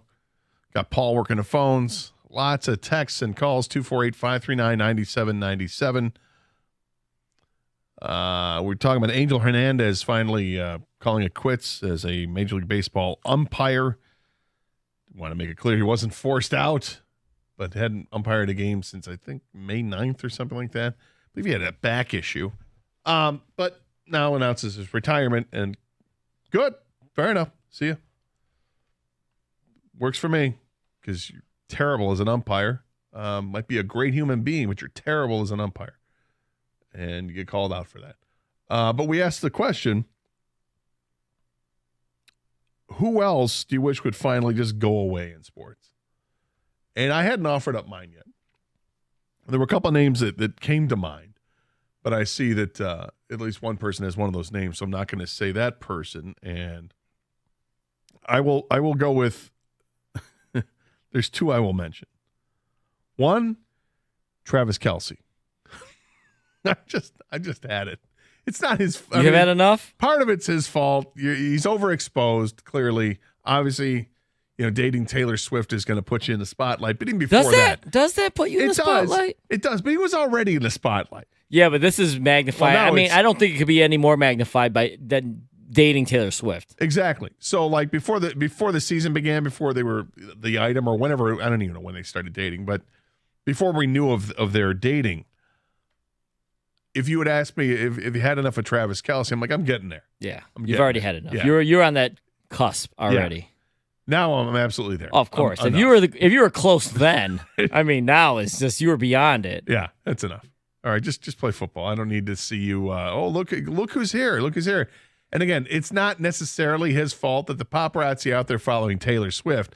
So I see the two canoodling wherever they're at. I don't need to. I don't want to pay attention to it. But it's almost forced down your throat, But it is right? forced down my throat, and I'm tired of it. I get it. So the other name, and you know who I'm going to say, is Kelly Stafford. Enough. You're gone from here, all right? You and Matthew left. Matt wanted out. Got it. I have no problem with Matthew Stafford's decision to leave the Lions. I have no issue with that whatsoever. He gave his some really great years here, gave a lot of time. I appreciate that Matthew and Kelly Stafford raised their family. They had their family was born here. They raised their family here. That they have great things to say about the city of Detroit. I think that's awesome. Great things to say about the community. That's awesome. Right up until the point that Kelly thought that the crowd was booing her kids. They weren't booing your kids. They were booing you because you don't keep your mouth shut. And they're booing you because of the person that you're out there all the time. No one needs to see the wife of the football player. But for whatever reason, you want to be the story. What would they throw? Would she throw a piece of chicken? Did she a chicken sandwich or somebody? It was a pretzel at a Rams game. It was a pretzel. Pretzel at a Rams game. Did that whole thing. Look, when the Rams open up the season here, it ain't going to be pretty. Crowd's going to turn on you again. Get ready for it. And don't talk about how awful the fans are, because the fans aren't awful. The fans, you know what they are? They're fans. We're great fans here in Detroit. We've just had enough. And yeah, you can go away anytime. Just go into the background, let your husband play the game, and I don't want to read. I feel like you've been waiting for this topic. I haven't been waiting for the topic, but it's like, I don't need to read little excerpts of something that she said on a podcast about, like people's ears perk up. Oh, what'd she say? Oh, Detroit, what? Kelly Stafford again, what? Like, I wish it wasn't even part of it. But again, everything she says gets picked up here locally. Well, because it was a big deal. We talked about Matthew Stafford once or twice on the show. Yes, I got it. And guess who's no longer here? Guess who already won his Super Bowl? Well, and guess who's won 2 playoff games since he left? And guess who put an embargo on his name? Yes. This show, actually. Right? Guess who? We've also seen our quarterback pass him in money. All right? Jared Goff just got paid big. And now I got to hear about Stafford complaining about what he's getting paid. Yeah, I know. He wants more money. And she's going to start talking about it again soon, too. She hasn't already. She's got a podcast. Good for her. But she can go away. Is there somebody you've had enough of in sports? Yeah, if you're going to make me pick, I'll go with two people. I'll go with Draymond Green. Kind of had enough of him for a while, to be honest with you. Now he's got this podcast where he does what everyone else does. Of course, he has a podcast. And secondly, do you like him during the broadcast now? Part of the crew? He's okay. He's better on the broadcast than he is on his podcast and on the court many times. I find him just kind of unbearable. The way he acts, his antics. Checked a little more when he's there with Barkley. Yeah, I feel like he's a really good player at what he does. Mm-hmm. I think he kind of thinks he's like this great NBA player. He's not like a skillful player. He's really good at what he does, and he's been fortunate enough to be put in a great situation of Golden State where he sets illegal screens for Klay Thompson and Steph Curry. Fine. You know what I mean? That's cool. No, I get it. You guys get all these championships. That's max fine. Contract. Good for you. Right. Humility went out the window a long time ago with him. And the other guy for me is probably Stephen A. Smith. I'm just, Oh, yeah. He's not a journalist anymore. That's fine. And that's fine, by the way. He's an entertainer. Yes, exactly. Just acknowledge the fact you're an entertainer now. Your journalism degree or whatever you used to do, out the window once you started going on TV and throwing out any hot take you wanted. So those are probably the two for me. And before anyone else says it, I'll say it for myself. I don't look at myself as a journalist. Yeah. I'm an entertainer. I'm a talk show host, okay? We have opinions, have fun. Yeah, I don't fake my opinions. I mean, they're opinions that I have, and they may be awful, and you can call me out for it. That's fine, but I don't try not to be Captain Hot Take. But, yeah, we're entertainers. Let's get to the phones. Jake is in Ann Arbor. You're next up here, 97 on the ticket. Hey, Jake. Hey, Gator. Hey, Kang. Hey, I wanted to say real quick, Kang, I love the podcast. Yeah, well, everyone's got a podcast nowadays, Yeah, man. even Right? No, I appreciate it. Man. It's great, man. But my guy that I'm ready to be done with, and I was ready before the injury, is Aaron Rodgers. I think he's just as overrated gets, and I'm just tired of hearing about him. And anybody who thinks him with the Jets is going to win the Super Bowl is, loony. Yeah, I don't think that's going to happen. And thanks for the call, Jake. I appreciate it. But the fact that the Jets were actually not a terrible team last year without him, somehow they were able to cobble together wins with Zach Wilson and others at quarterback. Aaron Rodgers is still really good, although. Or is he? No, I don't want to take anything away from him. He's one of the all-time greats, but we can't just pencil in Aaron Rodgers, to do what he's usually has done in this league. No, but if he were to stay healthy, which, by the way, the last couple of years in Green Bay, he wasn't. So there's no guarantees he's going to stay healthy. He had a bunch of injuries and didn't make the playoffs this last year in Green Bay. Oh, hi, Lions. I don't think this is the case, but you can't completely rule out. Look what happened to Russell Wilson when he left Seattle. It's true. You know what? I'm just saying, Aaron Rodgers is another year older and a full season out with injury. So it's not, like I said, you just can't pencil in Green Bay MVP Aaron Rodgers. We like to say, you hang another year on him, see what happens. Steve is on the cell phone. Steve, welcome to 97 on the ticket. Hey, Steve. Hey, how's it going, Gator? Good. How are you? Good. I'm going to go with someone who's got about as great of understanding of the strike zone as Angel Hernandez, and that's Javy Baez.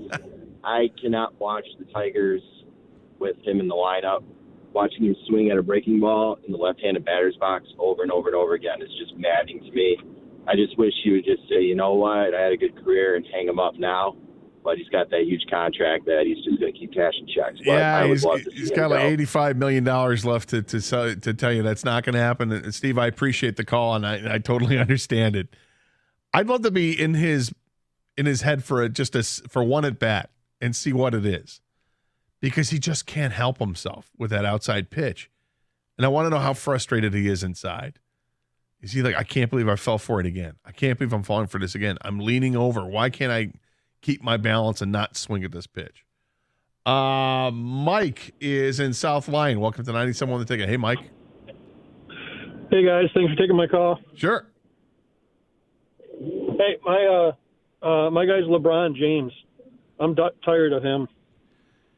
Yeah, the sun is certainly setting on his career, but I think he's going to play at least another year. He's going to be a free agent at the end of this season, and the season's over with. But once the playoffs are done, free agency opens up. We'll see if he decides to stay in L.A. or retire or go elsewhere. My guess is he goes elsewhere. Yeah, I'm just done. I just think he's part of ruining the NBA with all his flopping, his traveling. I just wish he would just retire. All right. Thanks. I appreciate it, Mike. We're getting closer, that's for sure. Yeah. Look, he's not the first He's got guy like to a year or flop. two left, probably. We saw the major floppers here in Detroit, and we saw guys that did it. But a lot of people blame LeBron, too, for kind of making it even more popular. Yeah, you know? I get it. LaFlop. He's still amazing.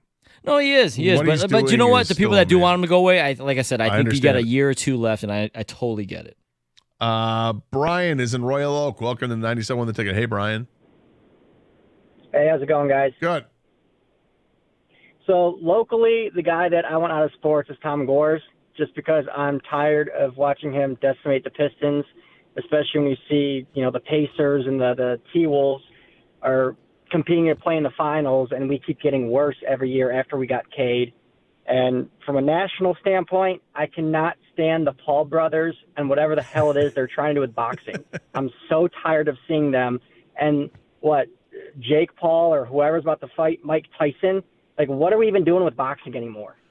Well, hopefully Mike Tyson eradicates that problem, but I'm not feeling good about that. Yeah, Gator. I'm not sure that's going to happen. I'm not sure if that fight's going to be just a joke of an exhibition, or if Tyson snaps and becomes Tyson again, it just mauls Jake Paul. No, I think you know how I feel about this fight. Yeah. My worst fear is I think it's going to happen July 20th or whenever the fight is, that Tyson's going to get knocked out. Did you see what happened to him recently? To Tyson? Yeah. No. He had a medical issue on a plane. Oh, My man's sick. He's almost 60 years old, okay? he's 50, People keep thinking 70, Mike Tyson from 1995 is coming back. That ain't the case, man. Or early 90s, whatever. He had something with his ulcer flared up while he was on a flight. Oh. And they had to call for medical attention. And once he landed, they got EMT or whatever over to him. He's fine now, allegedly, but this just tells me he's old. Yeah. Well, he's really old, Gator. He is. I don't care how many training videos you show me. No. I'm worried, man. I'm definitely worried, although I'd feel better if I saw a new training video. Not going to lie about vicious that. when he hits those I feel mitts. better, yeah. Oh, and that's what the stomach issue? Look at that. Heavy hands. 248-539-9797. We're getting people's opinions on now that Angel Hernandez has retired finally. Who else in sports do you wish would just go away? This is 97.1, The Ticket.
A lot of people responding on Ticket Text of who they'd like to see just go away in the world of sports, like Angel Hernandez has finally called it a career. He's just going to go away finally. A couple unnamed texters. Aaron Rodgers. Yep, sure, we understand that. Javy Baez. Yep, had that one. TJ agrees with you, Kang. Skip Bayless. No, mine wasn't Skip. Mine was Stephen A. Smith. Oh, I'm sorry, Stephen A. Smith. Sorry. But Skip can go away, too. But same thing. I kind of think like he has. Yeah. Really. Is Skip worse?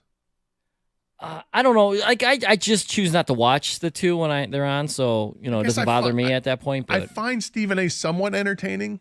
Is Skip worse? Yeah, Skip's worse. Skip's worse. Yeah, if you're making me choose. I'm making you choose. Yeah, Skip's worse. Mark's in a truck and he has 3 names: Jerry Jones, Jerry Jones, Jerry Jones. Wonder how people in Dallas feel about Jerry Jones. Are they conflicted? Because he spends all the money. He wants to do what he wants to. He wants to win so badly, except for actually hiring people that know what it is to do to win. Like he did that early when he hired Jimmy Johnson. And then he and Jimmy had a falling out, and the Cowboys, it's been a long road. You know what, Jerry Jones, he's crazy, but he always goes out there, and it's of course because he loves the limelight, but he always answers questions after every game. I mean, he's accountable in that fact, that's true. right?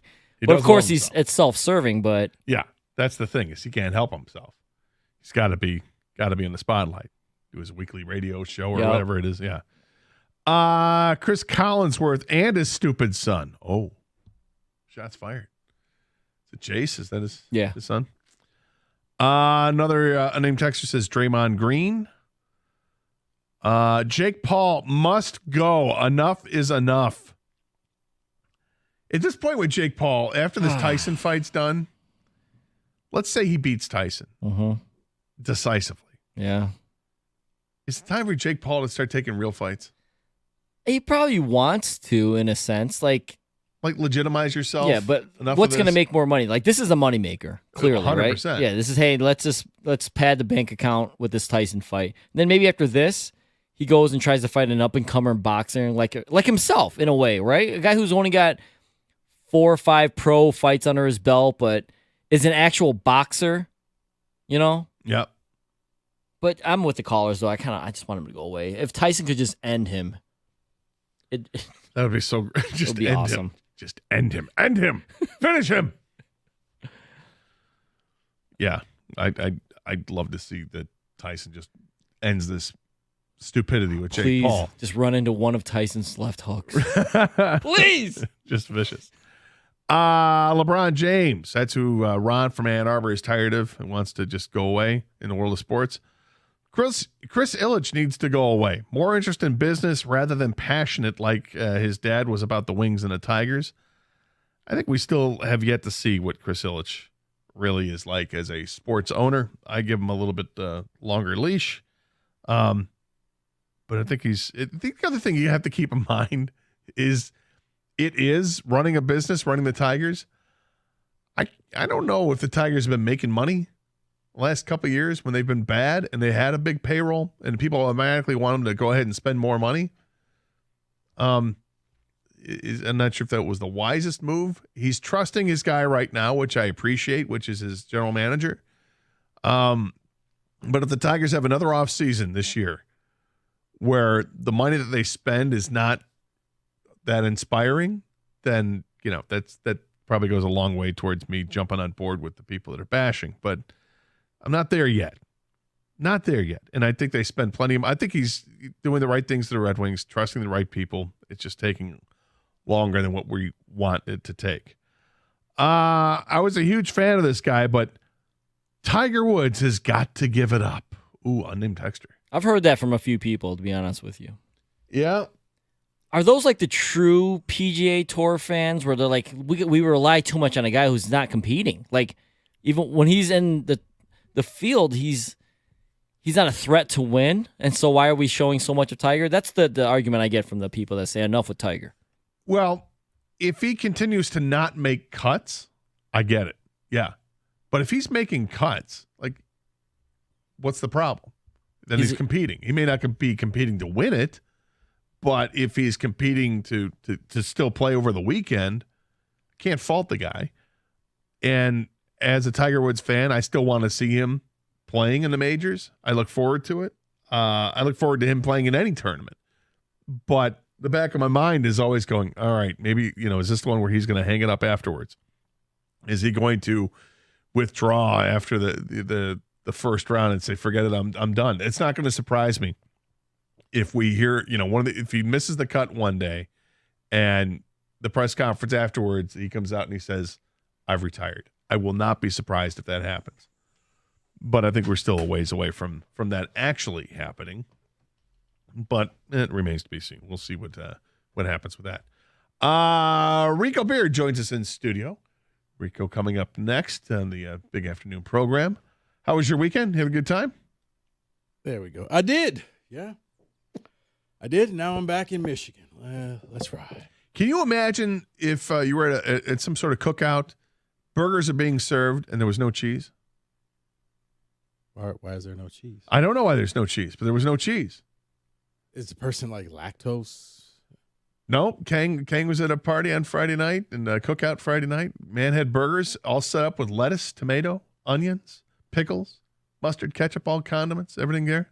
No cheese. Was he just too proud to admit he forgot to pick? He might have. I didn't ask because I didn't want to be that guest. Was like, he invited me to his party. He's providing food and beverage, and I didn't want to be like, well, do you have this? No, I left it alone. Why not just put BYOC on the flyer? And I would have brought my own cheese. Rico, I got so desperate, so I opened up the refrigerator. Just maybe the cheese is in here, right? Want to keep it cold?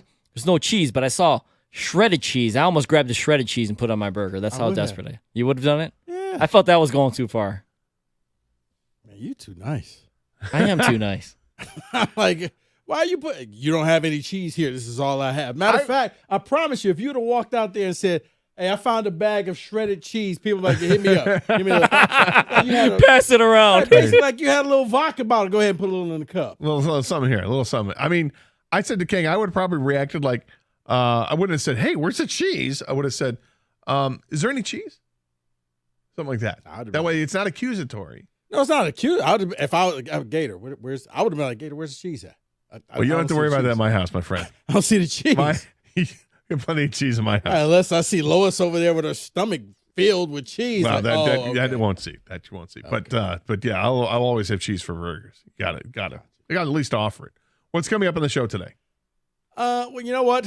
We got a question.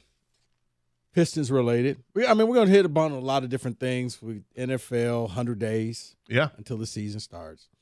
But Pistons related with Trajan Langdon being hired. If you had a choice, like we obviously think he should fire both people. Coach, general manager, gone. If you had a choice of just one, who would it be? That gets fired? That gets fired. He walks in and just first day, day 4 or 5. Yep, looked at it, you're gone. I've said this about with his impending hiring. When it comes to decisions he's going to have to make with Monty Williams specifically, you got to have a conversation with Monty and see where his head's at and be like, look, man, we can negotiate a buyout if you want out of this. Gator, that's my guy. I need to know, do you really feel like you can turn things around? Was this last year? Did you learn something from this last year? Are you reinvigorated?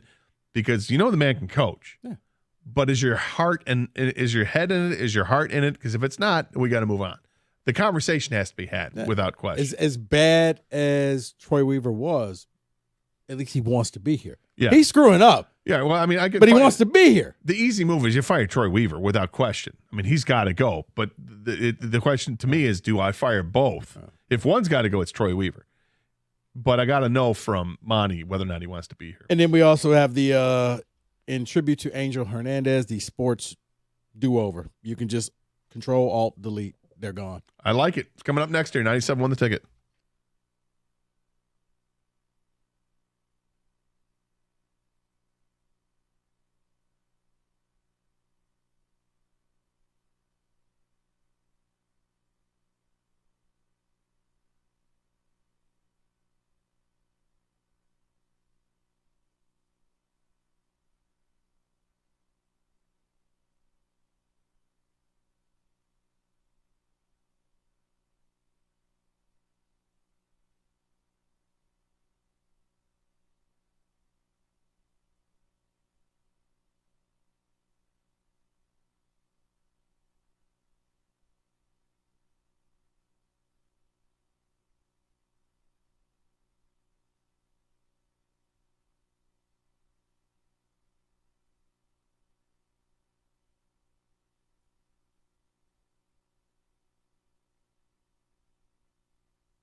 Yahoo is celebrating 100 days until regular season NFL football with a list of the top 100 things to be excited for. Weighing in at number 13 is Jahmyr Gibbs' expanded role. It says, quote, Gibbs was a rookie last season, splitting time with David Montgomery, and he's told a bunch of highlights with 1,200 total yards and 11 touchdowns. The Lions have indicated Gibbs' role will grow, and that could be a lot of fun, end quote.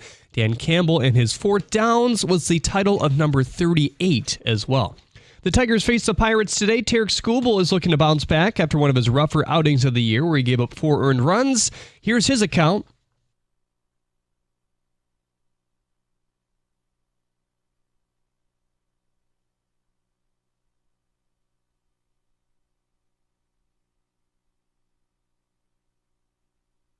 Skubal will match up against Jared Jones. Jones has a 3.05 ERA in 10 starts this season. Done a good job of limiting walks in his rookie year at just a 1.5 per 9 clip. You can hear the game right here on 97.1 The Ticket at 640.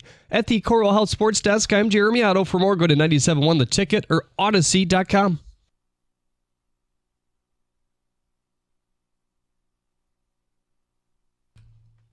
All right, let's get it going after a holiday weekend. Band is back together. David returns tomorrow. He's busy trying to have another baby. So let's just get to this. We are going to have to do something. It doesn't bring me pleasure. And I'm going to say this up front as a disclaimer, since now apparently trigger warnings are a thing. This is not meant to be mean-spirited. Right here. No. You're dodging a bullet today.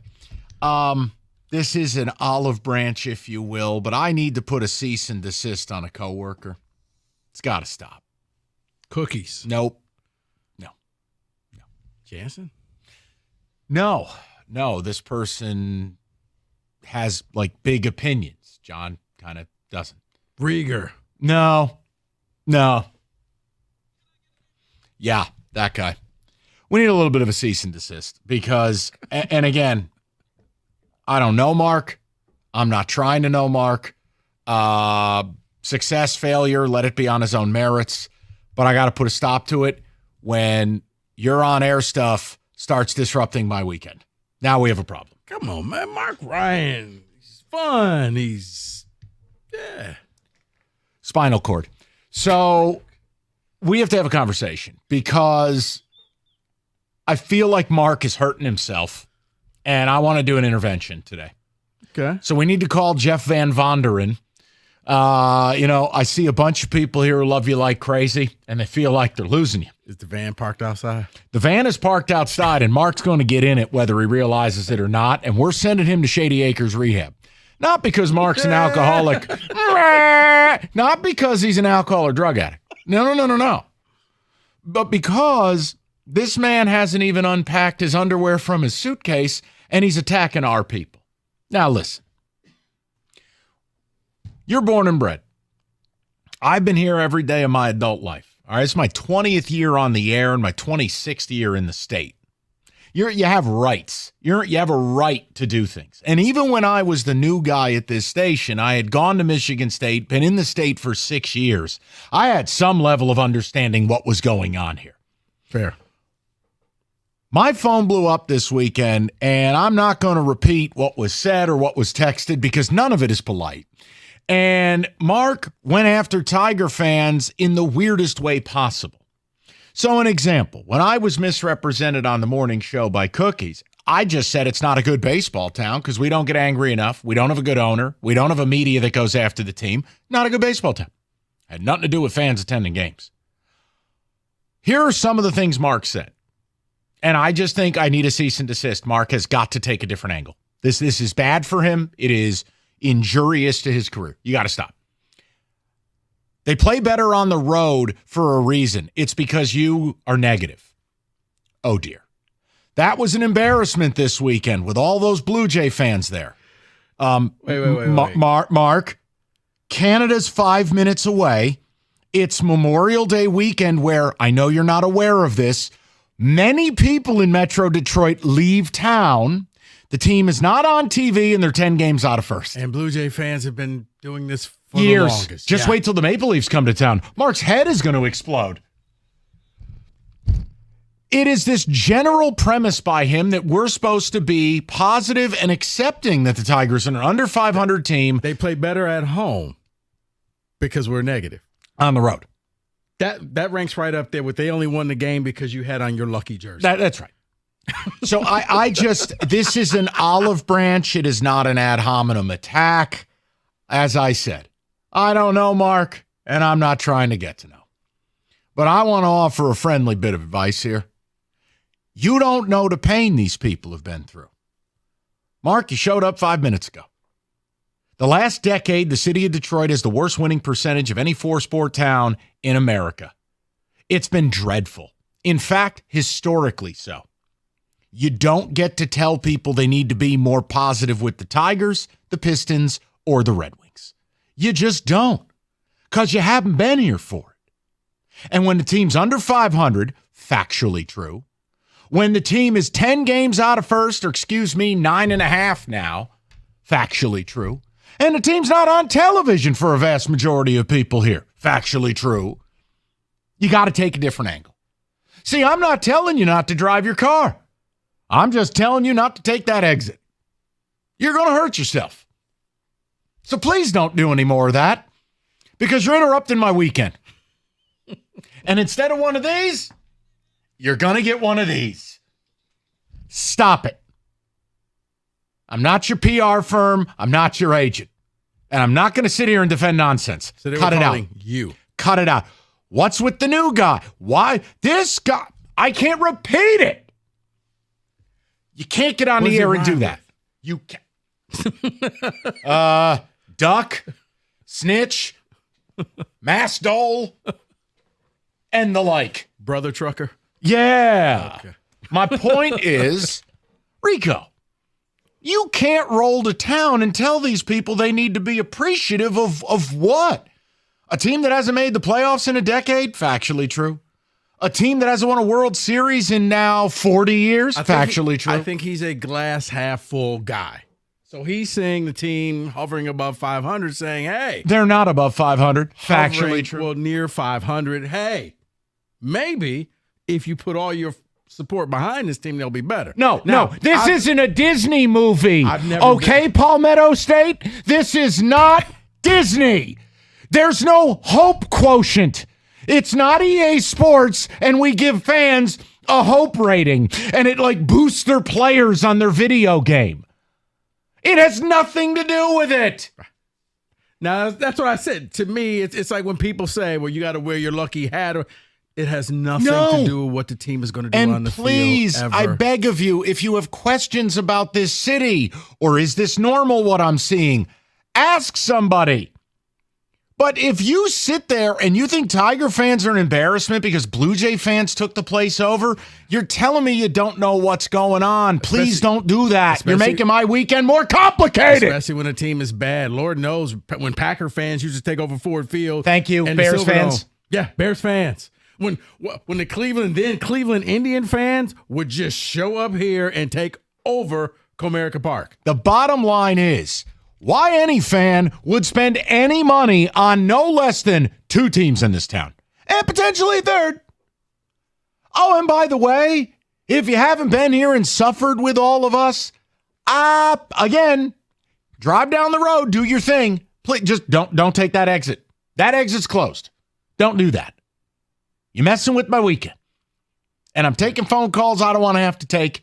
And I'm hearing things about coworkers I shouldn't need to hear. And I'm like, look, you're overreacting. Then you listen to it. All right, you're not overreacting. That's Bula. Don't do that again. That's strike one, strike two, and strike three is under review. So don't do that. It's like the lane where you need to have the VIP pass in order to get through. Yeah, the Sun Pass down in Florida. All right? Stick to this. Right, okay. Cash is over here. Credit card's over here. I mean, Rico, what are we doing here? He's optimistic, Mike. He believes that support this team, be positive, and that energy, you'll see it out on the field. Okay, I'm sorry, but this isn't The Little Mermaid. Maybe Mark is friends with Sebastian the Crab. Up next, Mark Ryan. Hit under the sea, everybody. I can't. You know what? I actually had Sebastian the Crab on my bingo card for today. You win. You've won the game. So this is outreach. It is not slander. I'm not being mean. I have no ill will. I don't. I want Mark to succeed. I'm just telling you, you keep taking that road with our people, you're not going to. Don't do that. Yeah. Crazy. Because what you're going to look at is the outsider trying to tell us how to be fans. And then that's when you get in the whole, I've been here so long. I've been a fan for this long. I remember this and I remember that, and you know nothing about that. And brother, I got 2 decades in the mix, and people still tell me, well, why you go to New York? Man, I ain't trying to hear it. Brother, I'm the opposite. You were born here. How dare you not love these teams? Right, well, you're Benedict Arnold. Right. You're a traitorous, treacherous scumbag. Right. It's different. Let me throw the number out. Did you hear what Mark Ryan said this weekend? And we need to do some community outreach. You know, Rico goes to the church and is feeding homeless people. That's outreach. This is much the same. 248-539-9797. He just needs a little guidance is what he needs. But, you know, I like how I like how, hey, see that house over there? Don't go over there. Hey, you see that girl over there at the bar? No. There's a reason why she's sitting alone. And she's spoken for, and she's married to the biggest gangster in town. Don't go up to her. Right. KIM. Keep it moving. That street looks lovely. Not at night, it's not. Don't do this, Mark. Hey, okay? I got an email from a Nigerian prince. No. We're not wiring the money, Mark. 248-539-9797. We are starting with outreach. The vibes are great. The only negative of my weekend, the Mark Ryan experience, and I'm having to hear about it. Don't tell these people they need to be more appreciative or positive with the damn baseball team when this baseball team has done nothing for them in a decade. Haven't won a title in 40 years. And if you need to understand why Canada and Canadian fans are here, man, look at a map. You got a smartphone, be smart. And golly. When you feel like your team is good, or it's the same reason why the Lions fans have now taken off and migrated to other stadiums. Hey, I want to watch my team play, and I know this stadium will be empty. Okay, we good? It's outreach. It's not slander. I want to help the man. Keep it moving. We want to water that cactus. 248-539-9797. We will get your phone calls. We got a lot to do today. I got some critical questions for Rico. One of sports' biggest villains. They hit the delete button on him. We're going to have some fun with that. And I have to ask Rico about my own team and whether they are balls. Yeah, indeed. Or con men. All right, this summer, driving season is upon us. Now, here, educational for Mark. Summer in Michigan, lot of 18-wheelers. What's with all the trucks? And construction, Mark. We have tons of that too, okay? So lots of car accidents too. If you're injured in one, call David Feminini. Him and his team ready to help you right now. And he doesn't take a fee until he wins your case. You could speak to David personally right now by calling 855-65-CRASH. And you can go to that website anytime. Get David. GetPaid.com.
Just getting warmed up on a Tuesday. Hope your holiday weekend was nice. I know the weather was not optimal. We are offering an olive branch. This is Rico's community outreach this week. Last week, he was feeding baby seals with his hands. The week prior, homeless people. This week, Mark Ryan. So, Kenny, ticket text, and then we have callers who heard the audio and want to speak. Mark was revoking people's fan card on Twitter is what just came in. Okay, first, I don't know what that means, any of that. Okay, first of all, if you use those words in a sentence, you've told me you're a loser. If you're revoking fan cards on social media, loser. I don't even care who you are. You could be the Mahatma. You could be Mother Teresa. If Mother Teresa was revoking fan cards on Twitter, she's a loser. Mark Ryan, if you're doing that, this is outreach. Don't be a loser. You want to be a winner. So go win. Stop doing these things. I guess I missed a lot on social media. I just hit the pause button. I didn't really look at anything. Because you're a well-adjusted adult who was on vacation. Part 1 of Rico's World Tour. 3 more to go. So excited this summer. The World Tour rages on. Kenny. Mark basically shamed Detroit fans for not filling the stadium. The sad part is a lot of callers agreed with him. Oh, okay, but here's my thing. How could you agree with it? Let me say it to you again. They're under 500. It's a holiday weekend. They're 10 games out of first place. They're putrid to watch. And they're not on TV, meaning there's a level of even accelerated detachment. Mm-hmm. How could you demand these people, by the way, in an economy where things like, eggs are tough for average folk, you want them to go blow money on Tiger tickets? You got no right, dude. You haven't been here long enough. Come on now, Mark, just pick a different lane, man. But please, I beg you. There are two types of fans.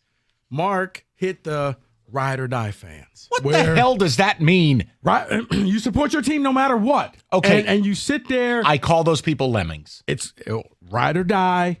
If your team is bad, you suffer because the pain and the suffering makes it so much more joyous when they win. No, it doesn't. All right, Kenny, one more. We're going to go to the people. We have a gala. We have this is an event right now. People want to speak on this. I told you this affected people this weekend. I told you. What is the reason to be positive? Winning a singular series doesn't impress me. That's from Dan. Yeah, thank you. After playing morbid baseball for 4 weeks, you're under 510 games out of first. Now, I don't know what baseball, maybe Mark's used to following the Savannah Bananas or wherever he's from. The point I'm making to you is this. You know they're sold out, right? You can't come here. If you don't understand the suffering, please don't do this to these people. All right? You say whatever you like. Be good, be bad, do whatever you like, Mark. Don't do that. Please, acting like the Tigers have given this community anything. Let's go to Alex, 97.1. What's up, Alex? Hey, Mike. Hey, Rico. What's up, my fellas? What's going on, brother? How are you? Listen, Mike, I'm so happy you led with this, Mike. I couldn't get on Sunday. I went to the game. What Mark Ryan was saying, I didn't see. There were more Detroit fans, and I walked the whole stadium. Sure, there was a lot of Toronto fans, but they always come. But I didn't see what he was saying. He rubbed me so wrong that I went over to the AM station to check the traffic. Oh, dear. No, we want you. What I want you to do is listen, call him, guide him. Let's nurture him.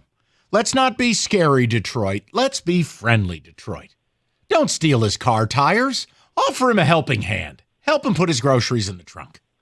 We gotta help this guy, Alex, because this can't be his foray into baseball here. Can't be. Listen, Mike, if I would have had your cell phone number, I would have been sending you messages also. I didn't need any more of that, Alex. I tell you, that's part of the reason I'm leading with it. Mark, if you're out there, stop affecting my weekend. That's a road to nowhere with me. What the F is this D talking about? Oh, my God in heaven, I'm off the clock and I don't care. So did you tune in? No. Dude, there are 2 things I generally don't tune into, nights and weekends. I have a life. I work here, man. You're not looking at the moon. Is anybody out there? 2-4. Can't do it. Let's go to Chad, 97.1. Chad, how you doing, Chad? Hey, what's up, gentlemen? Hey, I sure am glad you brought this up. I was listening to this guy. Not only does he have the most annoying radio voice ever, this guy knows absolutely nothing about baseball. And I called up because what he was doing, if someone called in and they said, the Tigers' OPS is the lowest ever, he would play some drop over the top of it. You couldn't even say what you wanted to say. It was like he was a kid just talking over you.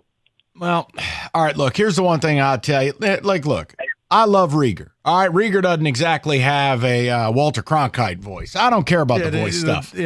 All shapes, all sizes. But no, the baseball thing, listen, Chad, it's just you can't go after fans in this town whose teams have given them nothing and demand they fill up a ballpark. That has never been my angle. When I say it's a bad baseball town, it's based on the owner. It's based on how the media doesn't hold the team accountable, and it's based on how fans are too much like Mark. But you cannot, there are too many Blue Jay fans. It's across the river. Yeah.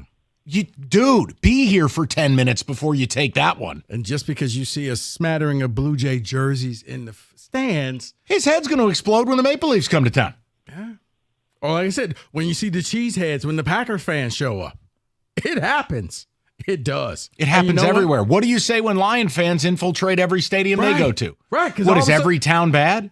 Remember, Green Bay had to apologize. Hey, we gave out too many tickets. Sorry. It happens, man. Especially when you like your team. You want to take over that other stadium. You plan a trip for it. And, yeah, you know what? It was Memorial Day weekend. You're a 4-hour drive away. You could drive from Toronto here and just still drive back after the game and be home. Plus, they're Canadian. They have no lives. You got to forgive these people. Yeah. They'll stop at a Tim Hortons along the way. Takes them 9 months to get a doctor's appointment, and 60% of their money disappears. These poor people need something to do. Let them come to a baseball game, Mark. Seriously. But have you tried the Timbits?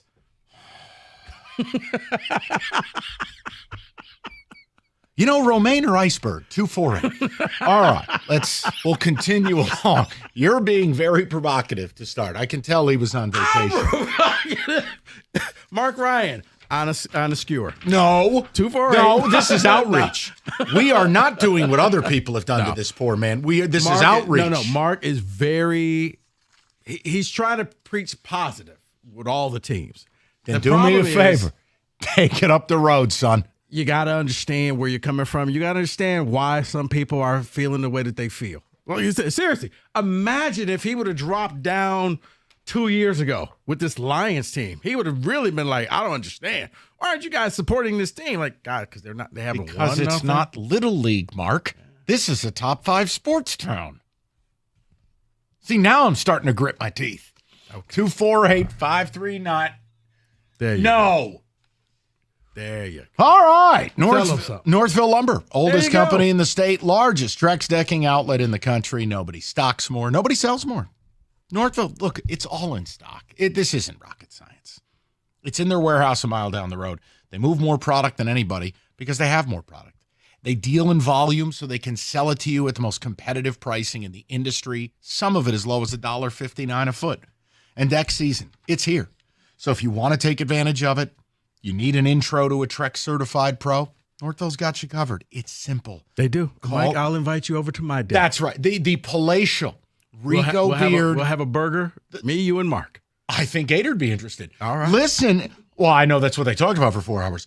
Listen, call Northville Lumber today or go to we lost Rico. Or go to northvillelumber.com. That's northvillelumber.com.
We are off and running. 3 o'clock. Ding dong, the witch is dead. One of the villains in sports. No. Don't get dark on me, everybody. I'm talking about somebody who's not literally dead. I'm talking about somebody who was paid to leave. I was about to say. No. I love Bill Walton. I love Bill Walton because he was a nutcase. I couldn't believe how young he was. When I read Bill Walton dead at 71, I was like, wait, what? That's it? Yeah. He led a hard life. I mean, a lot of weed, man. Lot of weed. Yeah. Even Kenny thought it was egregious. All right, let's get to the people. First ticket text, and then we'll go to the callers. We're doing some outreach. We're trying to give Mark Ryan a better pathway to success here in this city. Guilting Tiger fans for not filling a stadium ain't one of them. Saying you need to be more positive about a team that has the longest playoff drought in the sport, is under 500, is 10 games out of first, and currently doesn't have a TV deal. These are all, Mark, you can do whatever you like. It's your airtime. Just don't do that. That's a road that's going to be injurious to your career. Don't do that. Go ahead, Kenny. Give Mark a break. He just got here. That's from Bill and Wyandotte. That's why you don't say certain things. Well, and that's why we're it's like saying. Me. Go ahead, Rico. I'm sorry. It's the guideline. Hey, buddy, we want you to succeed. We want you to have a long career here. Maybe not go down that road. You see that girl at the bar? There's a reason why she's alone. Keep it moving. Find somebody else. Yeah, you just got here. You mean take a few moments to understand before you berate? I mean, come on, dude. Give me a product worth watching, then I will stop complaining. That's from Joe. Thank you, Joseph. I agree with Mark. All the complaining and whining is draining. That's from Bill. Okay. God bless. There are two types of fans. There are the enlightened ones and idiots. I mean, that's really what it boils down to. No, there are those that you got to ride or die, and there are those who hate everything about their teams. No, I don't hate everything about it. When they start losing. Nobody likes losing. Right, and I'm not, how the hell can a guy who's been here for 10 minutes tell these people they have to fill that stadium? What? Mark, take a spin down memory lane. Here's our playoff hotline the last decade. Here's our pennant chase hotline. Because here's the thing, and Mark hasn't seen the 180. But once again, if you were here a few years ago, you would have saw how bad the Lions were, and then all of a sudden they started winning, and now the fans not only fill up Ford Field, they follow this team all throughout the country. They want to back a winner. Let's go to Austin, 97.1. Austin, how you doing, brother? Hey, Mike, I'm doing good, man. So I got something a little bit more egregious for y'all. Okay. I was unfortunately fed one of Ryan's tweets a couple weeks ago. At the time, the Tigers were 18-14 with one of the worst offenses in baseball. And he said that the negativity of Tigers fans was pathetic and that they should, quote unquote, enjoy the run. Oh, dear God. I'm not a Detroiter or a Tigers fan, but on principle, I have a huge issue when a radio host or TV pundits tell fans how they should and shouldn't feel.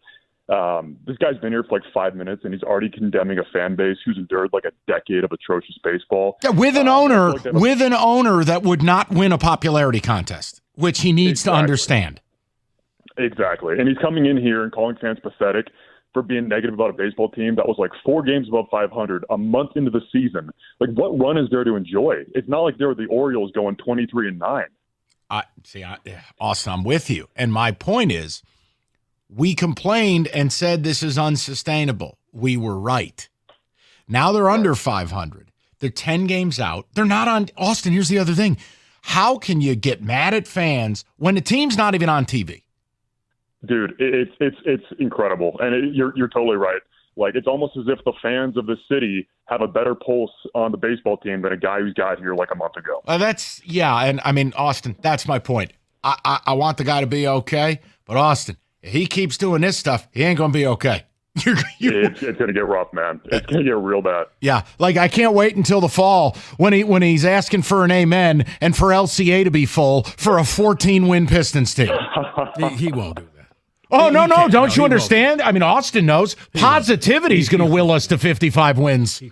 Oh, yeah. At that Thank point, you, I Austin. will pull him aside. Thanks, no. Thank you. No, you're not going to do this. No, let me save you from you. Listen, no, that's your job. I like it. That is your job when you are spreading the good word from the good book. I like him, but yes, when you start telling fans how they should be. Once you go down that road, you can't come back. That's how you stopped Kenny from doing crack. You can do that for Mark. Crack, weed, I'm catching strays left and right over here, okay? Dude, I'm just making sure you're paying attention. You're sitting in. Crack, really? Over the weekend? Yeah, crack is what I do over the weekend. Yes. He loves that rock. Wow. Caffeine's delicious today, Kenny. We are off and running. Let's go. Got the Whitney Houston brand. Come on. Now, see, that's amazing because it's like Wojo Stoney gets away with stuff because he's old. You get away with stuff because you're religious. She came out and said. Let's go to Connor. She was a good crack. Stop.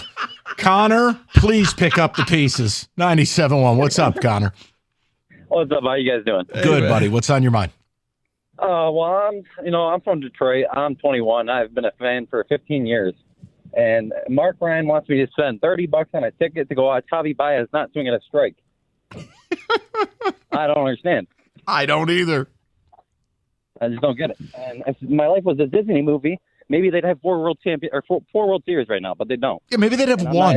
Maybe they'd have one. Maybe one. Instead, that's the amount of World Series wins we've gotten since 1984. One singular game. My hope died when they got swept by the Giants, I swear. Yeah, pretty much. Connor, that's my whole point. Look, I had an advantage that even when I was the new guy in a way distant, day, I had still been here for 6 years, not 6 months, not 6 days, and I went to college out here. I had an investment. You cannot roll up to town and go, this is a disgrace. How many Blue Jay fans are Mark, look at a map. And it's not even just the Tigers. It's the Lions for the past 20 years. Right. Listen, that is my whole point. And tell how to Detroit or how to act. And learn first. Now, you can have your own standards. I have no problem with that. Connor, from the day I got here, I'm a championship or bust person. I want more for this city. I don't think that's insulting. Now, my battles over the years, Connor, have been with the apologists, have been with the people 100%. Who drink the team's bathwater. I can't do that. We'll just keep apologizing and expect nothing out of it. That's right. No changes. No. Nothing. And look, ultimately, this is my other thing. And Connor, I appreciate it. Pistons, Red Wings, Tigers. Now, if you want to separate the wings and say, look, you got a lifetime of winning for 25 years, you don't get to complain. I'm not doing that because plenty of people aren't old enough. Plenty of people haven't experienced any joy with the Red Wings. Their joy died when Lidstrom, slap shot, crossbar, Game 7. It died. I know. Kenny just died right in front of me. Just like your girl, Whitney. So here's the point. You just cannot tell people they need to be positive. Look, Jared Goff lives here, plays here, resurrected his career here. Even he got lambasted for saying it was negative here. Now, here's the thing. They won. Right. But just remember, when he came out and said that, Mike, there were a whole bunch of people, and I don't know if they were the majority or minority, but they came out and said, see, yes, we are too negative in this city. We do need to be more positive. There are some people who really believe, man, you got to stay positive no matter what. I'm not that type of person. If something is bad, it's okay to say it's bad. Yeah, because you're living in reality.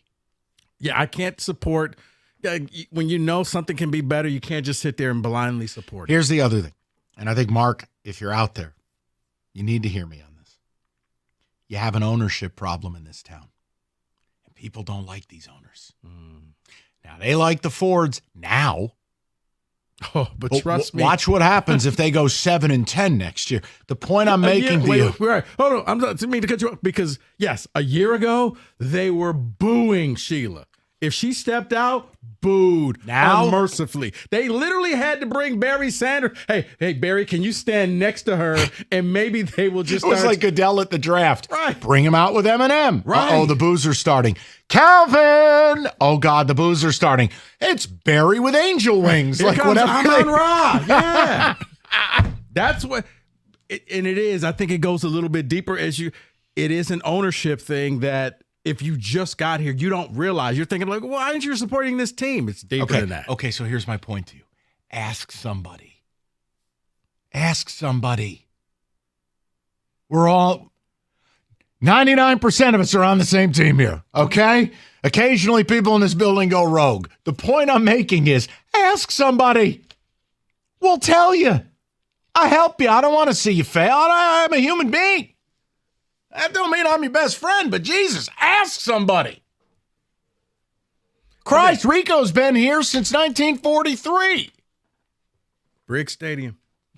Season tickets. True or false, you graduated high school with Dutch Clark. 248-539-9797. I still have the last number 7 jersey. From that fake-ass high school you went to. It's why the Lions, it's why there's no number 7. Bishop Sycamore over here. Yeah, he is. He went to the Bishop Sycamore of Detroit. Went to Detroit Lutheran West. It's not real. Home of the Leopards. Not real. He could change the mascot every time. We would have no idea. Maroon and white. Home of the Mavericks. The Bulldogs. Home of the Eagles. Wildcats. 81 Greenfield. 81 Greenfield. You're just saying numbers. Nah. It's right there. Joy Road and Greenfield. All right. Listen. Summer. Road trip season. Lots of things to do. Moran Buick GMC. Make sure you're all set. Great deals. The 24 GMC Terrain starting at $279 a month. The 24 Buick Encore GX, $229 a month. Both $19.99 down. And with new stock arriving daily, easy online ordering system at MoranExpress.com. Guys, they got the vehicle you're looking for. And Moran, they have Yukons in stock. Yes, they have Denali's too. Just call them. You need service? MoranExpress.com. They got you covered. You get the free loaner, you go about your day. Go enjoy yourself. You don't sit in a waiting room. It's fast. It's easy. It's Moran Buick GMC, where you always get the best price, period. It's on Telegraph, just north of Eureka and Taylor, or at MoranExpress.com.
All right, we are going to get to your phone calls. Just sit tight. We got to just touch the table while we are doing a little outreach, a little bit of football. 7 minutes. Kenny.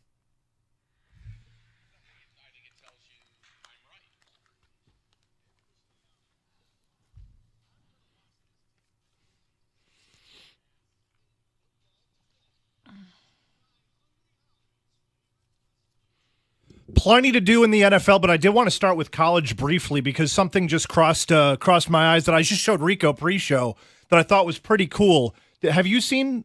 No, but have you seen Baylor's new uniforms? No, I have not. They unveiled 3 different styles. They have all greens, all yellows, all whites. I think you should pull them up. I think they look pretty good. What do you think, Rico? What was the last one? All whites. All right. You didn't see that, Rake? I saw it as the words were leaving my mouth. I was like, oh, here we go. All right. That's great. That'll pair nicely with that drop. I will take a look. Rico, you have seen them? I have. And you know what? It was one of those things that we often fault teams for going away from their colors, but Baylor stayed within their color scheme. And yeah, and it's one of those where they can mix and match the pants and the jerseys, from the helmets to the very jerseys. sharp. Yeah, it is. So very sharp. I know which one Kenny likes the best. That's clear. The all yellows. Yeah, they're great. No, I think now the question is with the helmet, are they still using the little baby bear? You know, the guy with his little hat on, like the Wolverines have their alternate version of it. No, I don't know if they showed the side of the helmet. I'm just assuming it says they look BU. blank on here. It looks like the East Bay catalog. I'm assuming it says either BU, but they could probably just slap a decal on the helmet. I like them. I think they're clean. They're sharp. They stay within their color scheme, and yeah, I mean, you could just mix and match it. I was like, okay, this I do like. So to the NFL now, they're moving away from OTAs. A lot of speculation that this is to do what? Move to an 18-game schedule. Correct. And I think what our future is going to be is June 1st, you will have training camps open up. There will be more coverage, more practice, more ramp up, and fewer preseason games. And it'll just further extend the calendar, which I don't think we need.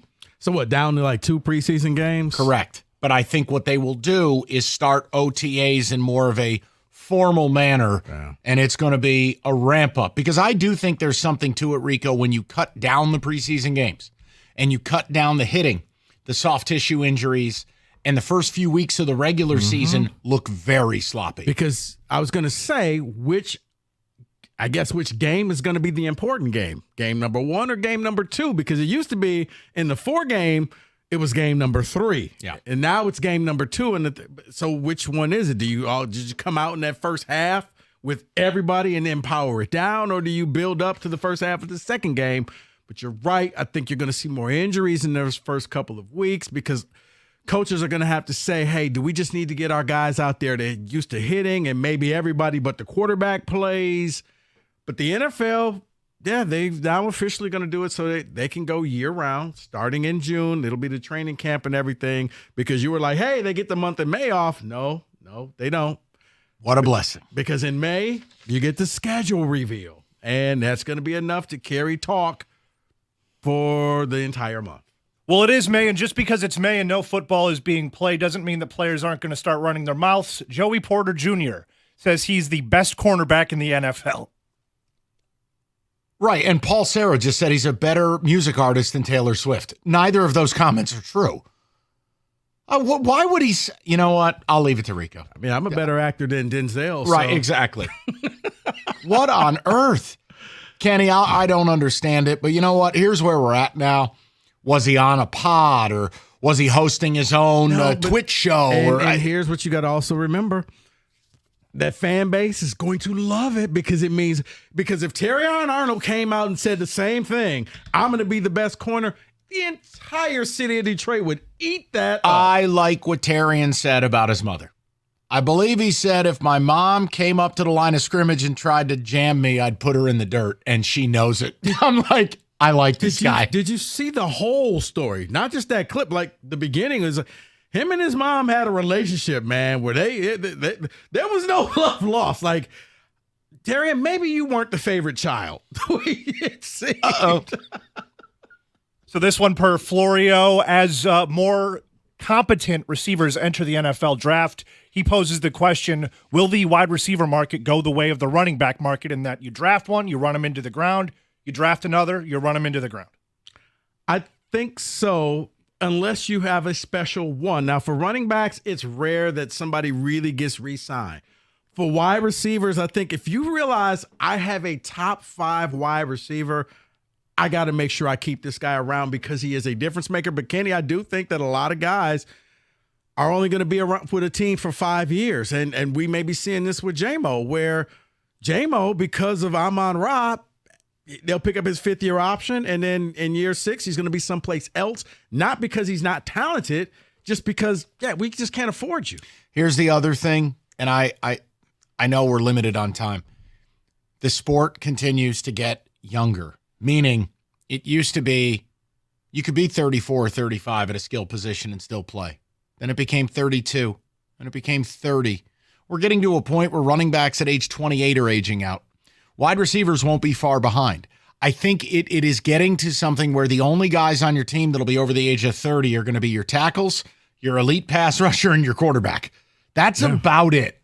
Yeah. So I think it's unless you have that special player, and then maybe you keep the corner, you keep that wide receiver, you keep that tight Go end. look at receivers once they hit age 30 and tell me what you see. Yeah, because if not, it's like, well, we could afford to keep one, but we got to let the other one go. I mean, Cincinnati's dealing with that problem right now. San Francisco's dealing with that problem right now. And in a few years, Detroit, you're going to be dealing with that problem. So in the Who Asked for This Bowl, the NFL is considering Paris and Dublin as future hosts for games. Why do we keep this charade going? Rico, tell them. Money, TV markets. Yeah, you know what, Kenny? I was sitting in the room and I said, look, guys, I think we've ruined college football enough. We need to really ruin the NFL. How about we go to Paris? Paris. Didn't you want a game in Dublin? No, I don't want any of it. I don't like any of it, and I don't need football at 9 a.m. I'm not a big fan of this, but like when Notre Dame went there, I'm like, okay, I kind of get it. The Irish, all right, it's hokey, but whatever. But yeah, the NFL games, I mean, next, I'm waiting for the game in Tokyo. I'm waiting for the game in Dubai. I'm waiting for the game, Antarctica. They're going to play all over the place. I didn't even have this question. Think about Packers, Bears, Antarctica.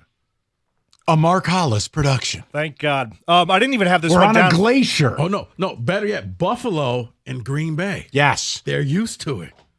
Do you even believe the fans there are real? I think they're plants. They are they're paid industry plants. Yes. They find local, fishmongers, and they hand them a jersey, and they say, just clap. Here's what happens, okay? Not real. Not to take over. You get your hardcore fans. I often equate it. It's just like when soccer comes here. There are hardcore fans who really follow European soccer, but everybody else is just kind of there for the event, for the moment, just from FOMO, and they just put on some random jersey and have no idea who the guy is. None. So, yes, you'll all of a sudden see a Joey Harrington jersey out there. Somebody, I love the Lions. Right. I've been following them all the time. Some guy in Frankfurt, Germany has just been sitting on that retro Kenny O'Brien jersey for 20 years, and he finally got a chance to wear it. No! You break out the LaDainian Tomlinson jersey, even though the Chargers aren't even playing there. Right. Kenny, yes, thank you. I mean, stop. Wait, is this Eddie George jersey? No? That doesn't work anymore? No, he's retired. And that is in football today.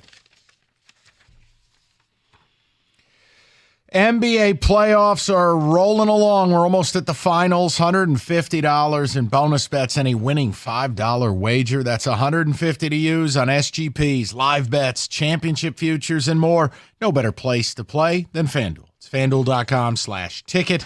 To get started, FanDuel, the official sports betting partner of the NBA, 21 and up, present in Michigan.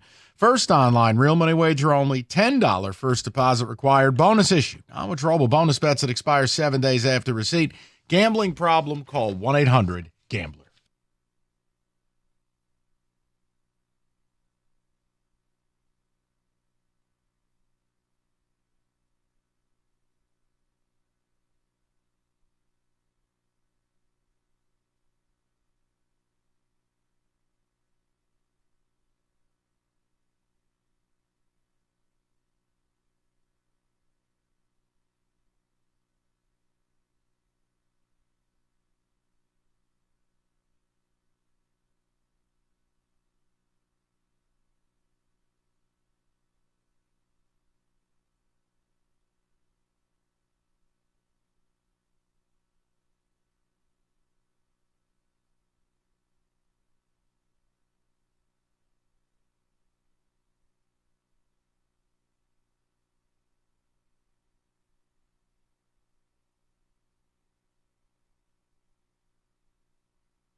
Brought to you by National Benefit Plans. Michigan football is set to host its first group of official visitors to Ann Arbor on Friday. The highest regarded is 5-star receiver Derek Meadows from Vegas.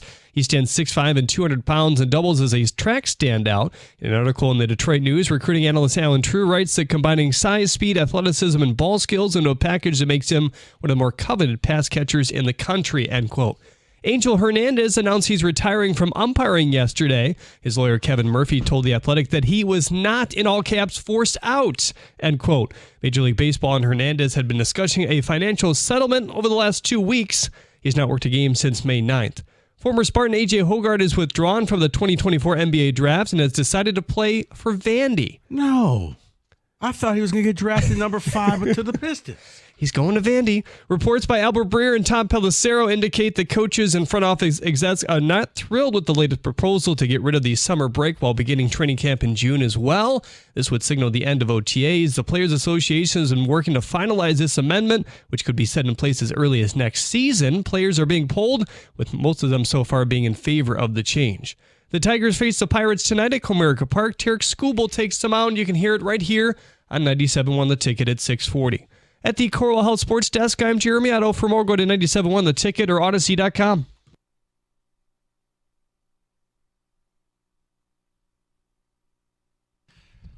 All right, 3 o'clock. So part of this is you go with the flow on certain things. Now, we had something we wanted to do at 3, but clearly our outreach campaign has people excited. So we will have some duality.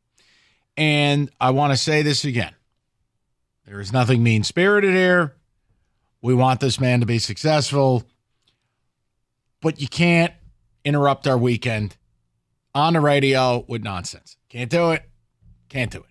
So Rico and I are going to be thy shepherd. Very simple. I'm sure Rico has some form of scripture for this. I missed that class.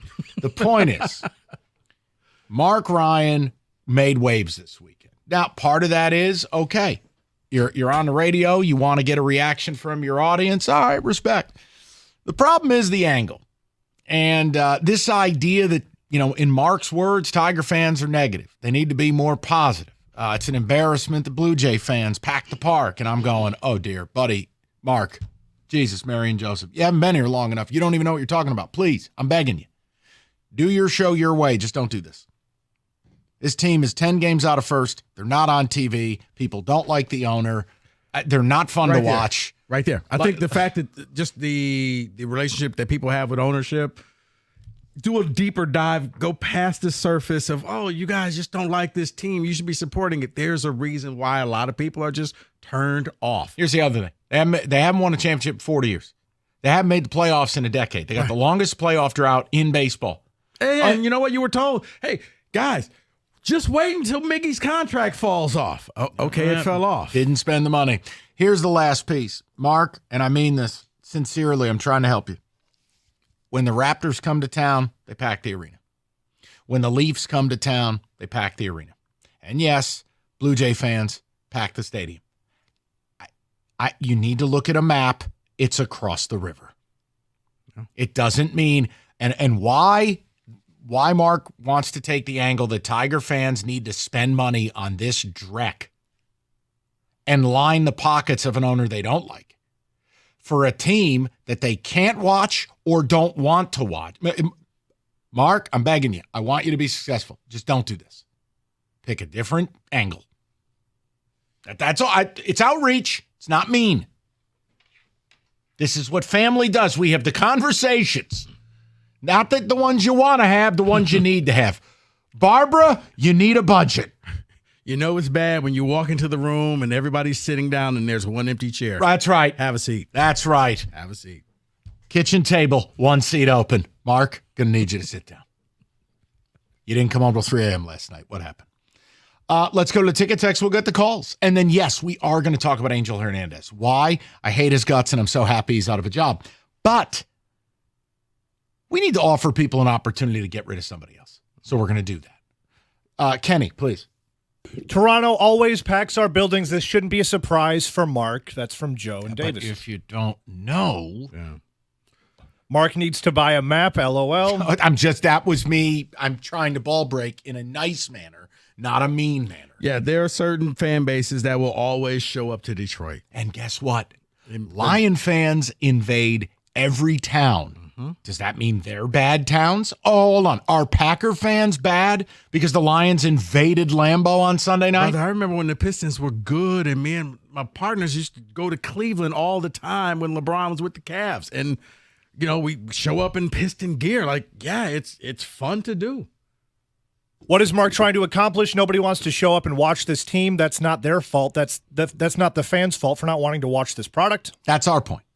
That's all. Listen, if you haven't been here for the suffering, please do not bludgeon these people and tell them that the team is better on the road because they're negative. This is not a Disney movie. Please don't. These people have been through enough, Mark. Stop piling on. These people. All right.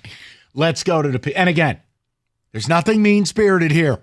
We're trying to get this guy on a winning path in life because what he was doing this weekend was not that. Let's go to Butch, 97.1. Butch, what's going on, buddy? Boom by A, Mike. Good to hear from you, Butchie. What's on your mind? I'm probably one of the first people that got the hook on Mark's show for dropping an F-bomb. One of his Butch, that's frowned upon on every show, just so you know. Oh, I know. And you know what? And the producer, I told him I wouldn't get out of hand, but it only took me about maybe a minute, and then I was where I shouldn't have went. But what he was doing, he started his show out comparing Detroit fans with Philadelphia fans, saying that Philadelphia has a better fan base than Detroit does, and they show more support for their team than Detroit does. And my first three words to him were, and plus I got through to him the other night again and had another talk to him, but on a better level. But my first three words to him were, "What's your name?" He said, "Mark." And I go, "Where are you from?" He says, "Canton." And I says, "How old are you?"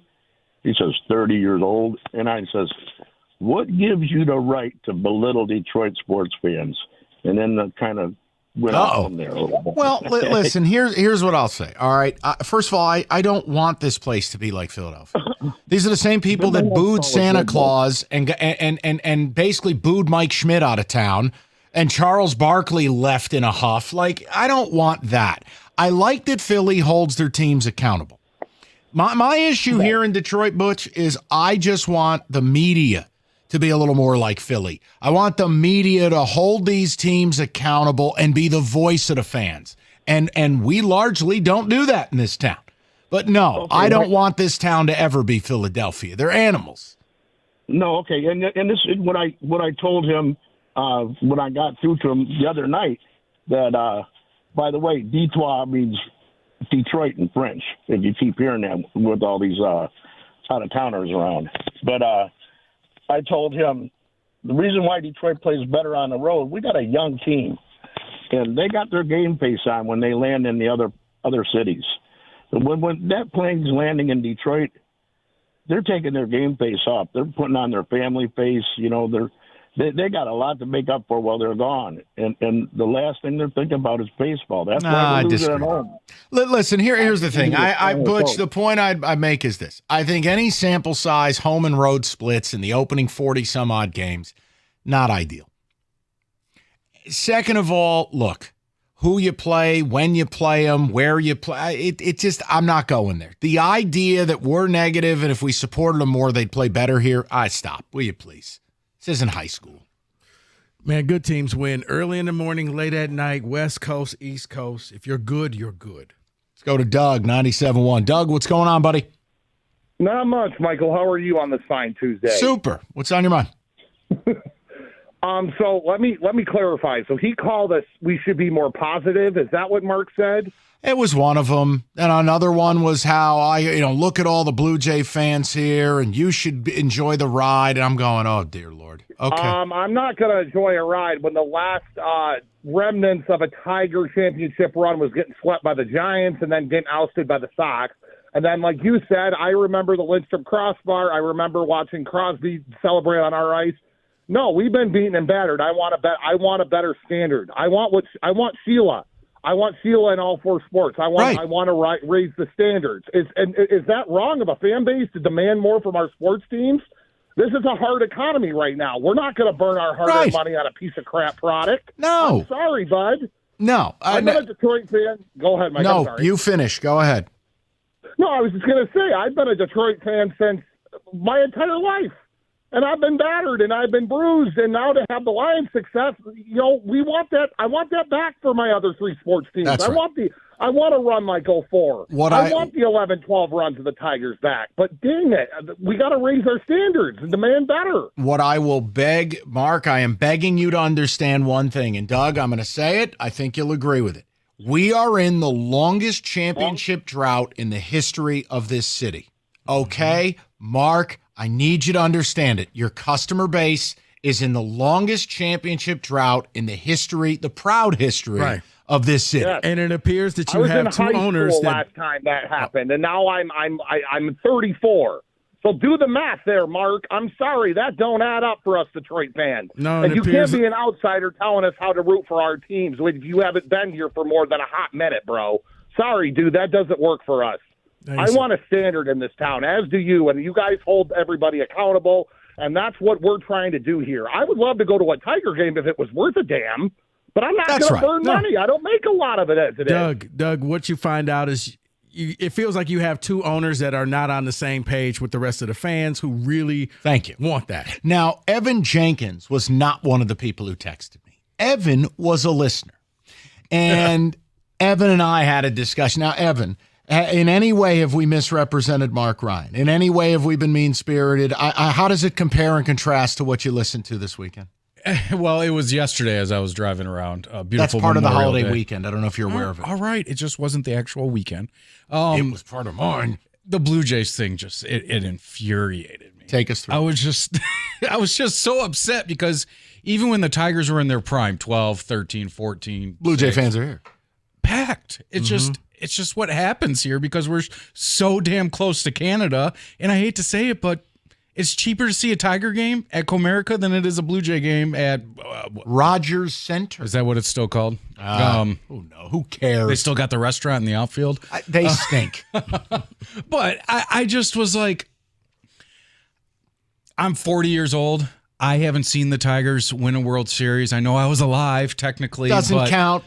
It's just hard for me as a Tiger fan. Look, I buy their merch. I have the new City Connect hat. That's an awful hat. When I go to the ball, I just thought you stopped at the gas station. Pick that up. No, I got it next Gate A62. Right. We need some Detroit souvenirs. This is a sweet hat, There's unlike a hat that says ugly Detroit. Oakland hat that you found on the side of the road driving in one day. But I digress. Okay. He took shots. I took him back. All right. It's just hard to tell me as a Tiger fan that I love the Tigers. That's the one team left in Detroit that still can get at my heartstrings a little bit. To say that I need to be at these games rooting them on and that's going to get them a victory, I don't buy it. It's not a Disney movie. Plenty of packed games, i.e. the World Series in 2012, where they didn't win the ball game with all Tiger fans there. I'm sorry, there weren't many Giants fans in the stadium. What is a piece of it? This is outreach. This is not slander. We want Mark to succeed. What is a piece of advice you could offer as someone who's been here for 20 years like yourself? Well, here at the radio station, That's correct. Tiger fans are a different breed, man. I kind of think they go all in for opening day. They feel it out through April and May. And then if they're good, they're going to be there in the summer. You're going to see some Friday and Saturday night games that were pretty good crowds, better than average, but that's not going to be typical, especially when they're below 500. 10 games out of first. The below 500 is less important than 10 games out of first. Here's the thing, too, and I know you hated it more than anybody. When Miguel Cabrera was here, I still had a reason to go and root for somebody that he got me my biggest fan moments as a Tiger fan, right? Other than Cecil hitting one over the roof when I was 9 years old. I was going to say, what were you, 8? Yeah, but I mean, I still remember it like it was yesterday. And the Tigers don't have that must-see guy. They don't have an Ohtani that you're going to go and pay and see. If Torque was putting up big power numbers, I would go and pay and see that. But right now, they don't have that. And you can say Scooble, but that's every 5 days. And you get them, once a homestand, maybe? It's just tough. All right. I It's tough. I love the Tigers, and Mark upset you, and I wanted to give you an audience. Just He about the Blue upset Jay you. fans. I mean, it's 45,000 people on a Monday. He upset you. Friday, Saturday, Sunday, but they had the cool unis on, and they keep winning in the gas station hat. I hope they wear them forever. Okay. They're going to be wearing them on the road, baby. Gas station hat. Evan, get out. Okay, we'll get your calls. We'll wrap the topic next segment. We got a lot to do. I want to get to the Angel Hernandez stuff. Rico, how about Trajan Langdon? Oh, wait. Is he hired? Is he not? Yeah. The hell's going on here? Yeah. I honestly, I kept checking the phone saying, we'll get to it. But where's the news I want to see? We'll get to it. When is Tommy Goodtimes coming to town? All right. Let's talk about the Chevy dealer in the area that's been leading the way. Hamilton, Chevy, and Warren. Look, rev up and drive on unbeatable deals at Hamilton. Andrew Pavlik and his sales staff, they want to be your Chevy dealer. It's time to hit the road in style. Hamilton is your go-to destination for top-notch vehicles and savings, sleek, powerful cars ready to conquer the roads, and Hamilton Chevy has them all, from the fuel-efficient compacts, rugged SUVs, even convertibles for those hot summer days here in the state of Michigan. They've got the wheels that'll match your lifestyle, and with Hamilton, man, you know you're getting excellence. It's not just about selling cars. It's about delivering an unmatched driving experience. They're more than just a dealership. It's a commitment to quality and customer satisfaction. And right now, take advantage of the May Rico deal. Still a few days left. A 2024 Chevy Equinox, $279 a month for 24 months. Yeah, $279 a month. You walk in with $995 down. You drive off with 10,000 miles a year. The best deals are found at 14 Mile and Mound. Go see my guys at Hamilton for details. More at HamiltonChevy.com. Chevrolet together. Let's drive.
Being number one's not easy. It takes years of experience, dedication, and determination. The number one mattress purchased by millions every year. It's Serta.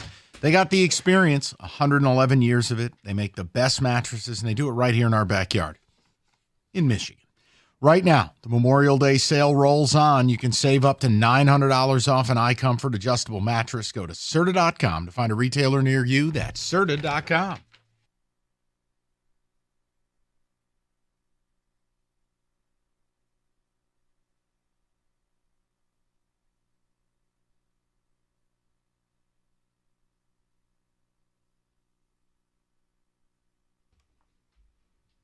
Good news for you, Mike. What is that, Rico? I guess Mr. Ryan is listening to what we're saying to him. He is taking the advice in, and he says he's going to discuss it tomorrow at 10 p.m. Listen, that is just fine. Mark, if you're listening, there's nothing mean. I think Mark has already seen some mean. It ain't coming from us. No. Okay? No. This is an olive branch. Yeah. This is friendly. That's fantastic. He can do whatever he likes. Just be careful. Don't be misrepresenting the way little Cookies did. Then Friendly's going to turn into something different. Cookies never misrepresent. Oh, smarms a lot? Oh. You're just not smart enough to understand how he says it. Aha. Got it. Right. Considering he went to a vocational school. Who let scumbags on their sideline? The home of Dickenberg. I've heard. And Dan Marley. Oh, yes. And David Weber. Chris's not good at basketball brother. Okay, I'm out of CMU grads. All right, let's go to the always verbose, fresh off of a vacation weekend. We go to Paul and Shelby, who's up next. Hello, Paul. You know, I actually had to look up the word verbose, and I'm going to take that as a compliment, Mr. Valeni. How you doing, Paul? It's good to hear from you, buddy. Yeah, you too. Listen, I'm going to take a slightly different take on this. So, Mark Ryan, if you're listening, I guess I'm in your corner. You know, I did listen, and I've heard Mark on, I don't know, 5 or 6 occasions, different shows. He works with Caputo. That seems to actually work. But it seems to me, yes, Mark did say a couple things about, you know, Toronto fans and get behind the team. But it was more like he was almost posing a question, you know, to the audience, like, why is this happening? What am I missing here?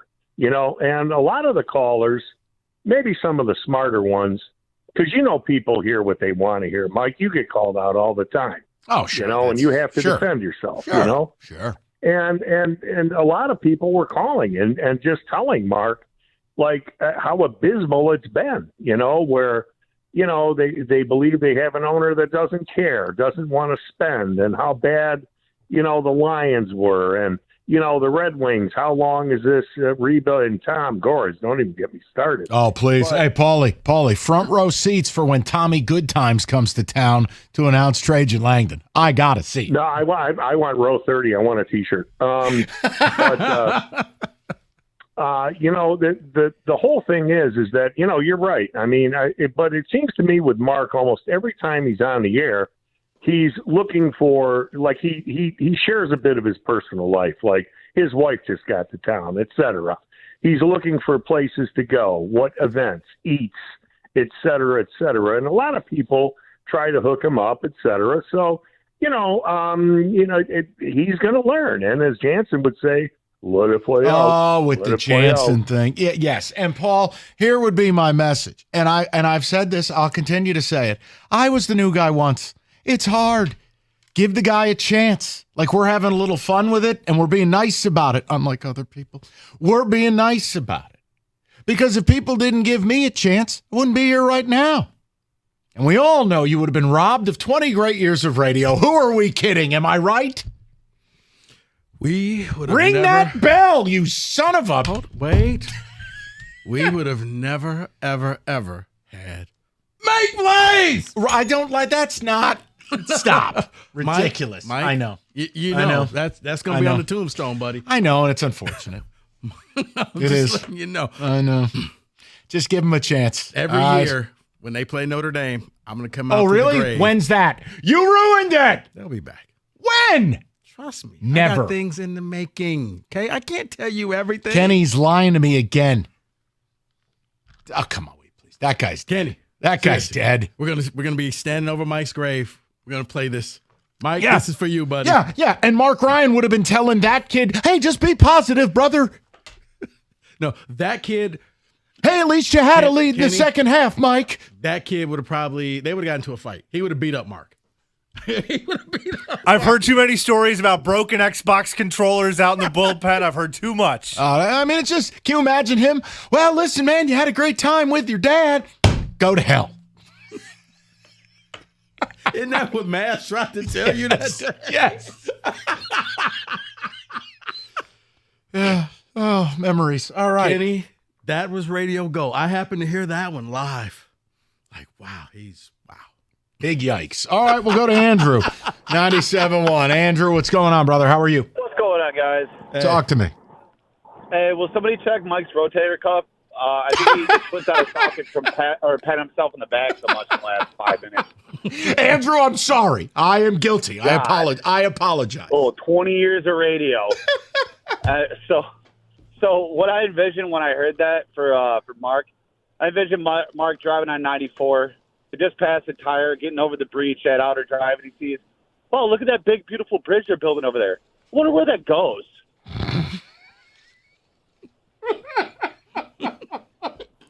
Yeah, of course Canada people come here. Andrew what are you wins. talking about? Andrew wins. Where do you think that goes? I don't know. It goes to fantasy land. No, I know. Andrew, that was the thing to me. I'm going, oh, come on. His head's going to explode when the Leafs come to town. Oh, good luck. Good luck. LCA tickets are going to be the most expensive they've ever been. Right. And it's still cheaper than going to, they don't call it Air Canada Center anymore, whatever the hell that thing is called. Yeah. I mean, Leafs tickets, you got to refi the house. Well, luckily, I live down here now, so I can go to Reds games for dirt cheap and enjoy myself and not be mad about it. Yeah. No, but Andrew, it was... Why you guys give... Sorry, go ahead. No, please. You first. So I don't know why you guys are giving Rico crap about his fake high school he graduated from either. His diploma is scribed with a feather pen and ink. So, of course, the building's not there anymore. It was actually right after the Constitution. They used the same pen to write Rico's degree up over candlelight. Sorry, Rico, everybody's catching strays today. Hey, Andrew, in my yearbook, it says we'll always be friends, B. Franklin. Oh, it's so good. You're my favorite, and you know that. Andrew, that's a good call. I appreciate it. I'll try to put my arm back in socket now for you. We'll be okay. Pat yourself on the back. You got it, Andrew. That's good. No, seriously. Feather pen? Yes. Do you have your high school diploma? Somewhere. No, he doesn't. You know why? Because it's not real. It is real. I don't have any proof of it. So what do you need? Oh, I need the diploma. I got a yearbook. No. We got to have it. Nah, you know what? Never mind. Aha! It's not real. I want to see M. Lover and Caveman and Big Chuck. They went to and then MSU. your buddy Stonehenge and all the rest. They went to MSU with me. Where your high school? It was a small school. Because it's not. Because it's Bishop Sycamore. At the time, it was Class C. I don't know what that means. I'll have to. In Michigan, it was A, B, C, and D. So A was the big schools, like the Cass Techs of the world. Oh, I thought you were talking about Kenny's grades. 248-539-9797. All right, Northville Lumber, oldest company in the state, largest Trex decking outlet in the country. Nobody stocks more. Nobody sells more. It's Northville. How do they do it? It's simple. It's all in stock. That's how they get it done.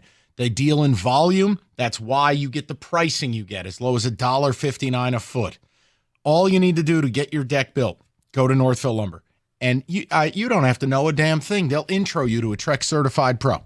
And if you're on the build side and you're not buying from Northville, you need your head examined or a drug test or both. It's simple. Call Northville today or just go to northvillelumber.com. That's northvillelumber.com.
Okay, so we'll get a little football here in about 10 minutes. I want to we'll catch up on the ticket text. And I do, Rico, we need to get to the Angel Hernandez thing. And then there is a question regarding this Trajan Langdon hire that's not a hire yet, but it will be a hire, kind of, sort of, maybe. I think there's one thing we have to address with it. Some people may think it's unfair. That's fine. I think I have a defensible position. But I think there's one thing, if and when Trajan Langdon is really hired, he has to do, or no one is going to trust him. So we'll get to that in a little bit. Kenny, some of the ticket texts, if you would, and then we'll get to the football. Mark has not been here long enough to criticize Tiger fans. He's been here for a month? All right, hold on. Right. Listen, you can criticize, you can do a lot of things. All I'm begging Mark to do is understand we're in the longest championship drought in this city's history. These fans have been pushed away by that franchise for years, whether it be a lack of spending, a lack of drafting, a lack of development, and a lack of a product, because frankly, and I'm not being insulting, that while the Tigers are far from the worst team in baseball, they are far from being the best. We do not have any player I will pay to see. Now, if you want to say, well, would you pay to see Tarek Skubal? No. He's a damn good pitcher, but I ain't paying to see him.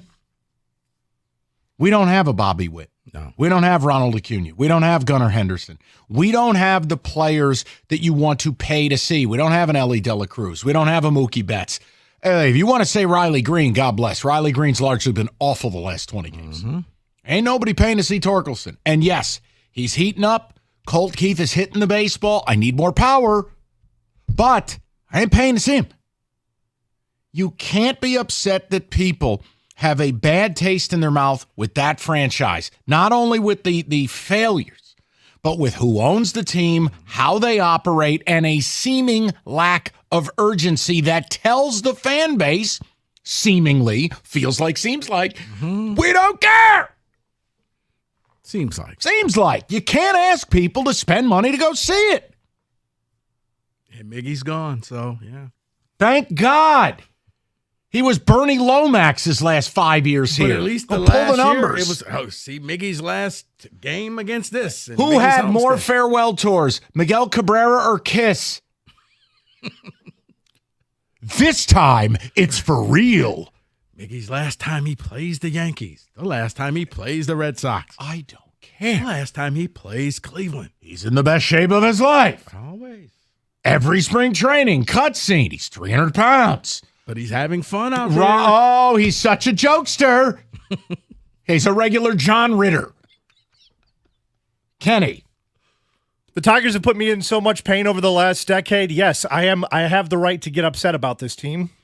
And again, if this team, let's say they were as flawed as they are, but they're 6 games over 500 and they're 3.5 games out of first, do you think the discourse would be what it is? No. But when they started out in a fraudulent manner with unsustainable, we're winning 1-0, we're winning 2-1, not sustainable. Yeah. Not. Then they went through the cardiac cat phase where, hey, we're going to score them all in the 8th and 9th inning and extra innings. Did it again this weekend. By the way, somebody at the Tigers has got to send Yimi Garcia like an edible arrangements or something. I mean, it felt like the Toronto bullpen bet the Tigers. DeJounte Porter play for the Blue Jays. Oh, my God. I mean, Kenny, you have like an A team and a B team, so I'm sure Mark will have a real problem with you. But like, you're Tiger Blue Jay guy. Yep. What was with that bullpen? Not putting Romano in was one of the bigger question marks that I have about that, which is fine. Yimi Garcia faced like 6 batters. All 6 went to town on him. I'm going, and you're still up 11-9. And I know Romano hasn't been great shakes. You got to put your closer in there. You have to. Nah. Ping! You may as well be the College World Series with aluminum bats. It was crazy. By the way, you could not pick 2 worst teams to be a fan of. Offense-wise, Blue Jays, Tigers. But Kenny, that's also, and again, I'm not, I need the Tigers to put, not a series and not a week. I need a month of good baseball for me personally to re-engage with this. I don't exist in a world where a team's 10 games out of first and they're under 500, and you're going to get an emotional response. I can't do that. No, but Kenny, at least you could say, on Sunday, 25 runs were scored. And they won't score 25 more runs all month. Come on, man. You know what, Kenny? I will have a fun bet. No, not 25. But what do you want to bet over the next 2 days? They have one of their intergalactic offensive performances against either Jared Jones or Paul Skeens. Like Kikuchi had been so good this year, right? And they beat the hell out of him. The Tigers do this from time to time. They knock Gallen around a little bit. So 7 runs or more? Something weird. Like the games that you feel like the Tigers should just roll over and die, you're like, whoa, what is this? And then, homeless meth head comes to town with a 7 ERA. He's the guy who has 7 shutout. You can't figure anything out with him. I think they used up all the juice, so I'll take the under in that bet if you want to. All right, give me a over under 5.5 in each of the next 2 nights. Will they get more than 5 runs either of the next 2 games against Jared Jones and Paul Skeens? Maybe one, but no. I'll say no. I'm out. Okay, then you don't want the bet. No, I'm on the under. I'm on the over. Okay, so it's a bet. They're going to do one of their intergalactic routines.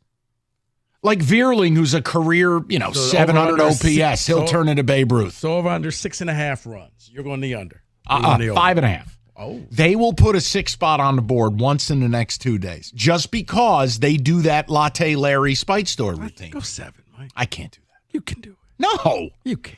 You want to do lunch bet? You know what? Lunch bet it is. You're not being positive. I ain't going to take that from you. I know what you're doing. No. No. 248-539-9797. Little bit of football. Then let's get this Angel Hernandez thing going. All right, weather. We're ready to get out, get moving on the road. It is Moran Buick GMC. Right now, lease a 24 GMC Terrain starting at $279 a month for 24 months. A 24 Encore GX Preferred, $229 a month, 36 months. Both $19.99 down. New stock arriving daily. Yes, they have Denali's in stock. Inquire. You need your current car to get some service, MoranExpress.com. You get the free loaner. Go about your day. You're not stuck in a waiting room. It's fast. It's easy. It's MoranExpress.com. At Moran Buick GMC, where you always get the best price, period. It's on Telegraph, just north of Eureka and Taylor, or at MoranExpress.com. It's Moran Buick GMC. We are professional grade.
All right, a little bit of football. We'll get back to business. Mr. Kenneth Cott, music, please.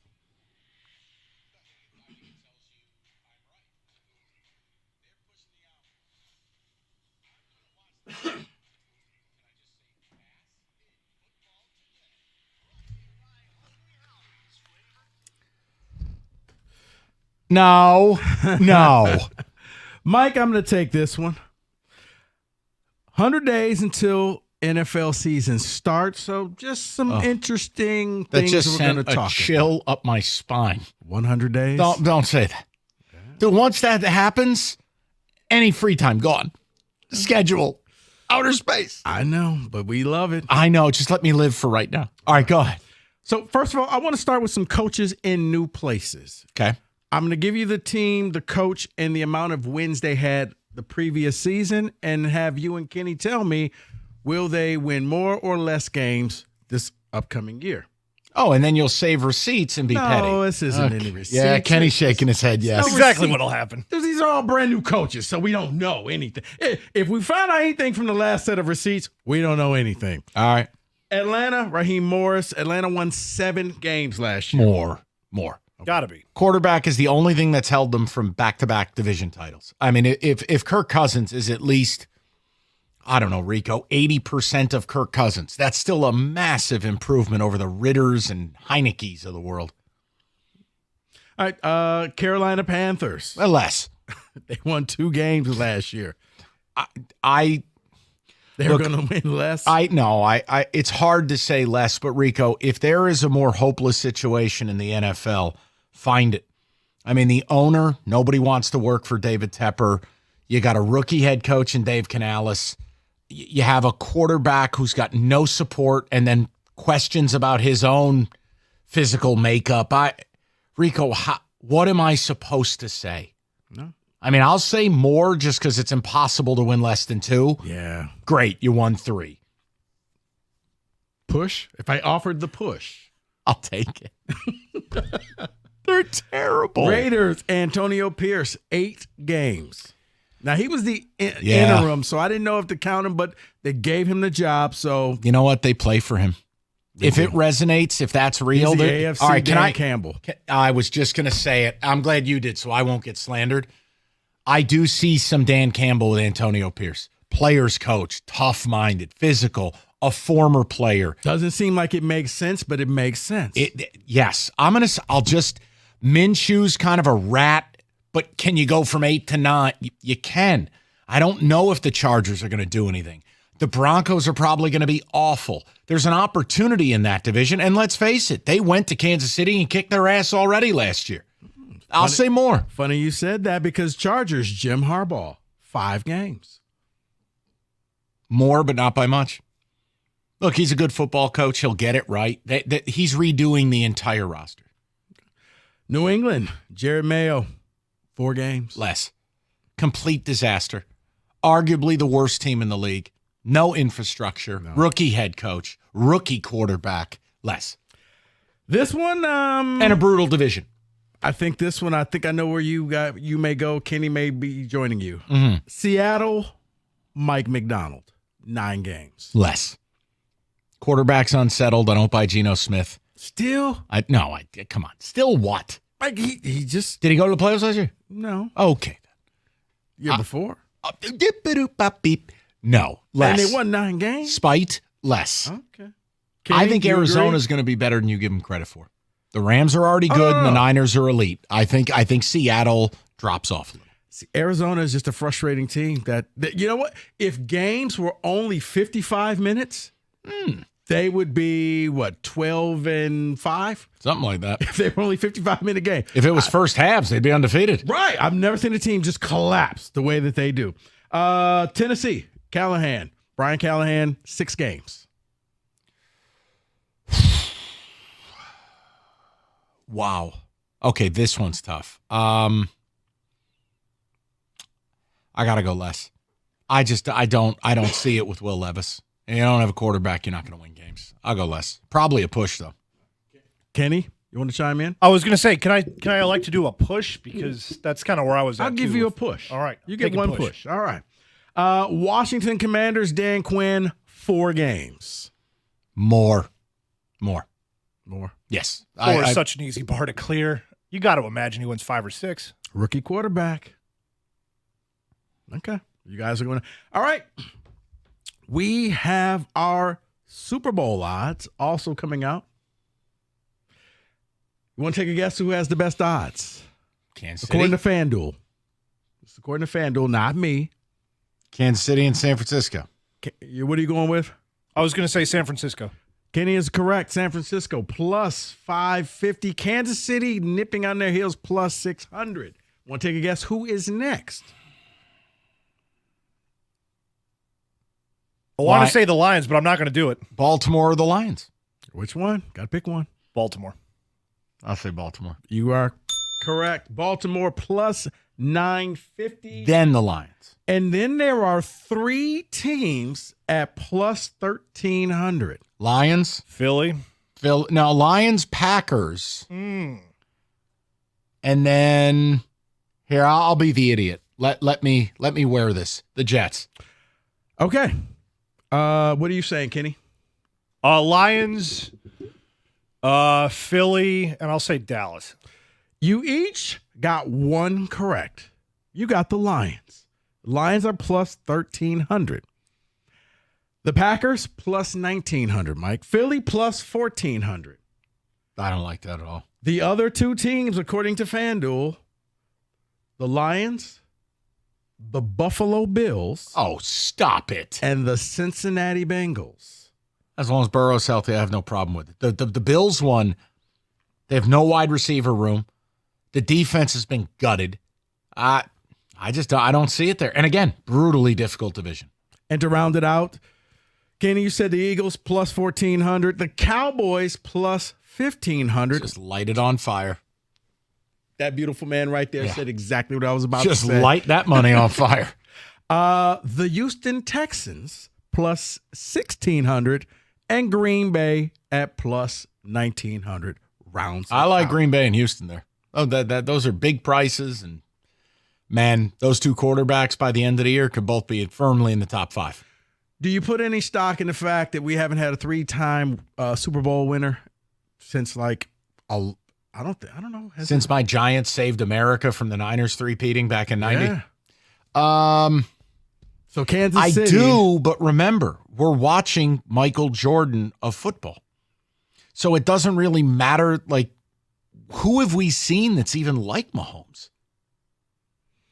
He's a force of nature. I mean, I guess you would go and say Tom Brady. That's about it. Okay, so there's your comp. Yeah. You see what I'm saying? Yeah.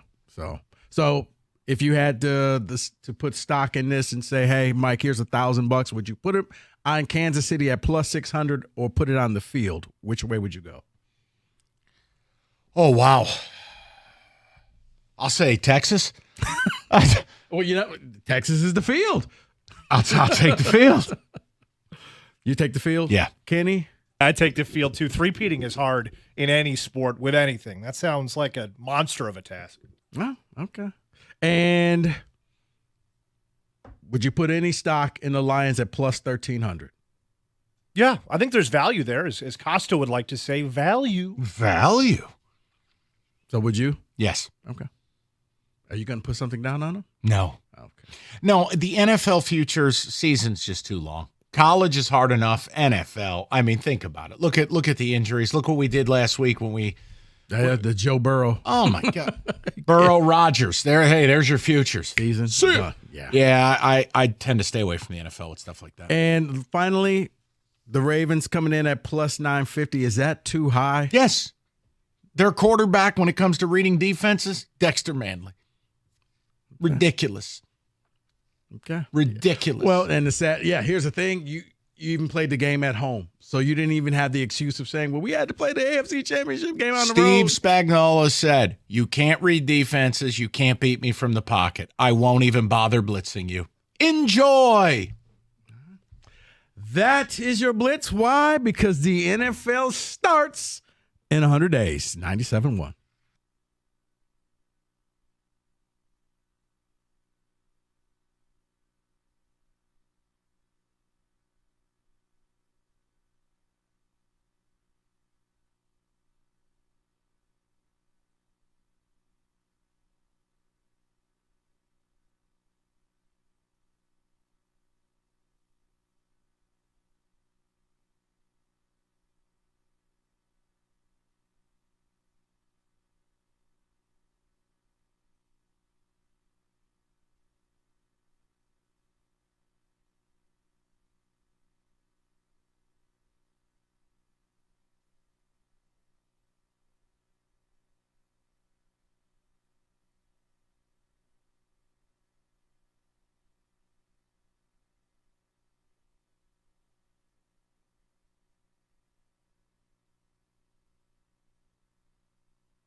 Brought to you by Beninati Pools. The Pirates are fourth in the NL Central, but have been playing a little bit better in their last 10, winning 6 of those contests.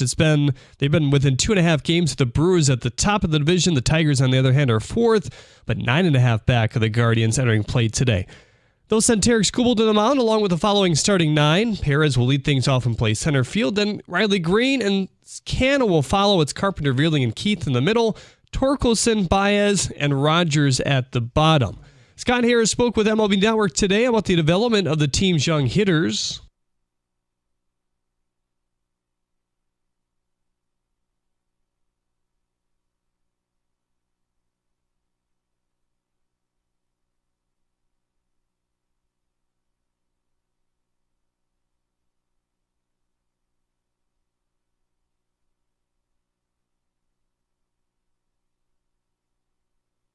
Hear the game right here on 97.1 The Ticket at 6:40. The Pistons providing an update on Simone Fontecchio today, saying that he underwent a successful procedure to address his left big toe injury. He's expected to be ready for training camp. Fontecchio missed the final 15 games of last season. At the Corwell Health Sports Desk, I'm Jeremy Otto. For more, go to 97.1 The Ticket or Odyssey.com. Well. Sometimes things are just very convenient. Scott Harris spoke, which is I've asked him to.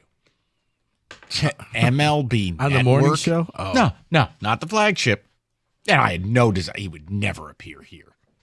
Not after how it went with Avila or Stan Van. No, this is not a safe space. Like, we're just going to talk. You don't cure cancer. You spend a billionaire's money and formulate a fantasy baseball team. Sorry. You go on with cookies. Go with Doug and Scott. They're very friendly people. But he goes on MLB Network. Now, I don't know what Scott Harris said. I heard the little snippet from Jeremy. So I am now going to back off, and I want to listen. I want to hear what Scott Harris had to say. So who's got the quotes? I do right here. From the moment I got here, Chris Ilitch said that we would have the resources to build a really competitive club and to build a club that can sustain winning over a period of time. We're not quite there yet as far as spending at that level because we need to build the foundation of this team to put us in that position to supplement it with some free agent signings in the upcoming winters.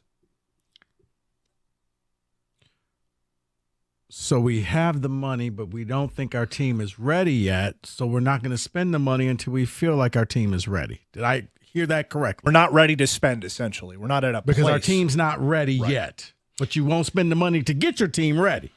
So you're living a vicious circle. Maybe I misinterpreted that. I don't think I did. Let me give you my initial thought because it's live and we have to react live. So, A, I can't condemn him for talking because that's what I wanted.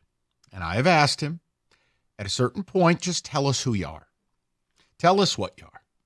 Now, I don't like the message, but I'm glad he said it because now I fully reserve the right to not care.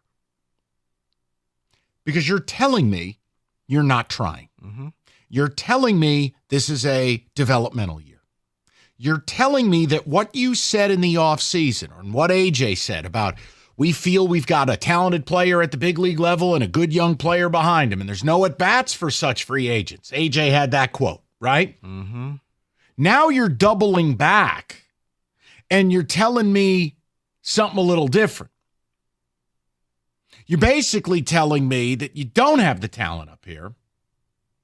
You're not at a point where you're ready to spend. And, yeah, you know what? For me, I am not here to tell you guys what to do. I can just tell you, school's out for summer. I don't need to care. See what I get. And if I have to hear, I'm sorry, just real quick, and I know I owe you the, hey, look at me. I'm sorry. Listen, if I have to hear another person, whether it's Stevie, whether it's Scott, if I have to hear another person tell me that Chris Ilitch is going to give me everything I need, you know what? Prove it. Prove it. My goodness. I'm just wondering, is there a time clock somewhere on this where you can say at some point we're going, because all this tells me is we are going to keep kicking this can down the road until all of these young guys develop. And then, and only then, will we start spending money. And you're seeing what the product is now, where you want to send half of your young guys back down to Toledo because they don't appear to be ready, but I'm not going to spend a dime until everybody's ready. Yeah, but see, here's what I don't like. All right? What I don't like is this. Last year, it was, we can't take away at bats from the kids.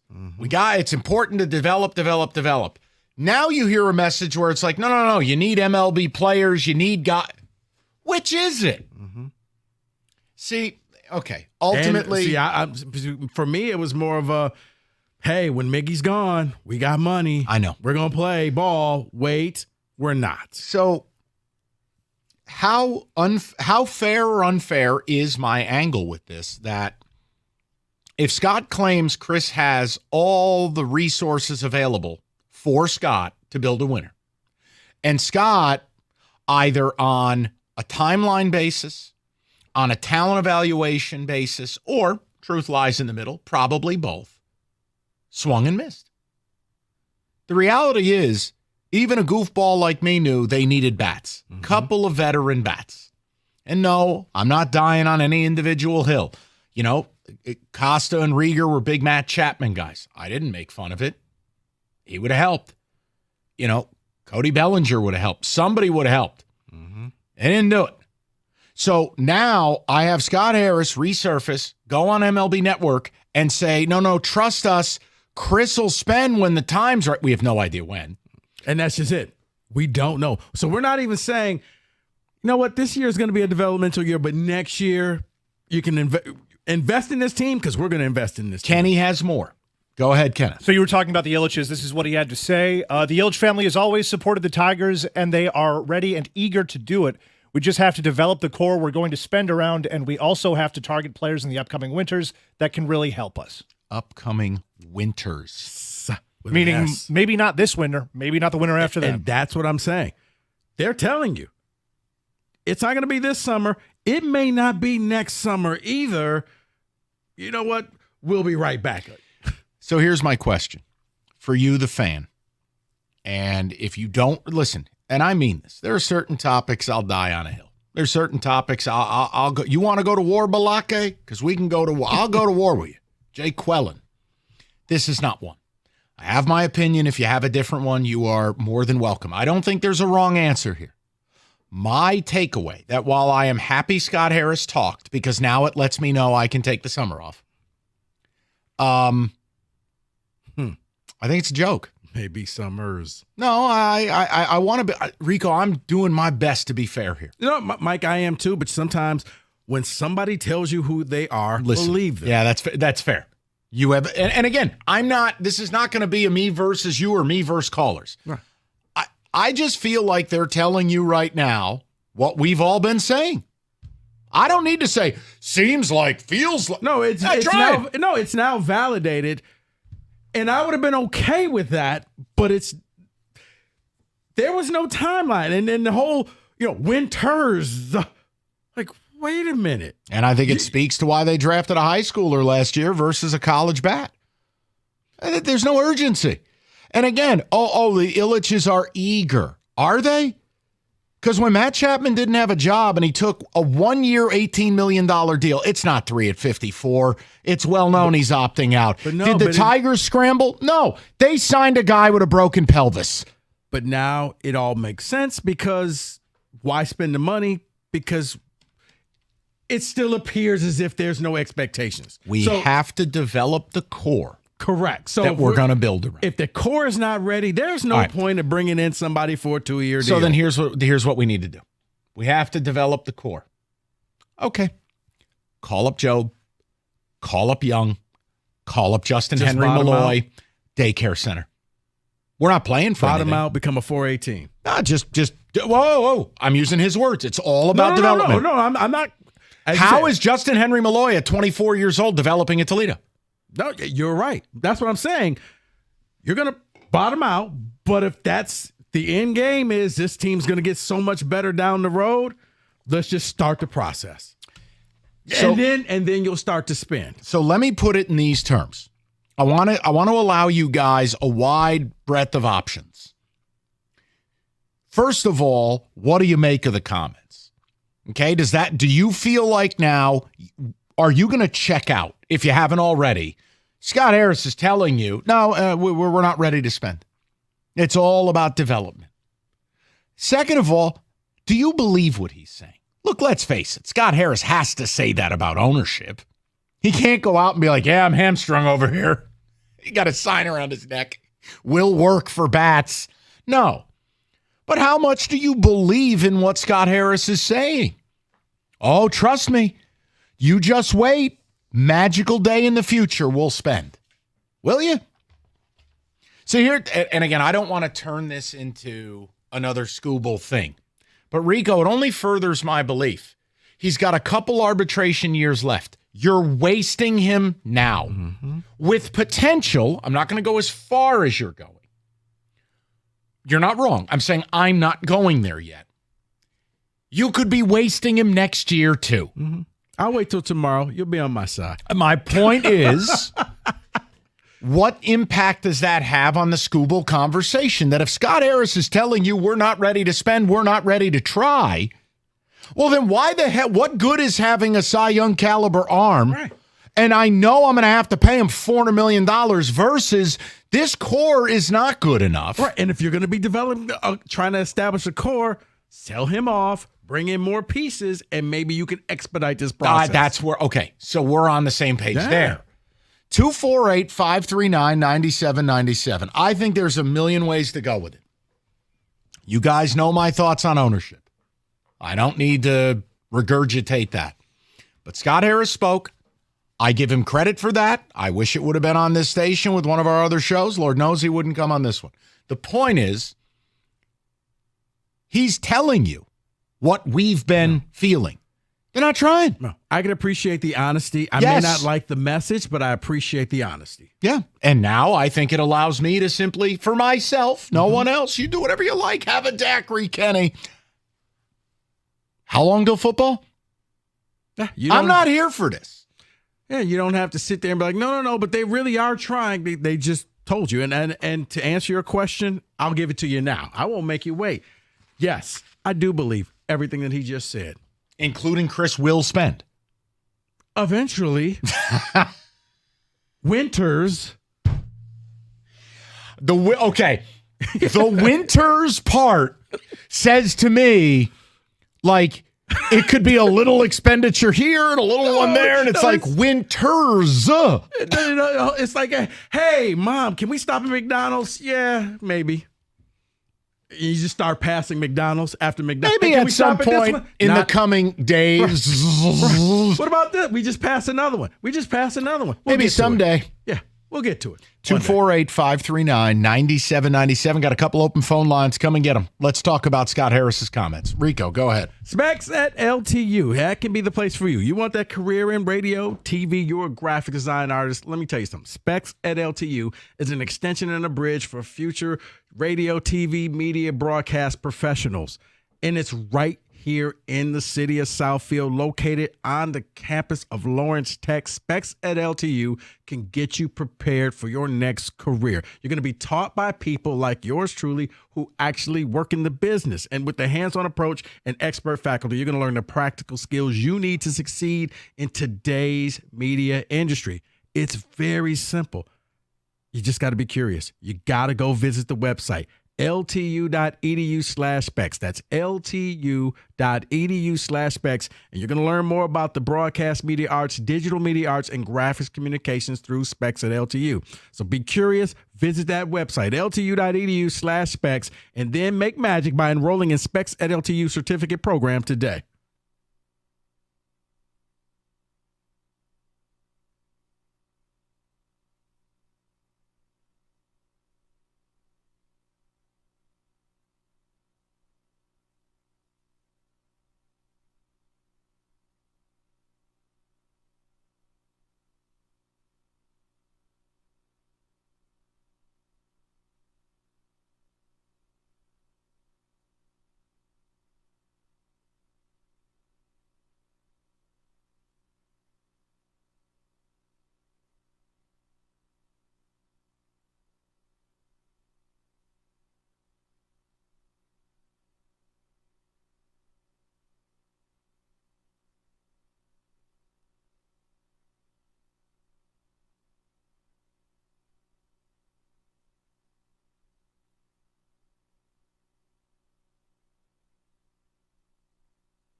All right, so Scott Harris talked to MLB Network today, and again, I'm not.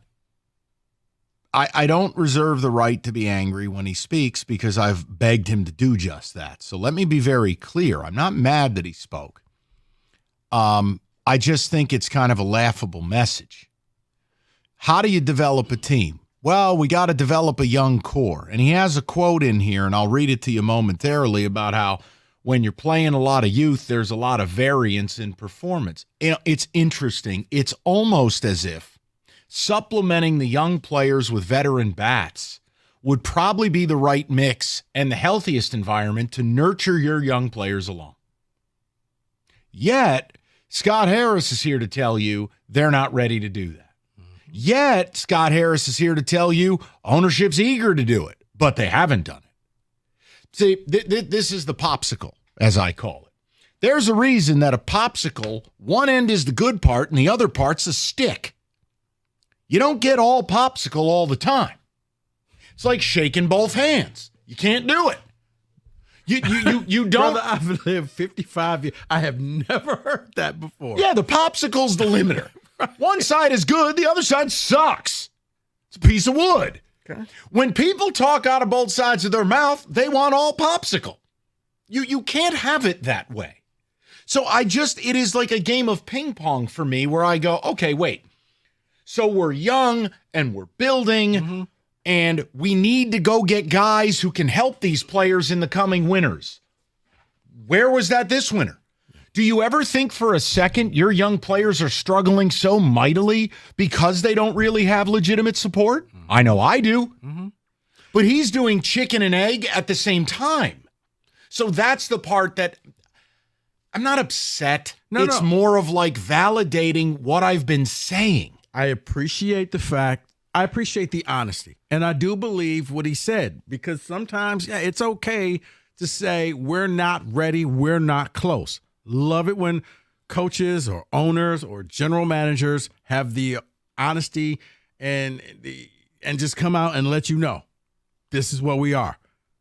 I don't appreciate the message of it's going to be a long time, but I love the fact that at least you told me, and now you cannot be as invested in this team. And what the thing that really hurt me and I did not like was just it doesn't seem like it's a short-term thing. Like this is going to go on until everybody's ready or we have this core. Yeah. Which then goes back to what we said. But then you know what? Maybe it's start to sell off some of the pieces that you have that are ready right now and really build for your future, because if not, a guy like Skubal, you're going to waste him here, and then you're going to end up overpaying him, and at that point, it's a ticking time bomb with that arm of his, so just go ahead and sell him now. Kenny, and it's in a Will Birchfield piece on Odyssey.com, 971theticket.com, I don't know, whatever.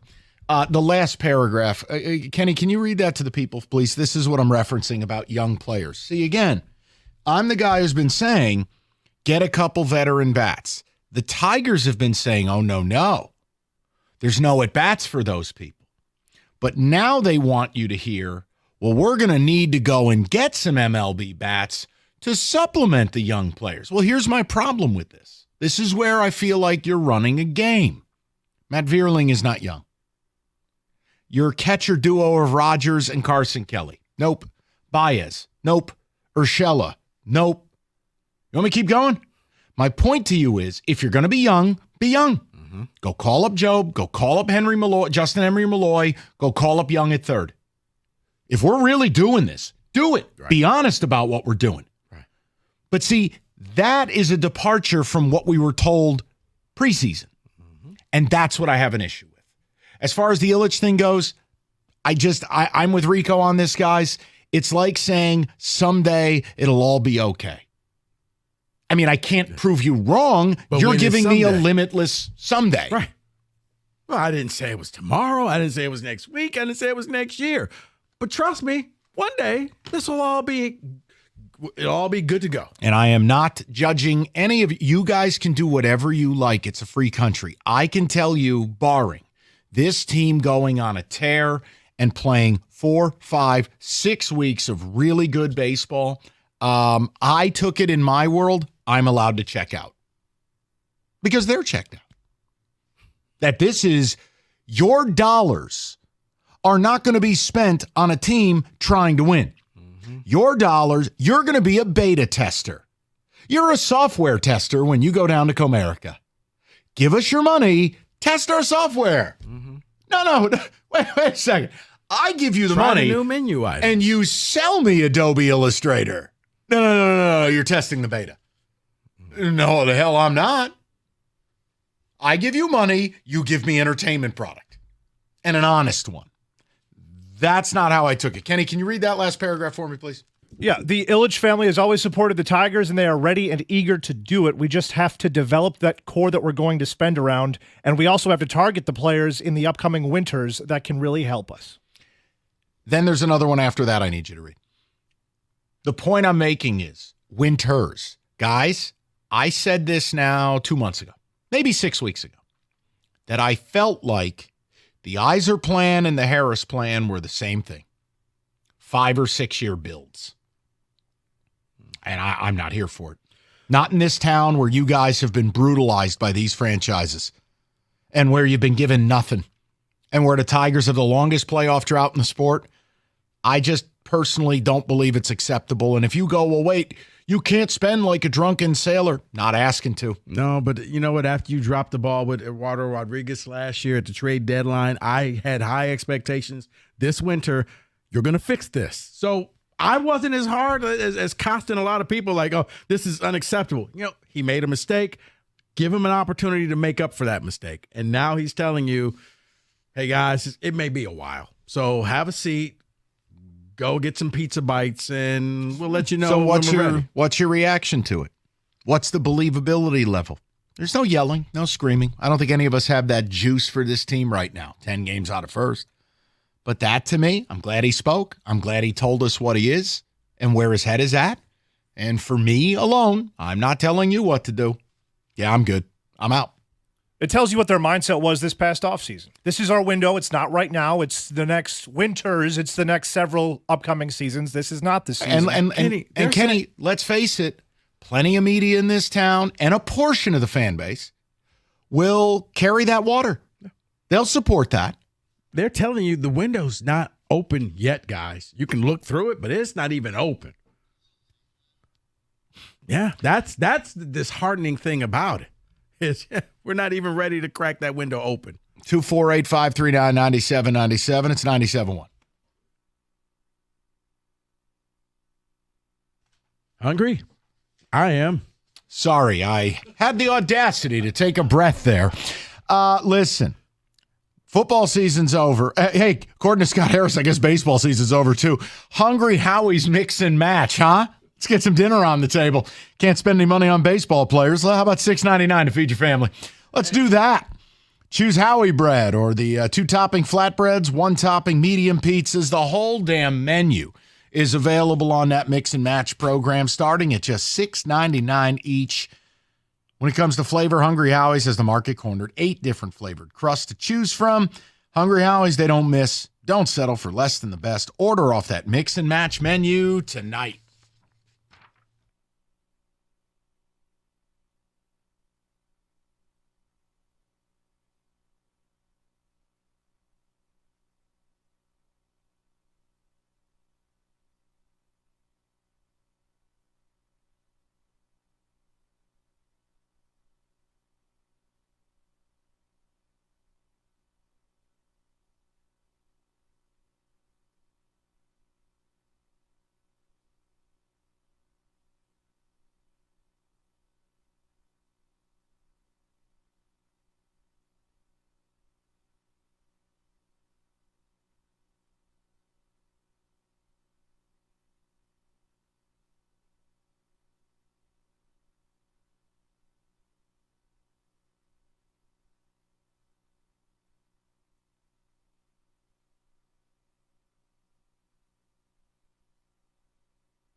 Brought to you by Lady Jane's Haircuts for Men. Trey McKinney, one of the top high school basketball players in the state, has landed a spot in the U18 USA men's basketball squad. McKinney led Orchard Lake St. Mary's to a state title this past March. The Tigers face the Pirates today for a short 2-game series. We'll see some good pitching in the series as rookie Jared Jones faces Scoobel tonight at 6:40 and Flaherty battles Paul Skeens tomorrow. Hear both games right here on 97.1 The Ticket. Tom Izzo spoke to WILX last week in Lansing and was asked a simple question: if he could take it much longer with the current state of college athletics.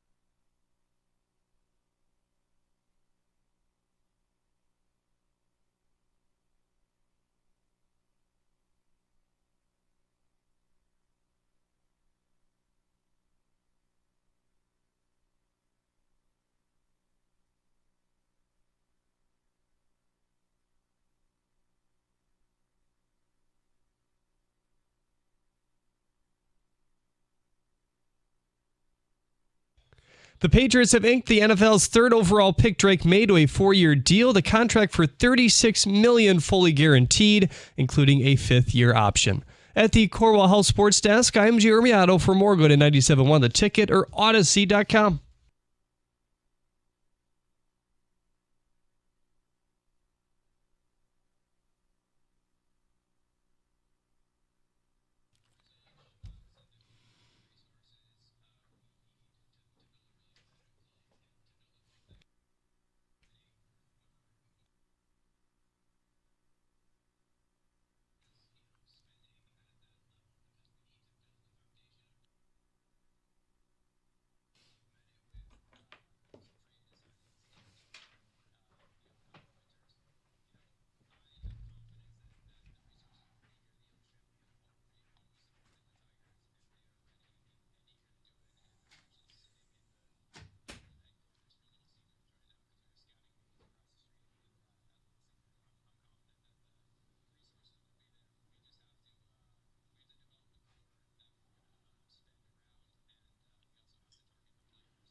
Interestingly enough, that's actually not a true statement. The Ilitches have not always supported the Detroit Tigers. I mean, what was Mike Ilitch's first 12, 13 years of owning this team? It was dreadful, and it was cheap. Only in the later stages did Mike Ilitch spend, which is great, and we're thankful. And the minute Chris took over, what did we get? We're in the longest drought of playoff baseball in the league. But he's confident. What else is he supposed to say? But wait, there's more. Second prize is the steak knives. He was asked about Javy Baez, and maybe does the organization at a certain point have to admit it's not working and it might be time to move on? Let's take a listen to this.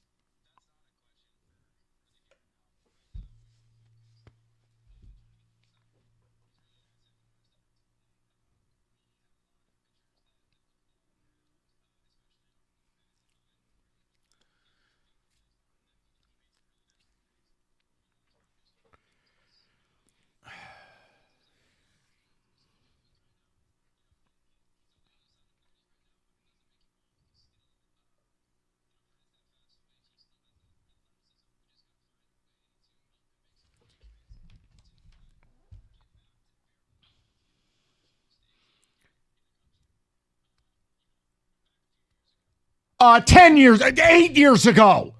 The playoff run that made Javy a star was 2016. You were Theo Epstein's intern or whatever it was. I got to go look. Second of all, as of last week, Javy had a negative defensive run saved metric. Now that one upsets me because that's not honest. Oh, they gave us the resources. I swear the resources will be there. Buy this bum out. Brother, when you're paying him that much money and the first thing out is, well, he's good defensively. That's right up there. Well, she's got a great personality. Okay, you picked the wrong horse. You just have to admit it's not working out. But you want me to believe the resources are there, and then you're telling us, well, he's still a big resource. We've got a lot of ground ball pitchers. He's not the player he was. He is not a good shortstop. Do you know what the top shortstops in the league right now have for defensive runs saved? plus 8. 8 runs saved. He's 9 runs worse. It's not even June. You don't get to say that. Oh, I got it. Sorry. He's not old. He's 30, and we're hoping we're going to work with him. No, if you are talking about your young guys, this young core that you're waiting on, you can say we're working with, we're trying to develop.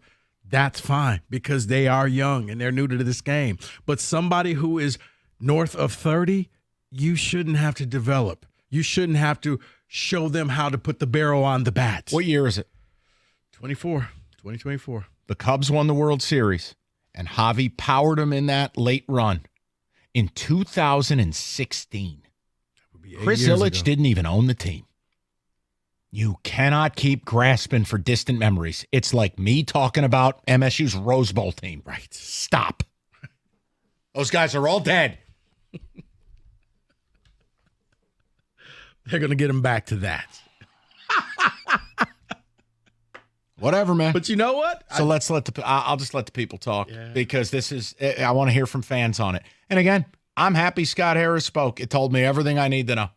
See, real quick, I believed him when he said about, spending the money on all this. This was president speak. This wasn't actual truth because if you hooked him up to the lie detector, I think you would have got a totally different answer. But this is not.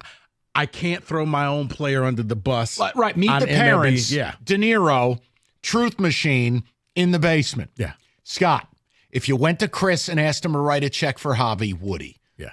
This is disingenuous. That needle is going. The first Come thing, on. Yeah. First thing he said, I believe this. Disingenuous. Don't believe a thing. You're coming up with reasons why he's okay. And, hey, remember when he was a Cub and we'll get him there and we'll develop him and stuff and things. Yeah, okay. Or maybe even worse, he actually believes it, which is an alarming concern of mine, is that maybe he actually views Javy as a resource, which to me, awful. Oh, boy, if that's the case. Christian leads it off. Christian, what's going on, brother? How are you? I'm doing well. How are you guys doing? Good. What are your thoughts on all of the audio we've been playing? I wouldn't pick the Tigers as the organization that I would trust to develop a core. So, that's the dirty secret of that is, if the core doesn't develop, then and you're waiting to spend money on the core developing, you're never going to spend money. The core sucks.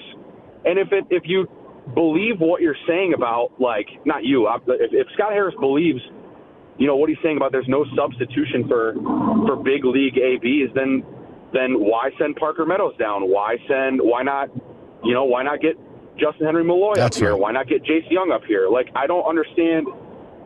I just don't get it. I hope he's to Rico and Kenny, I hope he's lying about that. I just don't. It's not honest. It's not there's no fallback plan to if your core sucks, which it just objectively sucks. There's regression top down. Jake Rogers has regressed. Kerry Carpenter, even saw it last season with Kerry Carpenter. Regression. Riley Green has regressed of late. Spencer Torkelson is one of the worst players in the league.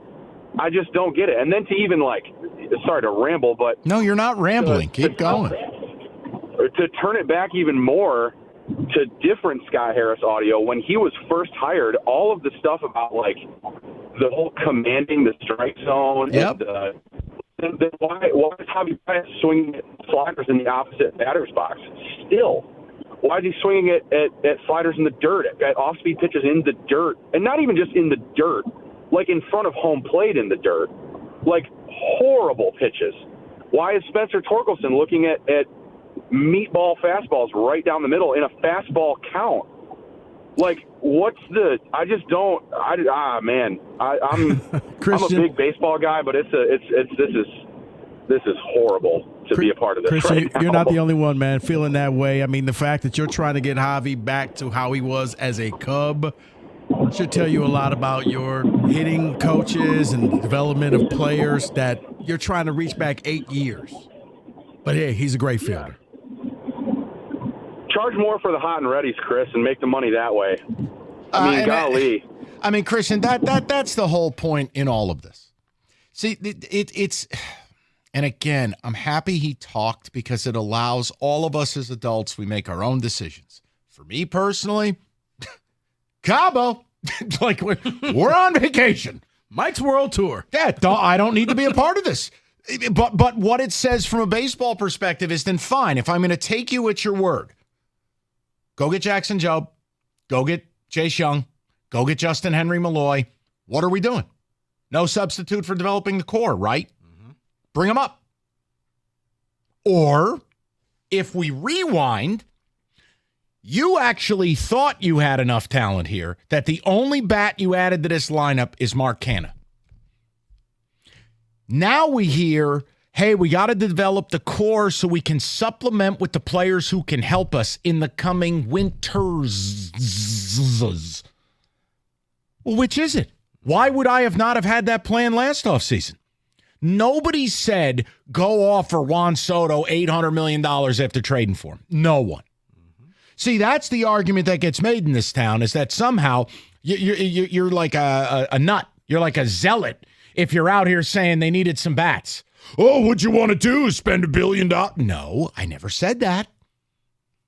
And when people like Jim Costa and Jeff Rieger bring up Matt Chapman, who effectively signed 1 at 18, and even if it was 3 at 54, who cares? Mm-hmm. You mocked it. Oh, there's no at-bats for players like that. Oh, but there's at-bats for Gio Urshela's fractured pelvis? So that's where I have an issue. It feels like a little double talk to me. No, and you're the right. Javy thing, forget it. If you got to go back 8 years for me to give you a highlight. At that point, he's just lying to you, and that's just president talk. Guys, you asked me a question I can't answer. I forgave $7 billion in student loans. Yeah. No, you didn't. You approved 3% of the applications. Yeah, just let that all go. But as far as bringing the young guys up, bring them up, and you might as well put a for sale sign on school. Yeah, and you know what? We'll see at the winter meeting, Scott. Yeah. What else? And by the way, I will continue to stand by my Scooble thing. No, I am happy well. I'm happy to have him, but if you wanted to show this, and Kenny, give me one moment. If you want to show this fan base that the Ilitch family will spend and will do it right, then tomorrow, after Scooble starts, announce you've signed him to an extension. We don't need the RBers. We are going to make a commitment. He's the best left-handed arm in the AL. He is a Cy Young caliber guy. We're going to pay him. If you want to make the statement that the resources will be there, fine. And you don't want to trade him. You don't like Mikey's idea. Cool. Then here's the alternative. But see, show me.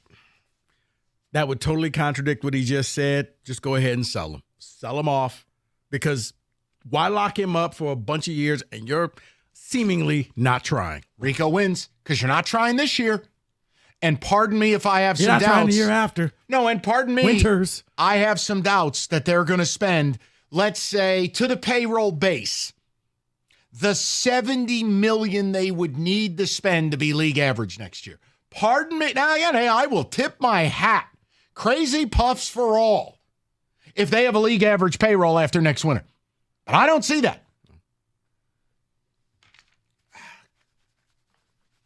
God, that's frustrating. I know. I'm sorry, buddy. Home Run Tuesdays are back. It's the easiest way to bet a baseball game. You bet home runs. You got an inkling on a Tiger tonight? Go for it. Do your thing. You bet him to bet. You bet him to bet. You bet him to hit a homer. And automatically FanDuel gives you $5 in bonus bets for every home run hit in that game by anybody. It's Home Run Tuesdays. It's FanDuel.com/ticket.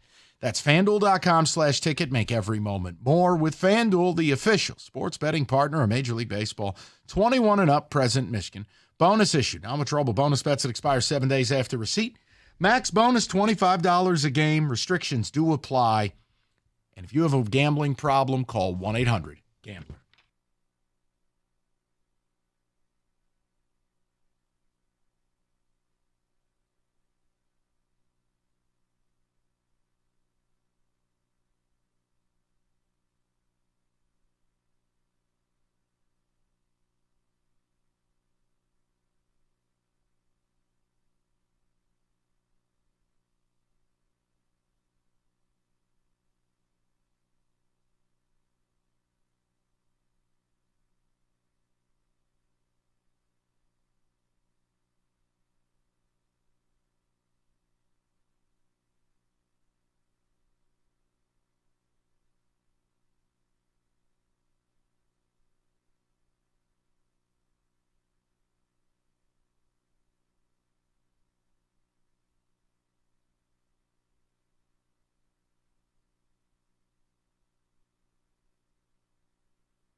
Brought to you by North Bloomfield Properties. Yahoo is celebrating 100 days until the regular season. NFL kicks off with a list of the top 100 things to be excited for. Weighing in at number 13 is Jahmyr Gibbs' expanded role. It says, quote, Gibbs was a rookie last season, splitting time with David Montgomery, and still had a bunch of highlights with 1,200-plus total yards and 11 touchdowns. The Lions have indicated Gibbs' role will grow, and that could be a lot of fun, end quote. The Tigers face the Pirates today. Tarek Skubal is looking to bounce back after one of his rougher outings of the year where he gave up 4 earned runs. Here's his account.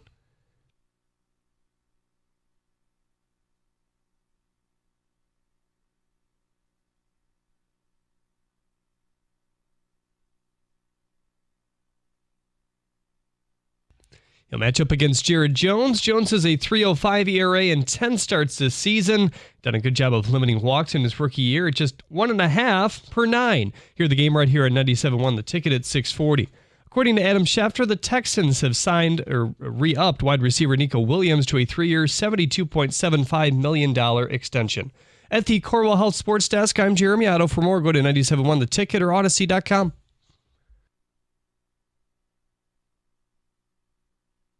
All right, 5 o'clock. Great to have you with us.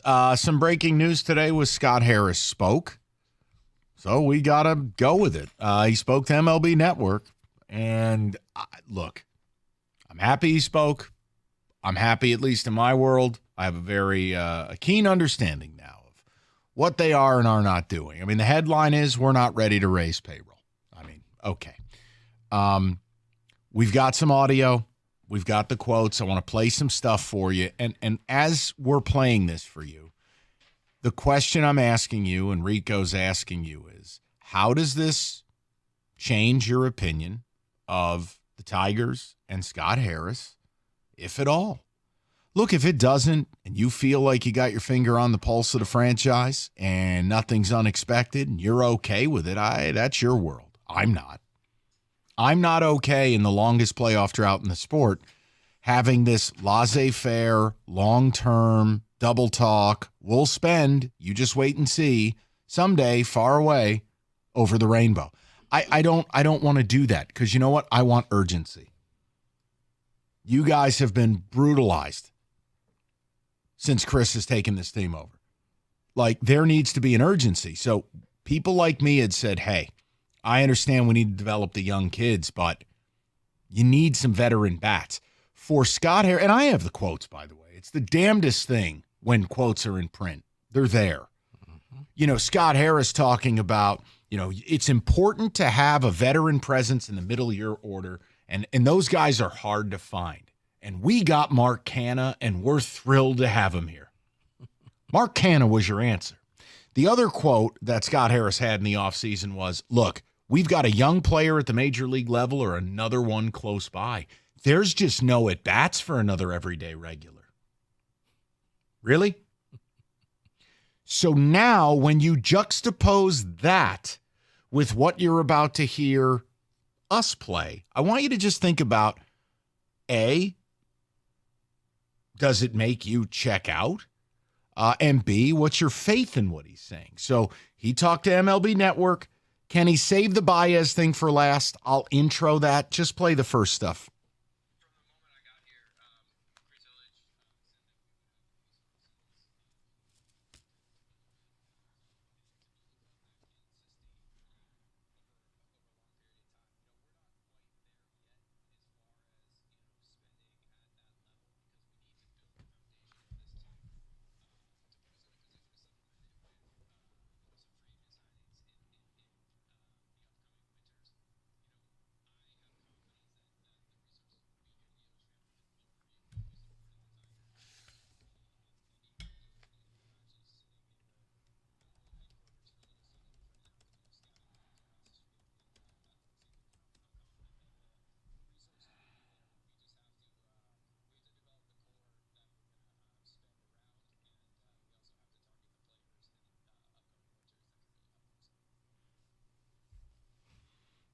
That was encouraging. How much do you buy it?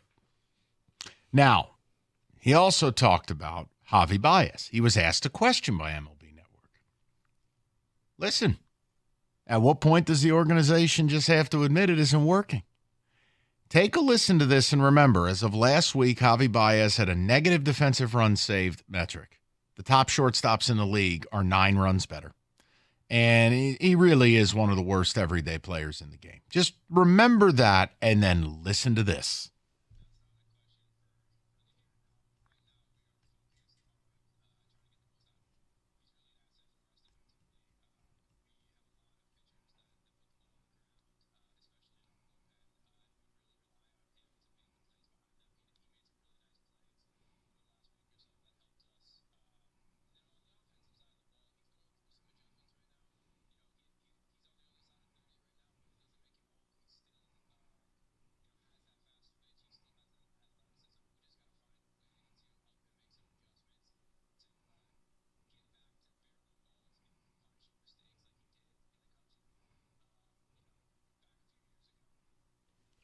A few years ago.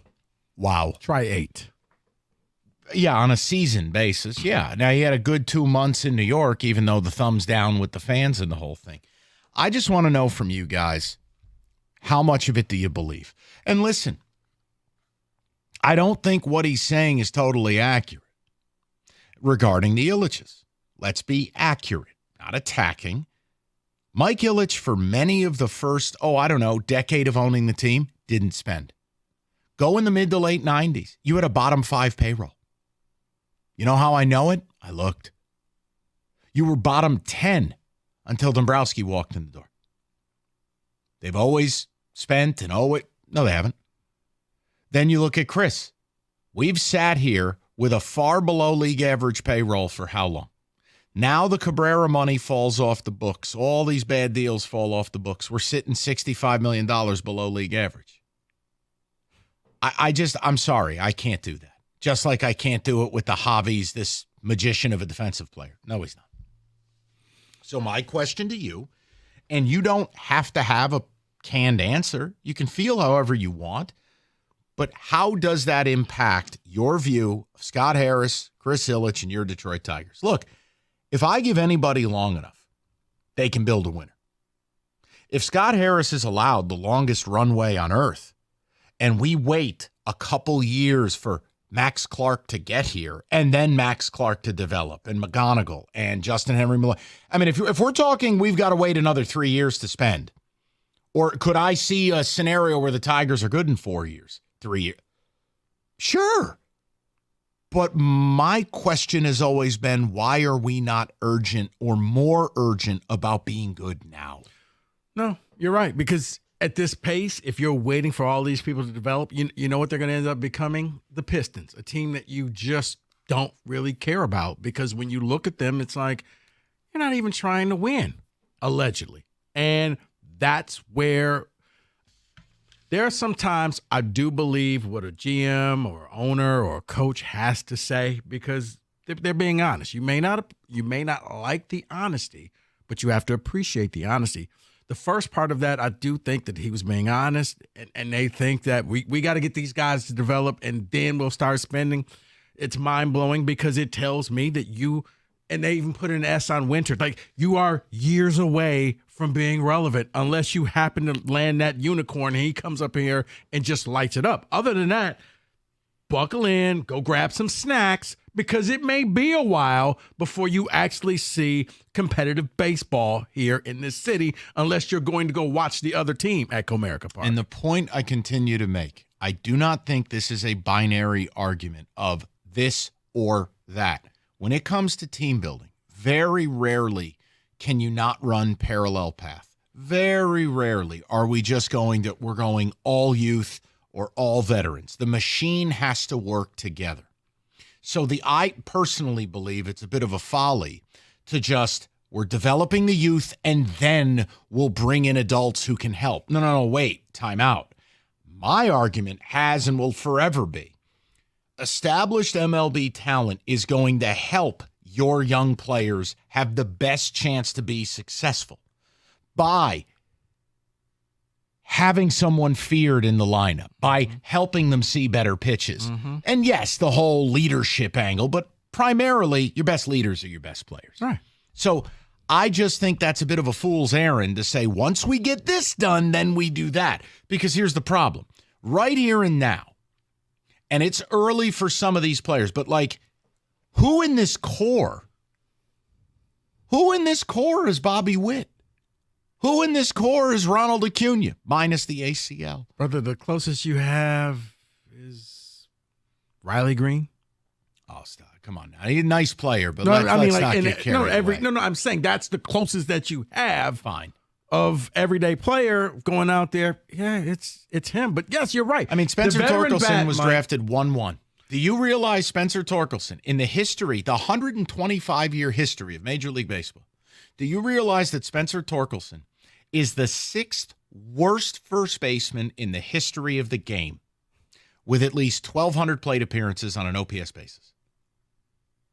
I mean, guys, I'm just giving you numbers, things, data, not opinions.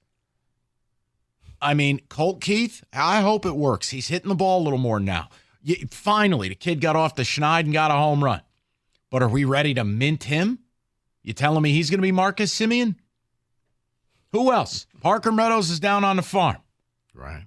I don't know anything about Justin Henry Malloy. He's yet to play. Like, my whole point to you is you can do both. Yet, Scott Harris told us there are no room for every day at bats. Then why do I look at Baez every day? Why do I got to look at the Veerlings and the Cannas and the Carson Kellys and whatever your Frankenstein is at third base? I personally view it, okay, you've told us you're not really trying. You've told it, because you notice the one thing, Scott Harris has said something now that I'm never comfortable with. We want to build this so we can be competitive for a long time. That's a myth. It really is a myth. You want to be competitive in baseball? Here's generally how it works. You want to be competitive for a long time? Top 10 payroll. Yeah. How many of the top 10 payrolls made the playoffs last year? I'll help you. 8. It can be a road to ruin. I don't even need the Tigers to have a top 10 payroll. I'm making a point to you. Winning for a long time in baseball, generally, not exclusively, top 10 payroll. Yeah. Want to win a World Series? Top 10 payroll. How do I know it? I've looked. Yeah. Okay. Good talk. You mean it doesn't work like it did for the Oakland A's? All right. Dombrowski's on line 3. Can't do that right before a read. I apologize. Introducing now the RB Chill Mode 100. Now RB Chill Mode 100. Let's just call that the Rico beer. Now for just $30, Comcast. It's easy, reliable internet starting at just $30 a month. And now that's, look, it's calming. It's like getting that deep massage at the beginning of a 3-day work weekend. Don't you wish every day could be like this? Plus, now comes with unlimited data, no commitments, no hidden fees, and a peace of mind. Just simply the simple internet for a simple price. It's everything you want and nothing you don't. It's time to just get internet easier, like right now. Because with Now, you can save more, worry less, and get simple internet with no strings attached. Because who likes strings? Nobody. That's who. The choice is easy. Turn chill mode on, and with Now Internet, backed by Xfinity, the Xfinity Network, get Now Internet starting at just $30 a month, all in. It's better tech at a better price. It's better than 5G home internet. Turn on chill mode right now at xfinity.com/now.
Hey, companies out there advertising BOGO offers on AC and furnaces. There is nothing for free. You want a fair deal, you go to Mastercraft Heating, Cooling, Plumbing, and Electrical. They got you covered 24/7.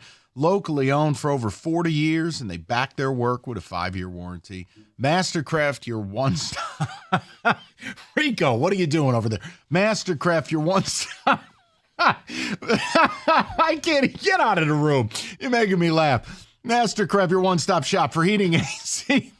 Get him out here, and electrical. They'll beat any price. You bundle a new high-efficiency AC and furnace, you save yourself up to $2,000. The best installation. Great same-day service. Visit mastercraftheating.com.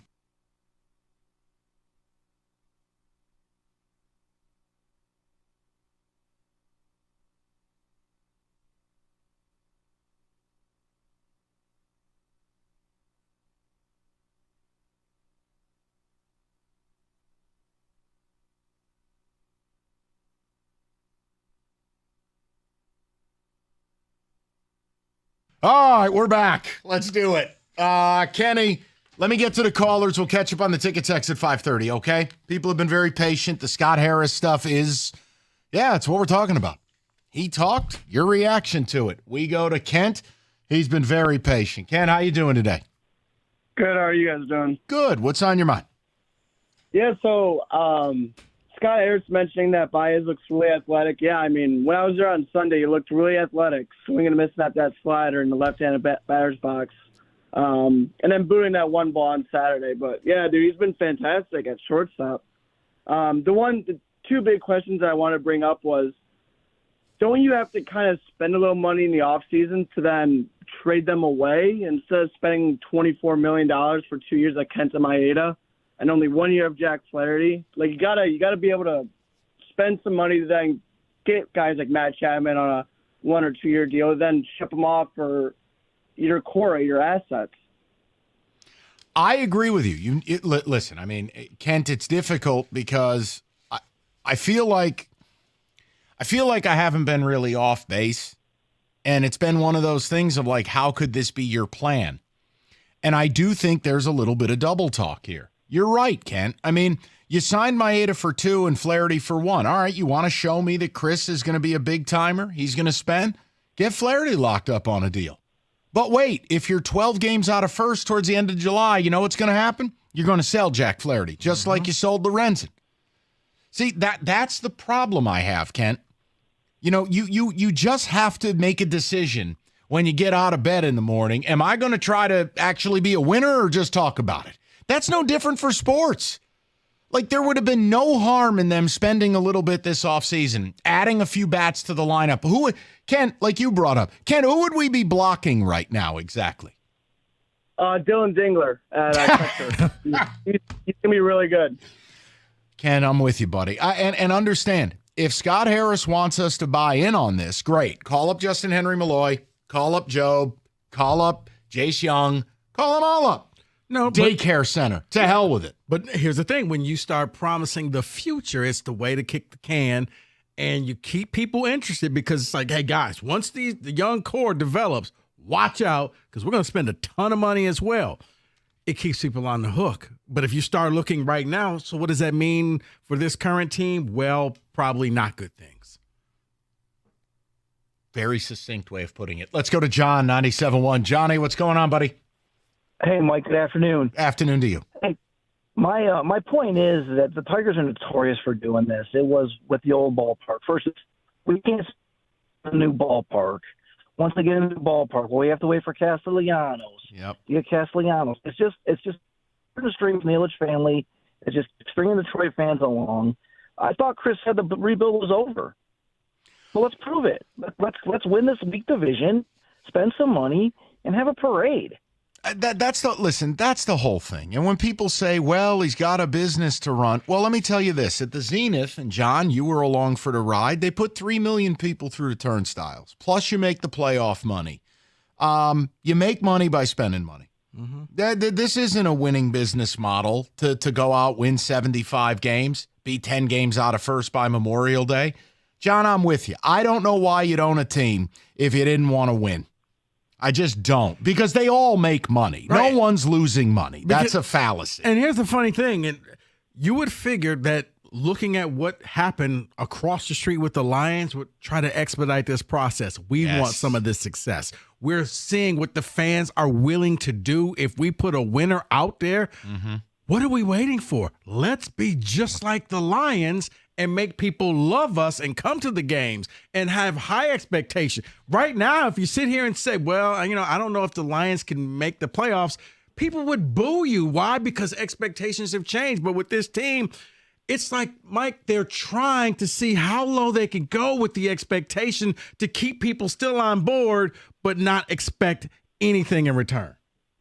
Hey, Rico, real quick, when they're chanting Jared Goff at Tigers games, you know something's wrong. Yep. You know what, John? You win. John wins. Yeah. Boy, I'll tell you. No, you're right, John. I promise you they won't be chanting Javy Baez at a Lions game. And listen, it won't take much for this town to fall in love. I mean, if this listen, is there still hope for this season? Of course there is. But I'm not going to stress out waiting for it. Until or unless, look, I view it differently than some people. I view it that these teams owe us. They owe you. You're the customer. You're the fan. They owe a product. And if they earn your time, then they get to earn your money.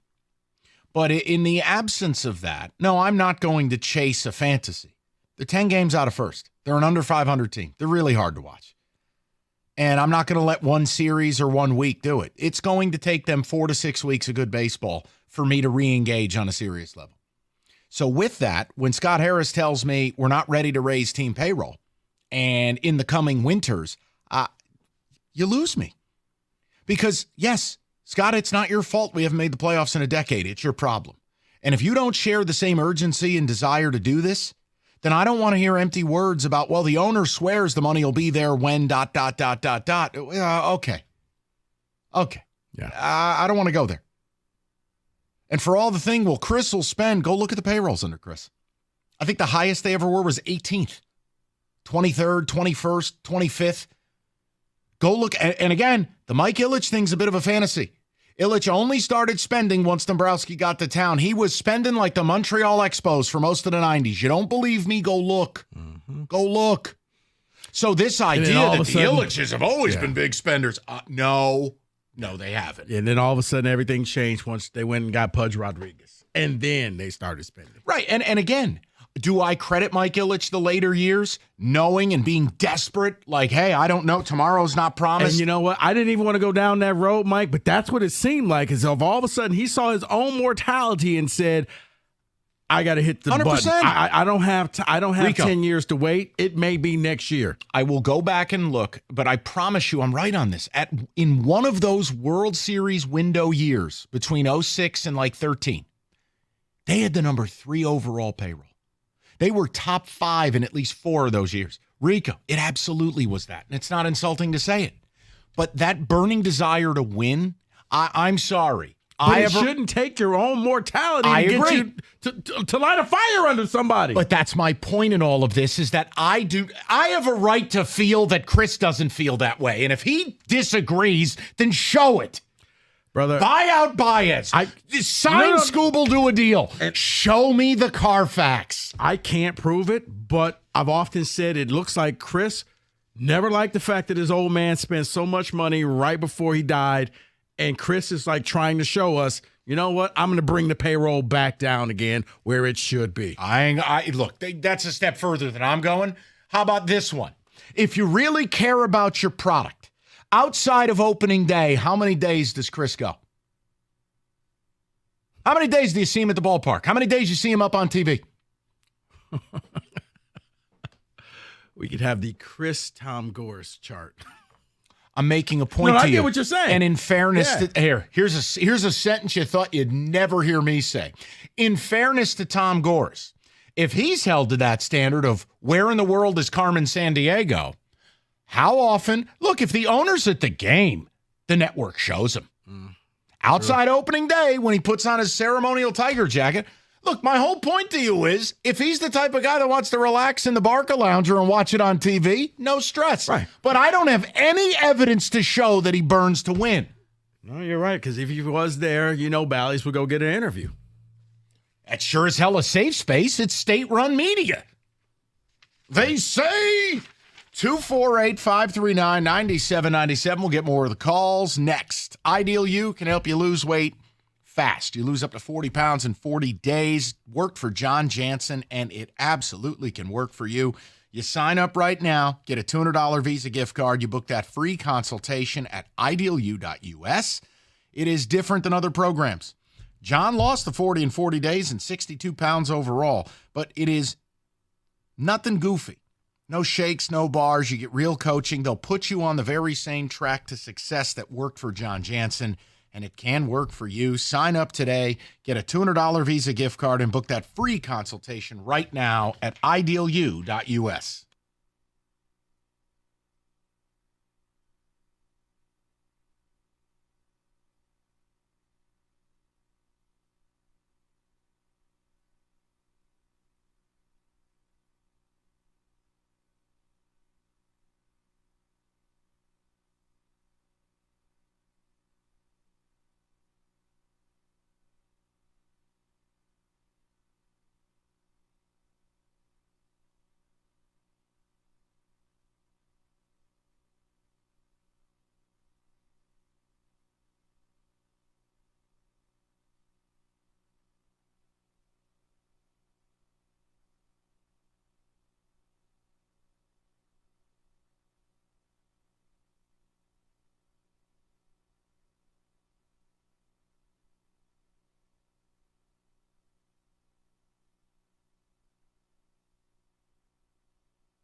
I mean, I know personally I'm reassured because he's sitting at the world headquarters.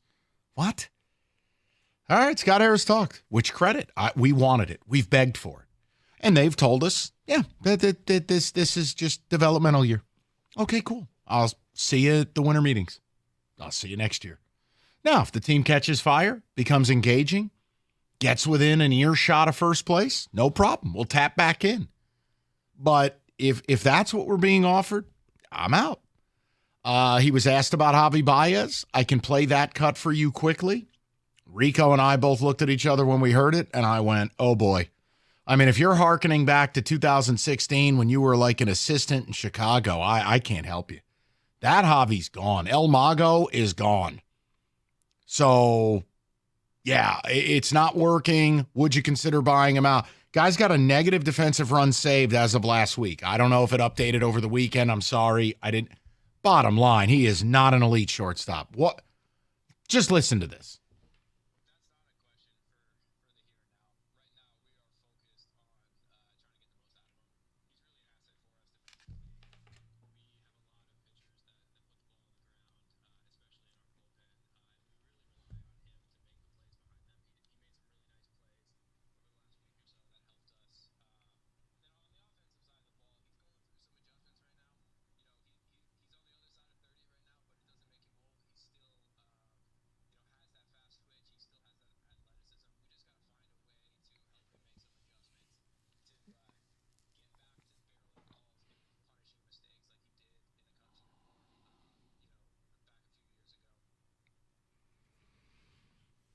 The fact that he says he's still looking towards the Cubs. That's what I'm saying. A few years ago. And then when you realize that 5 years ago. Yeah, okay.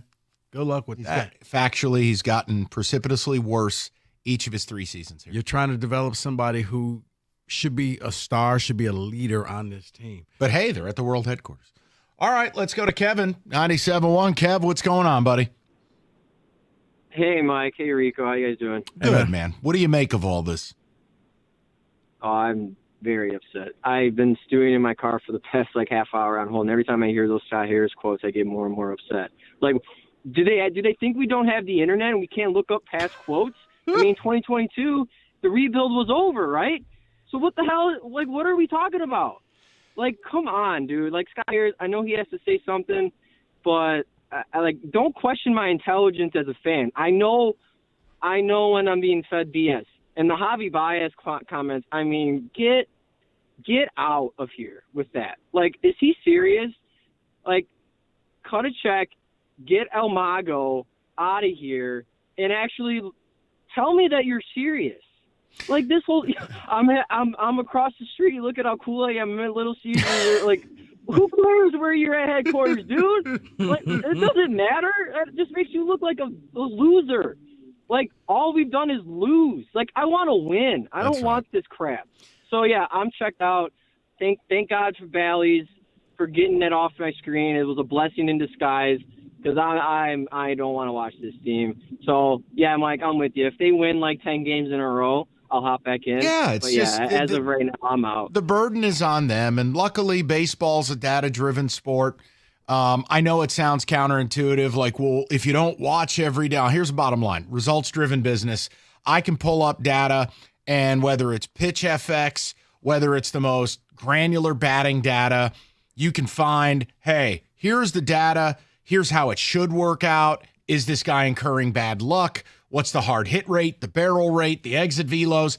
You could, you know what? Wake me up when they're in earshot of first. Just show me. But if we're sitting here right now and this is what it's going to be, yeah, I'm good. Because now here's where we're at.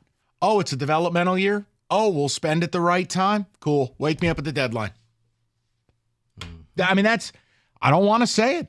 I love baseball, but I got plenty of other baseball teams I can watch. No, and it leads me to wonder, when are you going to start selling off some of your players? Because if I'm going to believe what you just said, Flaherty would be gone. You're not going to keep some of your pitching. But think about because this. That's your biggest asset right now. But if you wanted to prove that you're for real, like let's say you wanted to put action behind the talk, show me a Flaherty contract. Mm-hmm.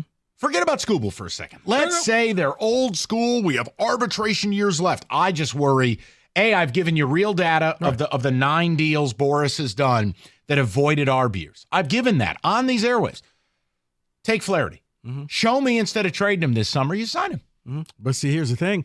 They just told you we're not trying to spend money. We're waiting on the core. So let's add to the core. Let's go get as many pieces as we can to expedite the core. And once we have that, we'll start spending. So he told you without telling you, there's certain people probably won't be here at the end of the year. No, and look, I would be equally thrilled if Scooble was signed and stays here and retires a Tiger. I love him. I think he's a Cy Young caliber pitcher. However, with that Cy Young caliber pitcher, you're 10 games out of first, and your GM is telling you we're really not ready to win anytime soon. So I happen to look at the bigger picture. I'm with Rico on this.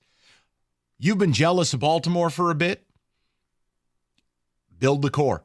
Expedite the process where you are deep in pitching. You are. And if you move Scooble, you have Job in reserve. I mean, Matt Manning could be a number 5 any day of the week. You're fine. You got a good pitching coach, so you know what? You may be able to develop more pitching. Dude, Chris Fetter is he's a genius. And they have a staff of guys, but Fetter is the ringleader of that. I'm with right you. now, that's your biggest commodity. Go out there, showcase it to the league, and let's bring in as many players as possible. Let's go to Kevin, 97.1. Oops, I hit the wrong damn button. And now Kevin joins us. What's up, Kev? What's up, man? Hey, as another fellow Kevin, as the last caller, holy smokes, I'm glad you guys brought this up.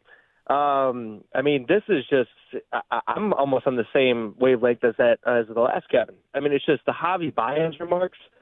He's basically like denying the inevitable, giving us false hopes, whatever. I mean, Javy's done. Javy's done. El Mago's done. He's done with all that stuff. I'm just as fired up as the other Kev. And when he says about building the core players, what core? We have nobody that's consistent on the squad right now.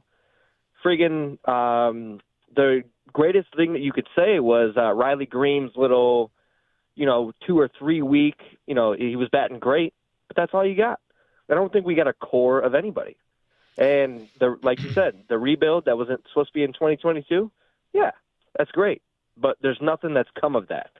I really think that Scott Harris is literally he's trying to save his own you-know-what as of right now. He's just trying to, not bait us, but he's just kind of letting us keep going until, I mean, shoot, I don't know. I'm at a loss for it. No, and I don't see, the only disagreement I have, Kev, I don't think he's under any pressure. He's got all the time in the world. As Boat Guy would say, he can just look at the beautiful, beautiful sunset. Mm-hmm. I mean, do you know what you have to do to get fired around here for this baseball team? He's under no pressure. Oh. To go out there and say that on MLB Network tells you. He knows. No problem. I'm good. I just got here, and I was told I have a long runway. So let's take advantage of that. And I'm going to let the people know it's going to be a few years before you see a really competitive team that can go out there and win a World Series. Yeah, let's backtrack. Let's just try to make the playoffs first. And that's still going to be a long time. So, yeah, when he said the years thing, that lost me. The winter meetings with an S. Z's, actually. Yeah, that's like... it's not this year and it's not next year. It's whenever the young guys who you keep shuttling back and forth from Detroit to Toledo finally make it here. And we all want them to. We all want them to turn a corner. Right. But it's just, man, oh, man. All right, NBA playoffs. We're headed towards the finals. $150 in bonus bets with any winning $5 wager. It's $150 to use on anything. SGPs, live bets.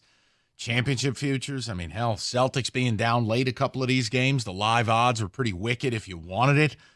There's just no place that offers more betting options than FanDuel. It's FanDuel.com/ticket to get started. FanDuel, the official sports betting partner of the NBA, 21 and up, present in Michigan. First online real money wager only. $10 first deposit required. Bonus issue. Non-withdrawable bonus bets that expire 7 days after receipt. Gambling problem? Call 1-800-GAMBLER.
I'm Jeremy Otto.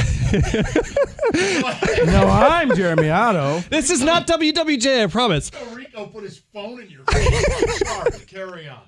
This just in. The Tigers game has been postponed today. A 12:40 first pitch tomorrow. It'll be a straight doubleheader between Pittsburgh and Detroit. Gives us some time to play some more cuts. Brian Kenny asked Scott Harris at what point it's time to make a decision on Javy Baez.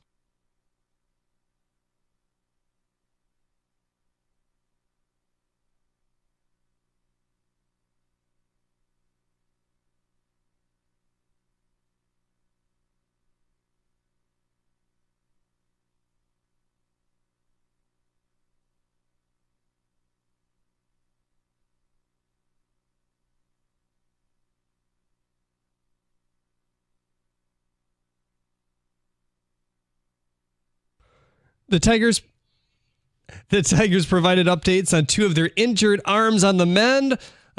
Yes. Tigers righty Sawyer Gibson Long, who's been dealing with a right elbow strain, is completing a rehab daily, while Shelby Miller has right ulnar nerve inflammation while officially starts rehab with the Mudhens tonight. This is going to be the worst update ever. Michigan football is set to host its first group of official visitors to Ann Arbor on Friday. The highest regarded is 5-star receiver Derek Meadows from Vegas. He stands 6'5" and 200 pounds and doubles as a track standout.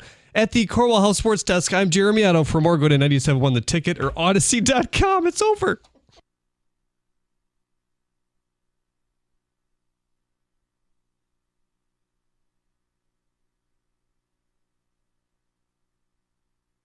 We're all falling apart here. First, it was me an hour ago. Jeremy, a clown car of an update. My God. I'll tell you, Jeremy, your update went the way U of D basketball went this year. Congratulations. Yeah, and I was just showing him that it was official. He was, Poor Jeremy goes to his update. Kenny, here's Rico just putting his phone in his face. No, he was like, well, where? And I'm like, well, it's from from right here, stupid. Tigers people are saying it. Jesus. Well, he has to be accurate. He can't make things up. All right, well, big finish.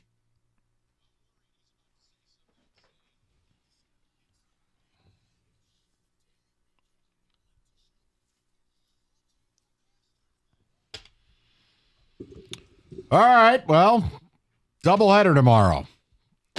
Apparently, we're getting rain that I'm not seeing in the weather app. Like a little bit of rain, but really calling it? All right. Kenny, what do you have? There's really only a couple of things that we got to today because Scott Harris started talking. But that's what we led with was Mark Ryan telling fans how to fan. And us doing an outreach program. Mark, you haven't been here long enough. Stop it. Right now, these people are in pain. This team's under 500. They're 10 games out of first. Don't be selling that positivity stuff and being mad at people if they don't agree. Cut that out. We also heard from Scott Harris talking about we're not ready to spend now around this young developing core. And he had some choice words to say about Javy Baez and how they're not talking about moving on from him right now. Yeah, I mean, the whole, we're waiting for the core to develop, and then we'll start spending, and, maybe we'll do it over the winter meetings. Yeah, good luck with that, because that just tells me you're kicking the can, and we're going to keep kicking it. You put no timetable on when this team is going to be competitive, and that's the most glaring thing that I took from that. The best thing I could say, play 4 or 5 good weeks of baseball. We don't have to have this conversation. Get within earshot of first place, and we can have a different conversation. Otherwise, you kind of made your bed. Now you got to line it. You didn't spend. You went out there talking about middle-of-the-order hitters are hard to find. There's no everyday bats available. We're pumped up. We got Mark Canha. You made that choice. You chose to go with a broken pelvis and a Frankenstein at third base, playing 17 different guys versus signing a Matt Chapman. I can't fix that. So, yeah, I'm with Rico on this. And again, a couple misnomers in there. Oh, the Illiches have always. No, they have not. Mike spent about a decade not spending. And Chris, please, that payroll, if it's ever been inside the top 20, I think it's been 18th. So I just can't. I can't. I need to see it to believe it. And I'm happy to tip. There will be no happier show than the day the Tigers increase their payroll year over year by 60 or 70 million. I'll wear a top hat in studio and tip it. I'll be ready to roll. Get to top 10. I'd even take top 12. I would take league average. You win. Just league average. Because what did you say in the first half of the show? You were talking about how many teams in the top 10 of payroll end up in the World Series. I was just making a point that when Scott Harris sells you on the long-term consistent winning, well, top 10 payrolls, A, that's the World Series, and B, 8 of the 10 made the playoffs last year. If you just look at who it is, that's generally how it works. But I'm not even asking that. There are other ways to do this. But, man, real hard to do it when you're, I don't know, doing this developmental stuff with no veteran presence. And from a business standpoint, if they end up spending like that, that building's going to be so full. Hello, and then we on the radio get to talk a different way. Mm-hmm. It all works. So I would tell Mark you. Ryan will be happy. See how we took it all full circle. Hey. Yeah. All right, I tell you, Tiger baseball is next. Except it's not. I think Dan's doing a pregame show for a game that's not happening. So, all right.